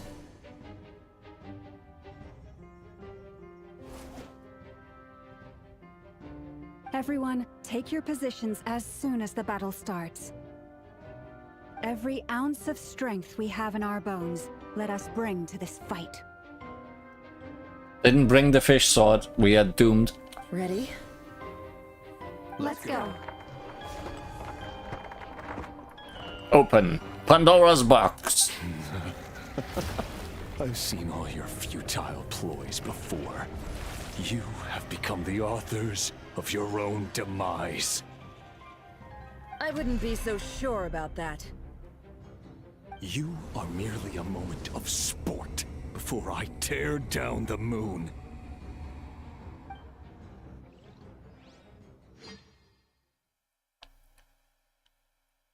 What a loading screen. Blasphemy against death. Yep, you too.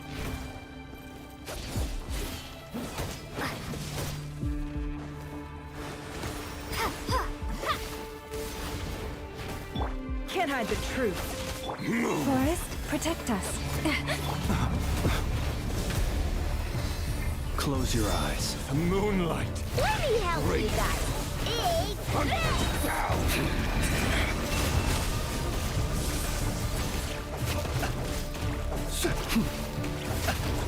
Free trial characters, that's...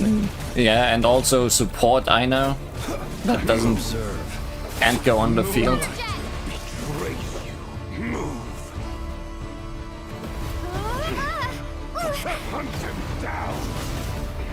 No more lies.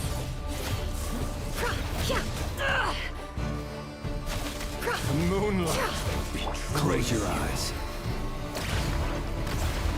With one heart, we pray. You poor lost lamb. The mystery unravels.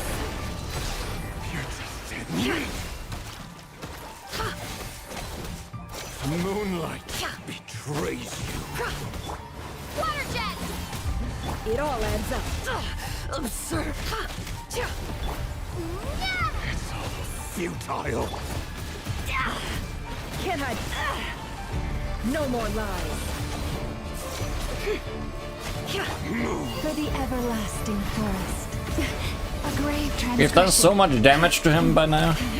It's almost insane. The night cometh. Be silent. It began with the moon, and so shall it end. The moon will protect you. The moonlight betrays you. Follow the deer.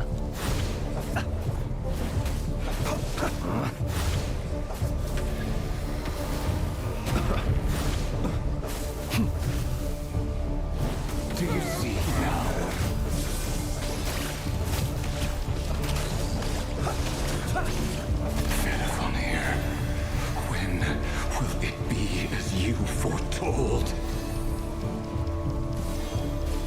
shouldn't have used Llama's skill. Because now there's too many deers.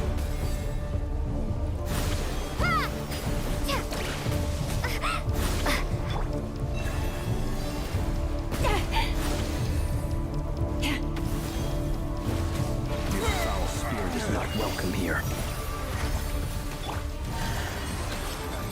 Close your eyes. The deception ends here. Bombs away!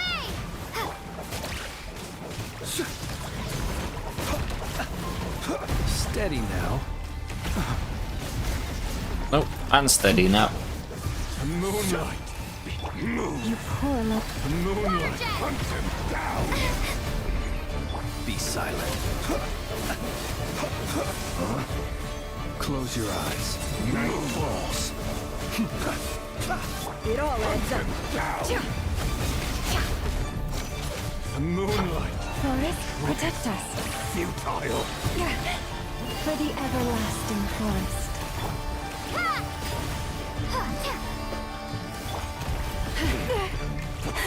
Observe.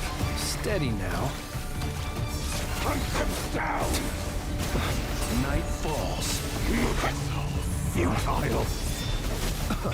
Keep your distance. Can't hide the truth. Seek within.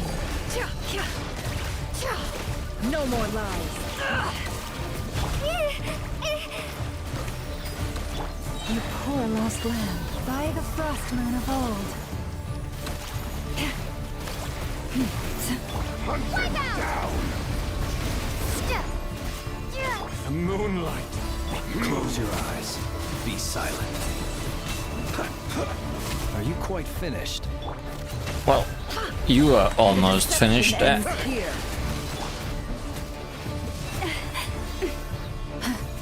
Hunt him down. Moonlight. Futile. One heart, we pray. Forest, protect us. Hunt him down. Move. Clue. Your little game of heroics is over. Moonlight. Great. Who wants to go first? Either Nefer or Flint by their HP amounts. Get out of my sight! No! We've been separated. You okay? Never! Where are the others? Stuck outside the barrier. I guess he really doesn't like us. I told you before, knowing too much is always a death sentence. Be careful what you wish for.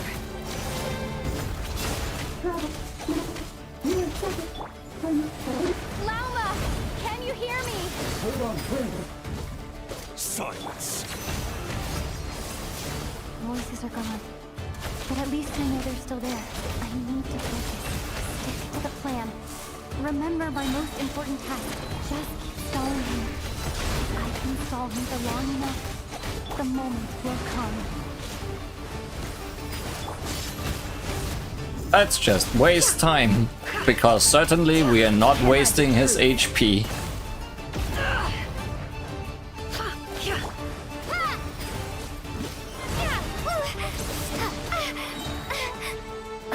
Seek within. Wipe out! Go!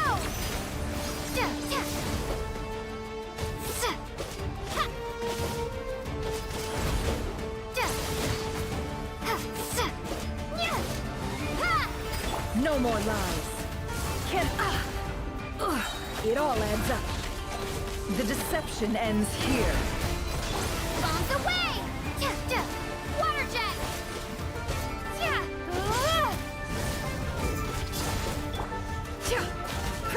Can't hide the truth. It all adds up. Absurd. Let's see what you're made of.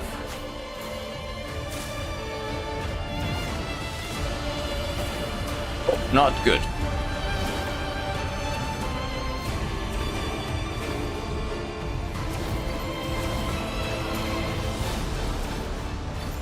Form shield better.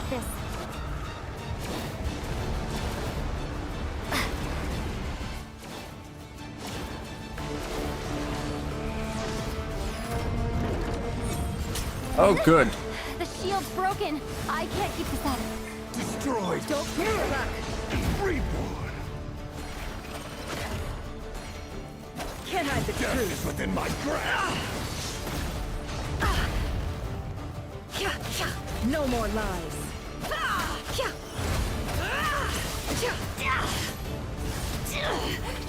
Can't hide the truth. Time to go clean. It all falls into place. The mystery unravels. Finally remembered how Nefer is supposed to work. Only took too long. You press her elemental skill, and then you just hold the attack button and she does auto attacks. Can't hide the truth. Seek within. Let's see what you're made of. With her 2 clones.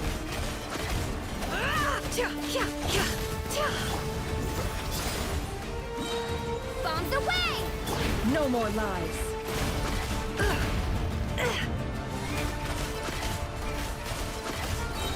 Those do actually good damage. Also, her not being in her cutscene animation for her ultimate, just summoning a sofa is very funny. Doing this again.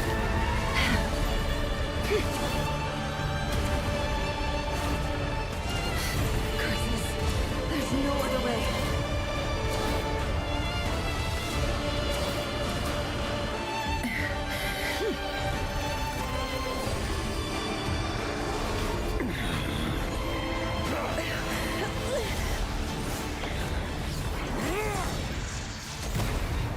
Well, there goes our stalling.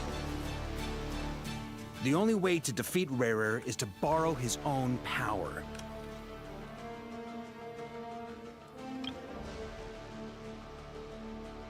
We finally got chairs? Well, not enough, clearly. That means Columbina will have to disappear while you two bear the brunt of his attacks. You have to hold on.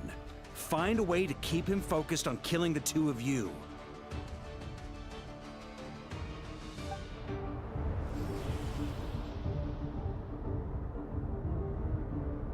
Nefer! Your eyes are bleeding.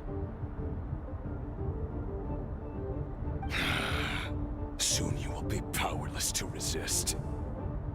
And then, I will reduce you to dust. But that dust will plague your memories. Come on, keep holding on. Any other tricks up your sleeve? Let's see them. As entertaining as they are, you've backed yourself into a corner. You don't fool me. I see your fear clear as day. I have to stoke his rage. Make him unleash everything. You fear what you could never defeat. You fear the thought of never being able to save your beloved. Well, I am never. You cannot win the fight against fate, Rarir. Is that what you think? Well, now it's your turn to feel afraid!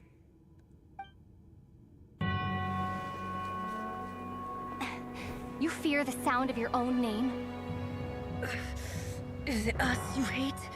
Or is it what you've become? Let's see what becomes of you!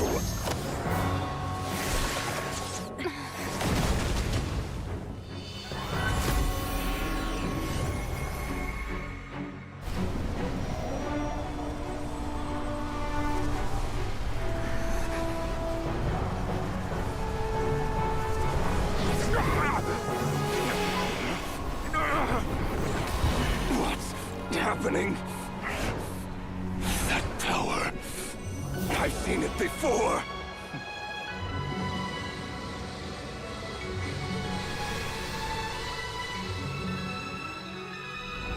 His power is on another level. We'll need to use an alchemical array to convert his power into a usable form. Then quickly channel it into Columbina, rendering her powerful enough to compete with him. I'll join you. I can help. If I release enough abyssal energy into a confined space, it'll create a potential difference, allowing us to extract a huge amount of elemental energy. Next, I'll synchronize with everyone's minds using Pyro, then give you temporary access to their abilities and fields of view. But it won't last long. Can you see?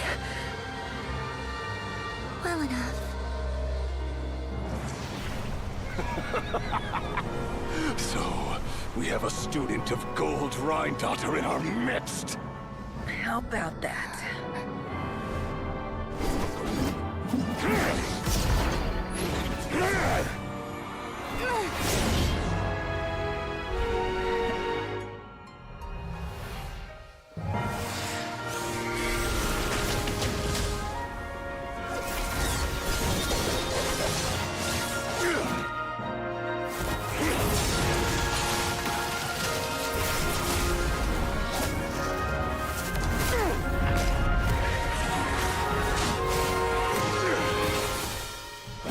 You use my own power against me? Just like how you stole Kuvaki. Look familiar?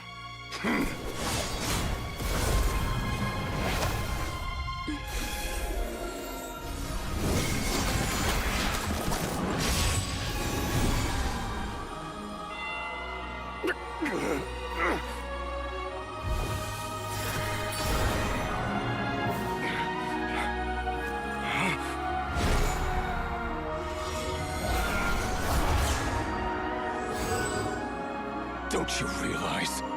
You don't have the power to hold that gate open. I don't, but someone else does. Goodbye, Rerir.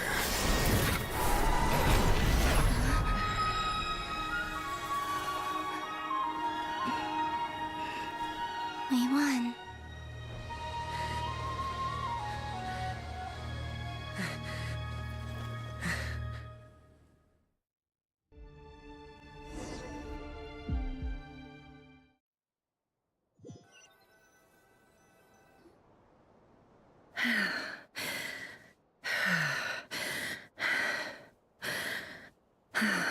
Oh no, black hole, his worst enemy.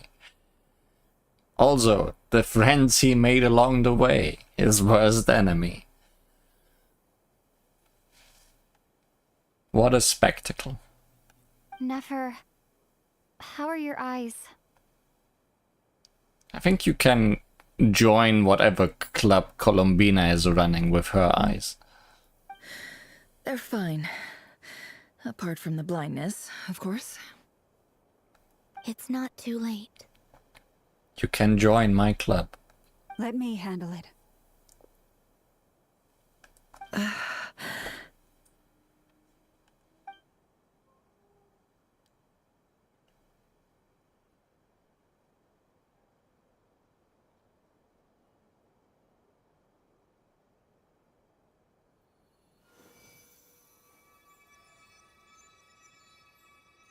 Miss Nefer, it's not like you to lose your composure. That was the most reckless thing I've ever seen you do. Reckless how?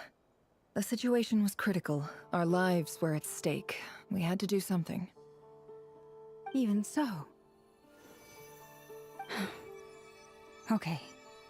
I guess you're right. Under the circumstances, it was a wise decision. You traded your eyes for an incredible victory. In business terms, I suppose that's a huge return on investment. I'd be hard-pressed to argue otherwise. Still, I don't like this outcome, and I don't want you to lose your sight for good. People suffer when they make sacrifices they shouldn't have to make, whether that means faith, strength, or in this case, your ability to even see.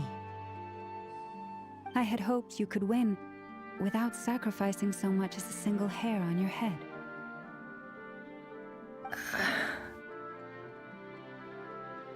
Thank you. Really.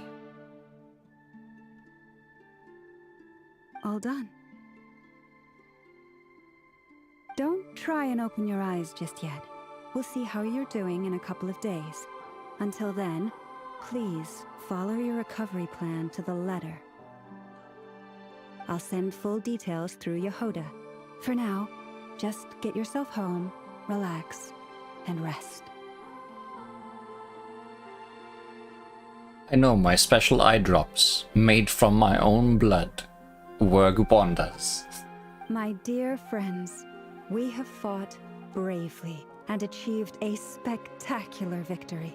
A dark cloud has been lifted from the skies of Nod-Krai. All in this land will be grateful for what you have done. But he's not dead, right? Are we sure he won't just come back in 100 years or 500? The moon will remember this day.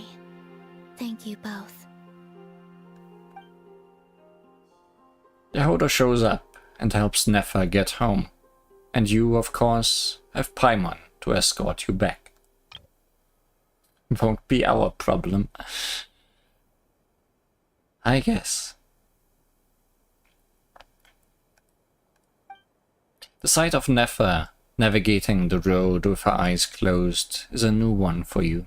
She proceeds cautiously, but as her silhouette disappears into the distance, you notice she's almost smug. There's something I want to let you know.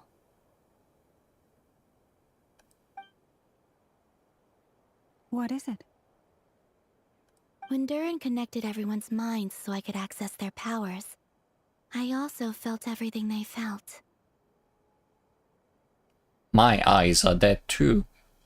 And since Nefer's eyes were injured, my eyes are hurting now too.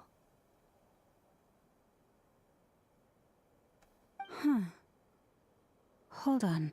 Let me try. I only feel the pain. There's no actual damage. I just thought I should tell you. You're right. There's no damage. That's a relief. Can't damage what doesn't exist. But I must say, I'm surprised to hear the Kuthar share something like this with me. In the past, you never used to open up about yourself. Things are a little different now from how they were. I'm learning to share how I truly feel with my friends. Friends? You have no idea how glad I am to hear that. You can't help but break into a smile at the word friends, as a warm and fuzzy feeling fills your chest. One by one, your fellow teammates report in to inform you that everything is under control. At Lauma's insistence, you lie down. You fought on the front line against Reria, and now you need rest.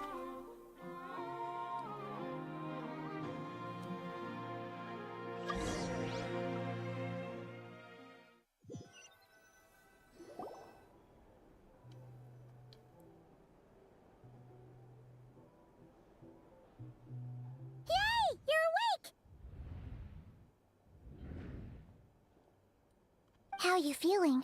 Any aches and pains? Did you sleep well? Have you lost your eyesight? I'm doing all right, Paimon. No need to worry about me. Phew! Well, that's good. Paimon's been sitting on the edge of the bed worrying about you for ages. You slept a whole day and night. Poor Paimon had to eat all by her lonesome. Glad to hear you didn't starve. How was the food? Well, it wasn't the same without you there to share it. Honestly, Paimon just can't relax when you're not your usual self. She couldn't enjoy the food and settle down to sleep. Well, I'm back to normal now.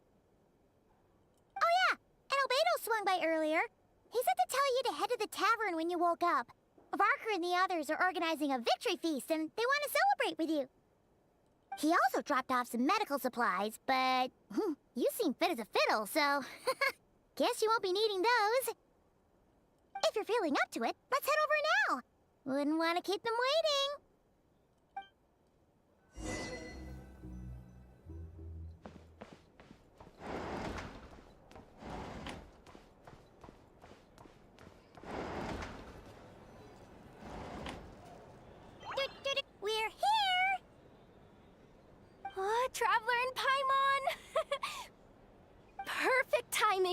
We were literally just saying how there's no way we're holding this victory feast without you any longer, and we would have postponed it till tomorrow. Day. Much better, thanks. Worry about me. Relieved to hear it. If that changed, me know. Happy to check you over at any time. Yep, we're... How are her eyes? How are her eyes doing? Yeah. Nefer's right over there. I'm sure she'd love to catch up with you.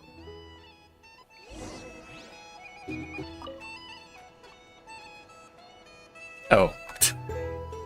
Why? Why are you letting me do this? We're here! Oh, Traveler and Paimon! Perfect! How are you feeling Much better. Relieved to hear. Yep. Oh wait, where's Nefer? How are her eyes? Nefer's right over... I'm sure she'd love to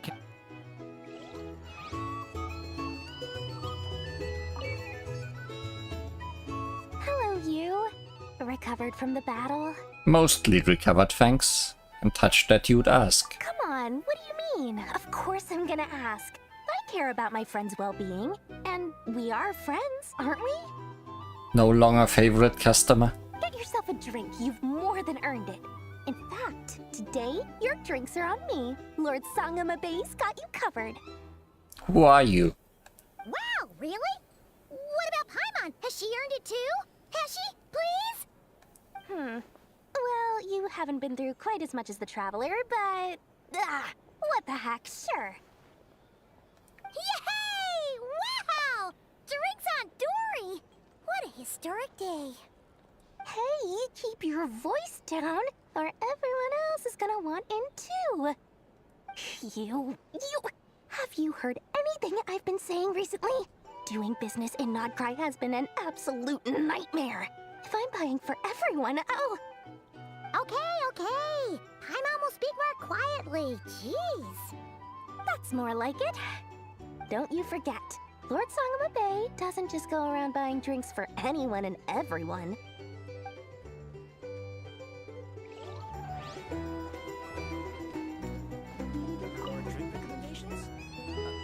I thought of 1,000 ways to congratulate you. The honorary knight stuns them speechless once again. Well said.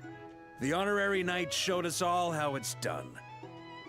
The other knights told me that Mondstadt was the first stop on your journey. All of us are truly delighted to count you as our friend. I'd like to thank you for supporting the Knights of Favonius, and also for helping us save Nod-Krai. Don't mention it, Grandmaster. Nonsense! Of course I'm gonna mention it. This is more than just business. It's a relationship. And there can be no relationship without showing gratitude where it's due.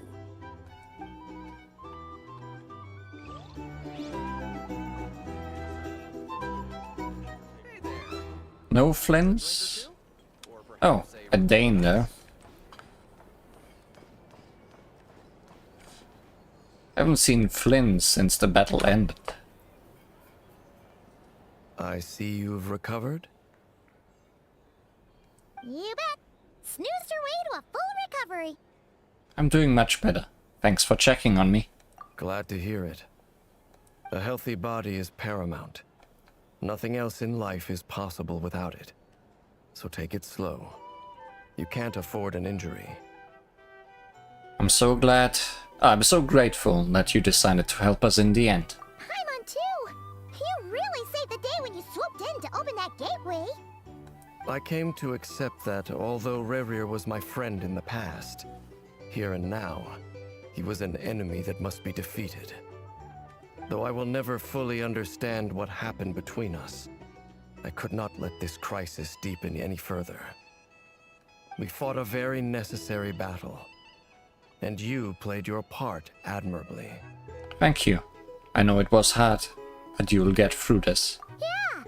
And if you ever need to talk, just remember, we're always here. I'll do that.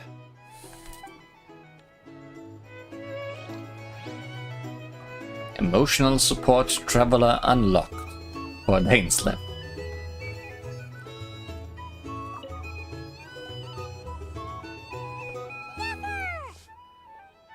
Traveler, Paimon, are you recovering well? Much better thanks to a good rest. You're looking well too. Turns out that moon chanter has some real talent after all. My eyes were mostly recovered after just a couple days rest. I can actually open them again now. Yeah, but you gotta be careful. Lauma says not to strain your eyes while they're still healing. Yes, thank you. I'm well aware. Yehoda, could I borrow you for a moment? I could do with an extra pair of hands. Oh, sure. Coming. Did you hear that? I gotta go help Lauma for a second. You guys chat among yourselves. I'll grab us some drinks on the way back. Paimon, you still like 'em sweet? You bet! Make it extra sweet, because Paimon's earned it! Sure thing!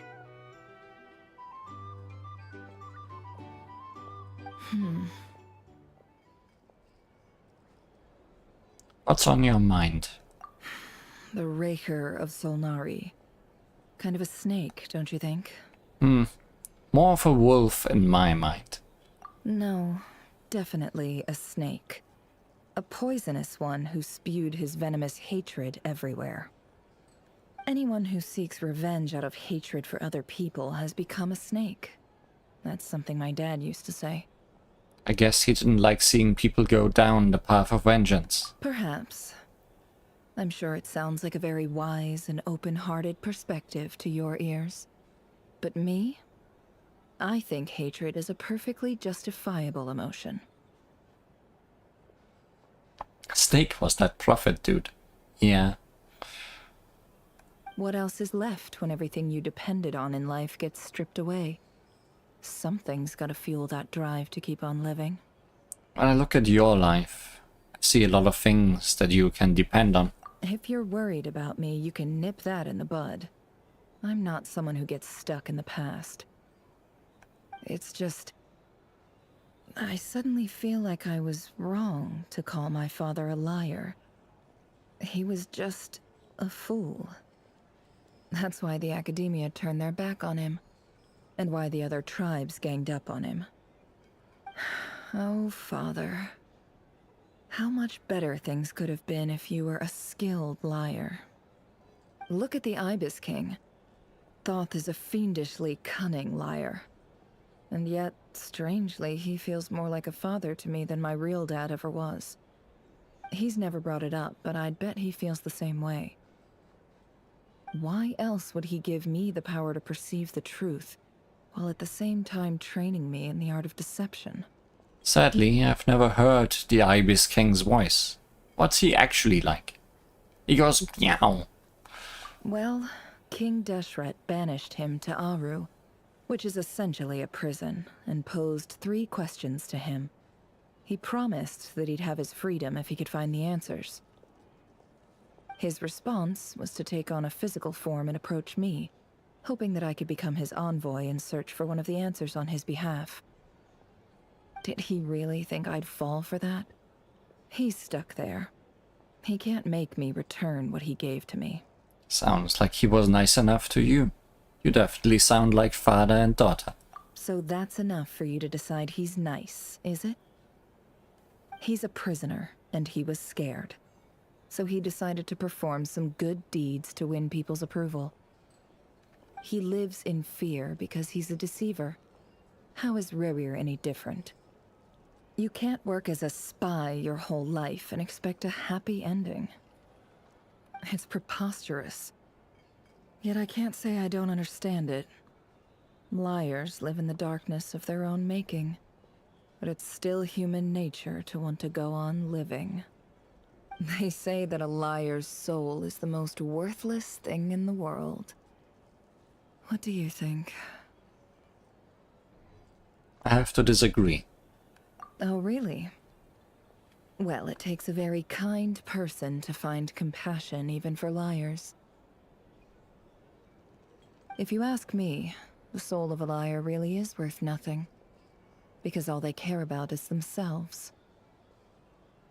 For example, when something good falls into my lap, I don't go sharing the news around. Stops other people trying to steal it from me.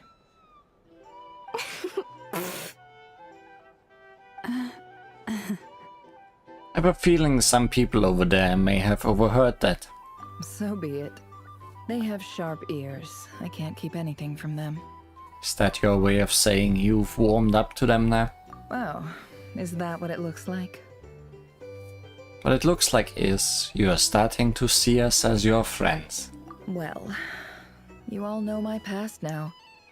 And I can't simply eliminate everyone who knows too much.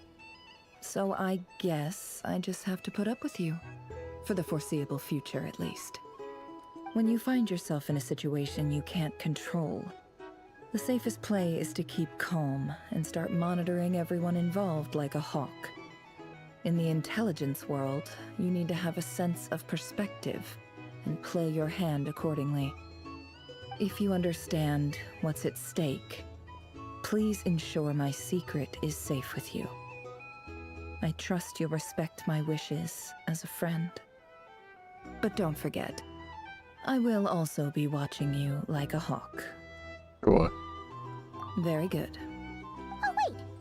Now that the panic's over and we've all calmed down, Paimon suddenly remembered something. What is it? After all that build-up, our mystery ally never showed up even once. Right. And that's how you cliffhanger me? A noise is coming from indoors. Huh? Am I imagining things?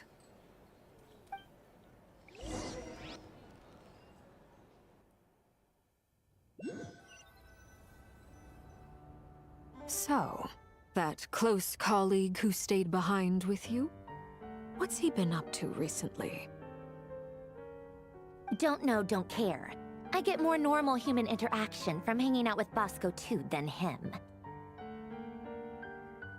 Although, now you mention it, he hasn't bothered me in a while. I wonder if... If he's disappeared without a trace, it's the biggest gift he ever gave to the world. But I somehow doubt that's what's going on. He won't lie low forever. So we'd better stay on guard.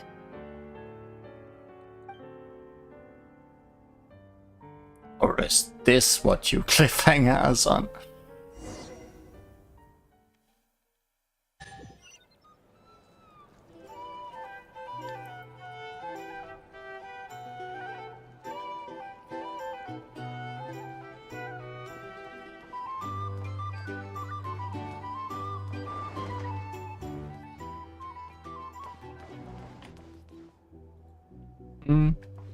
I thought there would be someone hiding, maybe, but no.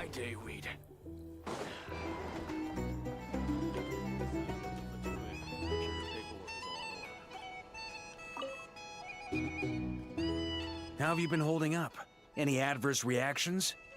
If you start to take a turn for the worse, make sure you tell me right away.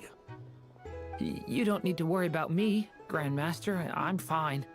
I mean, I barely did anything, so... What? You're too humble, young man. You played an indispensable role in the battle for Nod-Krai. We can't thank you enough for your support. Sometimes, when people praise you, it's because you deserve it. The best thing is to accept it calmly and with grace. It's important to learn how to respond to words of admiration. Let's do a quick demonstration. Albedo, that was an incredible feat of alchemy. The pressure was on, but you worked flawlessly at lightning speed to get the job done. Thank you. I can't take all the credit, though. Durin played a big part in forming the alchemical array. See? Did you catch that? A masterclass in how to take a compliment. Okay, yeah. I did work pretty hard to help prepare for the battle. No point denying that. Hey, you guys! Seriously, great work everyone. You all outdid yourselves. Hey, look who's bounced back. Looking good, Traveler. Seems like you've recovered. You won't need to take any more medication. Can I get you a drink? Huh? You know how to order at a bar now? You've sure learned a lot recently. Handling a drinks order is ridiculously simple compared to alchemy. Don't worry, I'll blend into society yet. Paimon believes it. You're clearly a fast learner, just like your brother. To be totally honest, though, Paimon didn't quite follow all the details when you first explained the plan to us. Don't worry, that's completely understandable. Unless you're a student of alchemy, it's hard to grasp the principle and how the process works. To put it in the simplest terms, we saw how our enemy stole the power of Kuvaki. And that gave us the idea of stealing his power to turn it against him. When facing an enemy you have no hope of defeating, it's best not to engage them in battle. So, instead of looking for a way to overpower him, we decided to help Columbina get strong enough to at least stand up to him in a fight. For this to work, we had to analyze his modes of attack, confirm who his main target was, and make sure that he wouldn't go beyond the range of the alchemical array. For added security, we prepared a total of 4 arrays. But to mitigate the impact of the battle, we identified one location in particular as the ideal spot, which is where the confrontation took place. The alchemical array absorbed his abyssal power, then Durin processed it to render it usable by Columbina. That power enabled her to do what would otherwise have been nigh on impossible. What surprised me was that Dainsleif actually agreed to join us. Given his history with Rerir, he had every right to sit this one out. But we're extremely grateful for the decision he made. Wanting a former friend in battle? That can't have been easy. Looking forward to us having to confront our brother. It must have been a painful choice to make. But I'm sure that making a decision was far better for him than staying in limbo. Absolutely. He was torn between 2 paths, but in the end, he made his choice and stuck to it resolutely. He doesn't strike me as the sort of person who'd stay trapped in limbo for long. Anyway, however you cut it, everyone gave a stellar performance. And now, it's time to kick back and celebrate.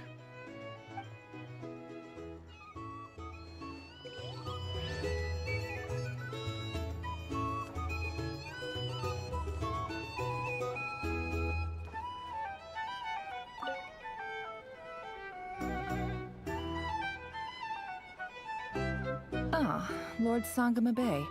How lovely to see you. Here to strike a deal? I must thank you for the device you provided. It was an enormous help. Would I be right in thinking that it was developed by the Academia? Why come and ask me when you clearly know already? I mostly came to thank you. That's more like it. A little gratitude goes a long way with Lord Sangamabe. Play your cards right, and you might even stand a chance of becoming my long-term supplier. The chance to work with such a kind and charitable investor as yourself would be a great honor for the Curatorium. Huh? Charitable? Who said anything about charity? First time hearing about it. Let's see. The first plot of land you purchased in Nod-Krai, your desert interests, and... Stop! What do you think you're doing? Exposing my investment history! It's nothing to hide from. They're all perfectly legitimate investments. And some of the land you purchased was with the intent of building a sanctuary? Yes, I heard about that too. How did you... You're a curious case, Lord Sangamabe. You don't like people finding out about your good deeds, do you? But I'm afraid no matter how hard you try to keep things under wraps, where there's a will, there's a way. You did it for Sumeru, didn't you? It was empty land that was gonna go to waste otherwise. I figured if I built something there, it might at least get some use in an emergency. Disasters are capricious things. They strike without any warning.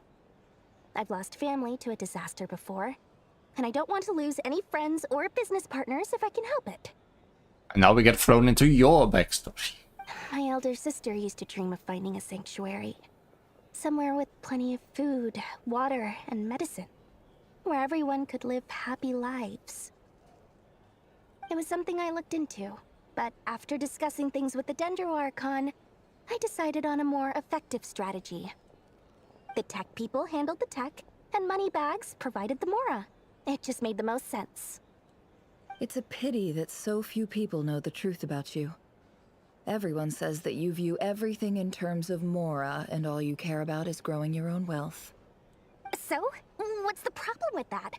Everyone wants to be rich. It's human nature. So yes, I love Mora, and it's nothing to be ashamed of. But surely you have dreams of your own, beyond just making Mora. You don't get it, do you? My dream is to invest in other people's dreams. And, you know, make a nice little slice for myself along the way. Just thinking about it makes me happy. That sweet, sweet sound of Mora. Thank you. For the device? And the pendant. Oh, that. I was just returning a favor. Don't worry about it. Seems like we've both been away from home for a very long time. Yeah. So long that I barely remember what my family even looked like. That would be your mother, father, and sister? Yeah, though it's been years since my sister passed away. It's not like I want to forget them, obviously, but memory can be even more ruthless than the most calculating business person. Beyond a certain point, if something isn't helping you, it just gets rid of it. My sister can't help me now. Slowly but surely, her face is fading from my mind's eye. It's become a vague impression. Not everything will fade. When loved ones pass away, the beautiful memories are the ones that last the longest. Yeah, that's true. If you ask me, that's the one silver lining in all of it. Well, that, plus, I'm sure that life is much better now than it was back then. Oh, absolutely. I have tons of Mora, a big beautiful house, business is booming, and I'm as happy as can be. You've got a lot going for you too. Boss of the Curatorium of Secrets? I'm sure there's plenty of Mora to be made in that line of work. I appreciate the vote of confidence.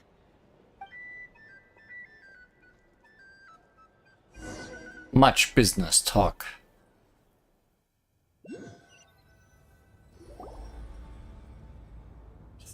That's the only reason you're here.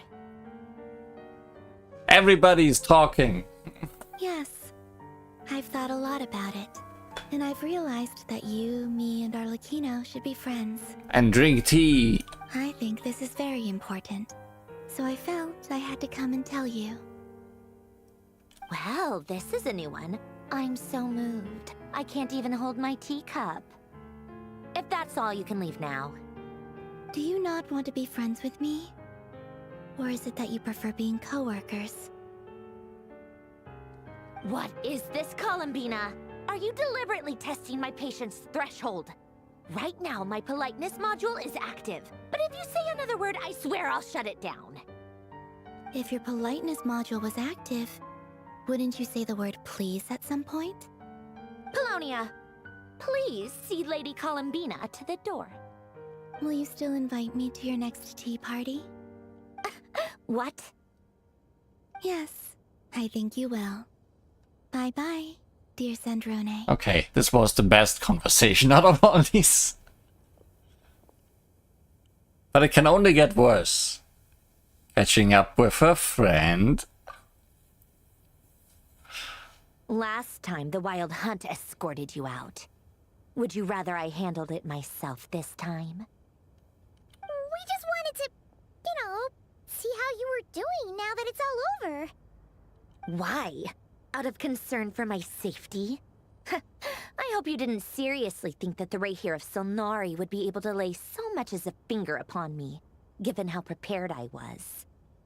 Mostly because you kind of helped us out, so we just wanted to check you were okay. Looks like all your robots are fixed, huh?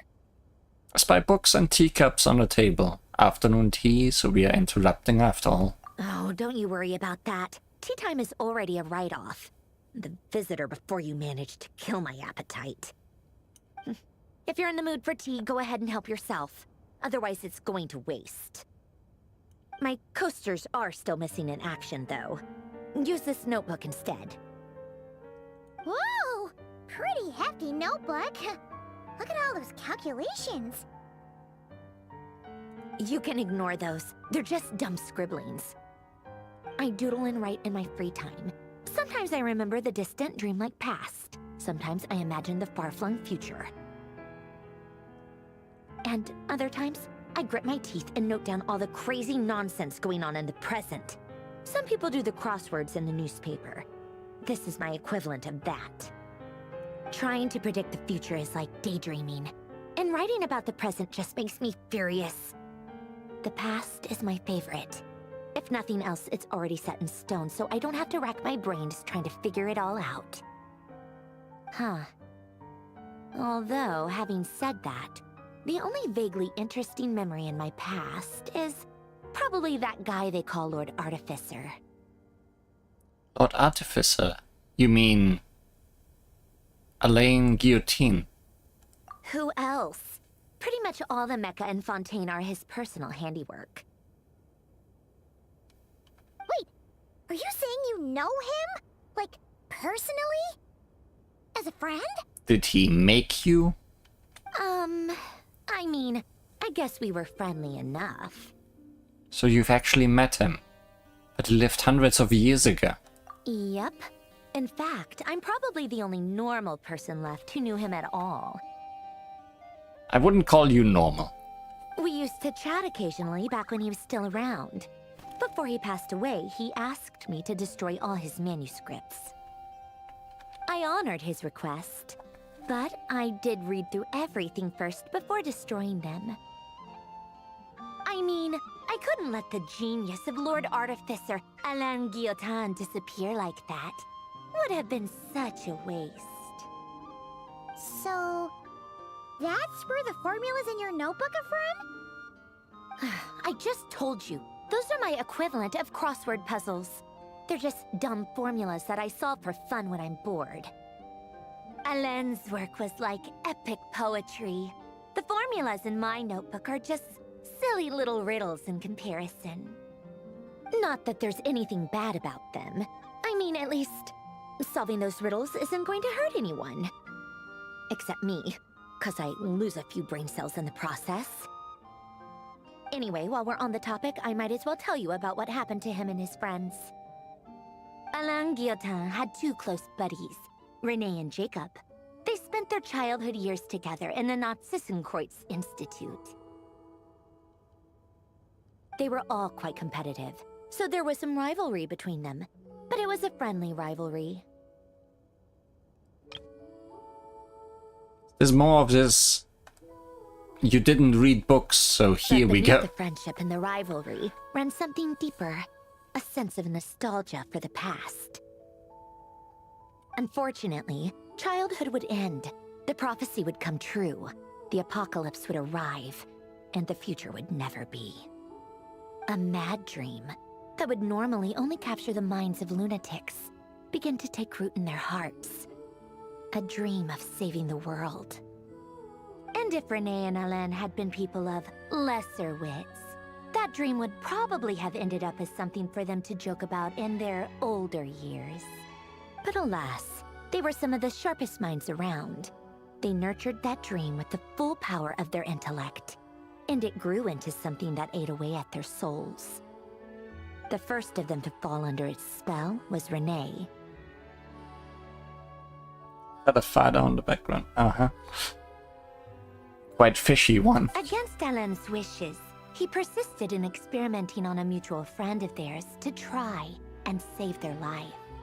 Alain did not approve and parted ways with Renee. It's complicated. Alain wanted to believe that Renee only did what he did for the sake of their friendship. But when he told me about what happened, I could tell he still had some suspicions about Renee's motives. Perhaps the seed that would grow into a nightmare had already sprouted in Renee's mind. Even then. The next time they met, Renee's soul had been completely engulfed by the dream of salvation. His futile attempt to change the tide of fate only resulted in a wave that swallowed up the world, even before the apocalypse came. And although that wave died down eventually, I hear that it just recently came back with a vengeance. As I understand, Renee wanted to live out his dream of salvation once more. Yeah, we dealt with that. But I'm told that the attempted resurgence finally died out for good. At long last, Renee awoke from his deluded dream. Though of course by then it was far too late. What do you think of Renee? Do you admire his transcendent genius? His view that any price was worth paying to achieve the lofty goal of saving the world? Or do you despise him? Dismiss him as an evil madman who wrought havoc on the lives of everyone around him as he pursued his delusional dream? Same difference, really. Just a matter of perspective. I don't admire him. Really? I can't tell whether that's because you disapprove of his deeds or because he failed. Or maybe you have some other reason. Renee no longer exists in this world, and the dream he started went on to be realized by someone else. What about you? What's your take on Renee? I don't like fanatics who give up their whole lives for their ideology. Nor do I like fools who let their delusions take control. Maybe I could understand if Renee had just been an ordinary person. But he had a sage-like intellect, and still managed to get himself lost in the labyrinth of his own desires. Anyway, that's enough about Renee. Now, moving on to Alain Guillotin, the Lord Artificer. He managed to put a stop to the first storm whipped up by Renee. But after that, Alain lost his friends and family. To his credit, I suppose, the loss of his family and friends was purely a tragic accident. It's not like Alain sacrificed them for his cause or anything. After that, the only thing supporting his work was the same dream that had dragged his closest friend down to the abyss. But although the desire to save Fontaine drove him to found the Fontaine Research Institute, Alain continued to reject any form of transcendental knowledge or power. He was suspicious and fearful of it, having seen the way it had affected his closest friend. I think that formulas and machines derived solely from human intellect were the only thing that gave him a sense of spiritual comfort. Yet Alain's intellect was simply too great. It barely left him space to breathe in his lifetime. Once he realized that the end of his life was approaching, he finally accepted the truth. The Nod-Krai Institute needed someone, and a human being, to see its story through to the end. He quit working on his formulas, trading them in for the fairy tales that had played such a formative role in his childhood, but which he barely touched in his adult life. He told me that the director of the Nod-Krai Institute used to read those fairy tales to the children as bedtime stories. Apparently, they worked wonders at sending kids off to sleep. I think that all he wanted at that time in his life was to be able to sleep deeply without being plagued by depression. By that point, nothing else really mattered.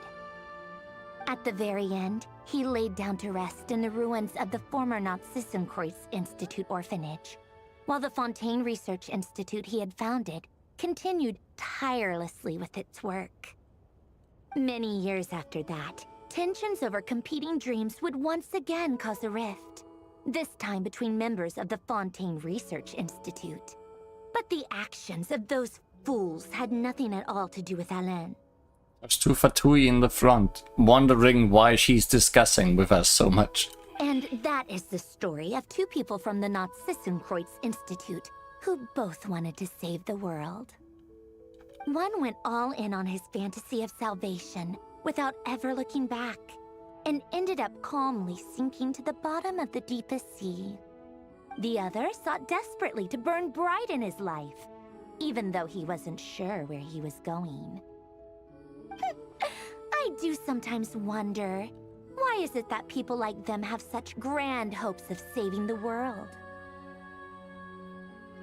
It's to unwind again. Winding up and winding down. Even the grandest tree starts as a tiny seed.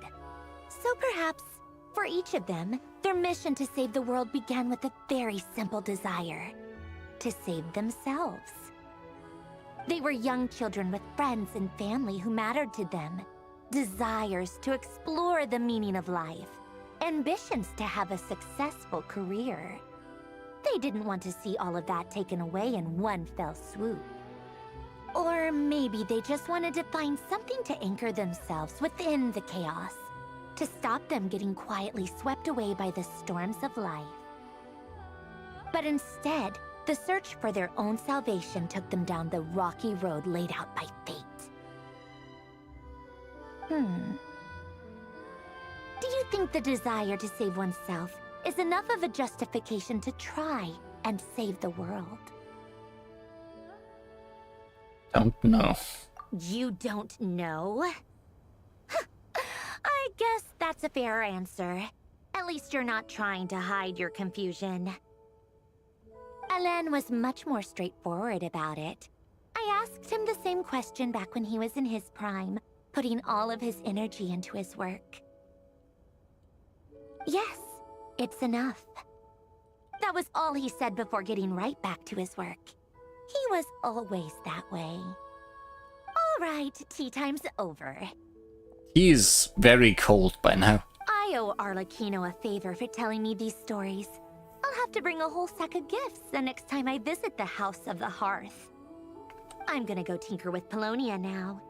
You guys can do whatever you want, as long as it doesn't involve interrupting me. Polonia, exit hibernation mode. Begin diagnostics.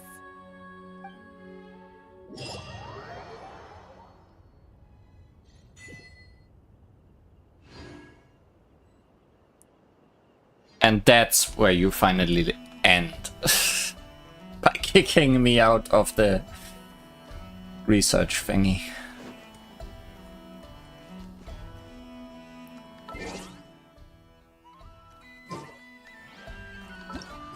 Yeah, no more quest. We are done. Now we can also unwind without problem.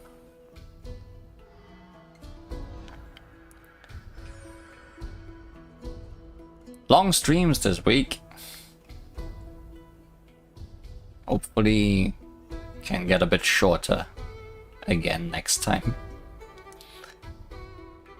See you and good night. Goodbye. Could have just ended on the cliffhangers. But that's not how this works.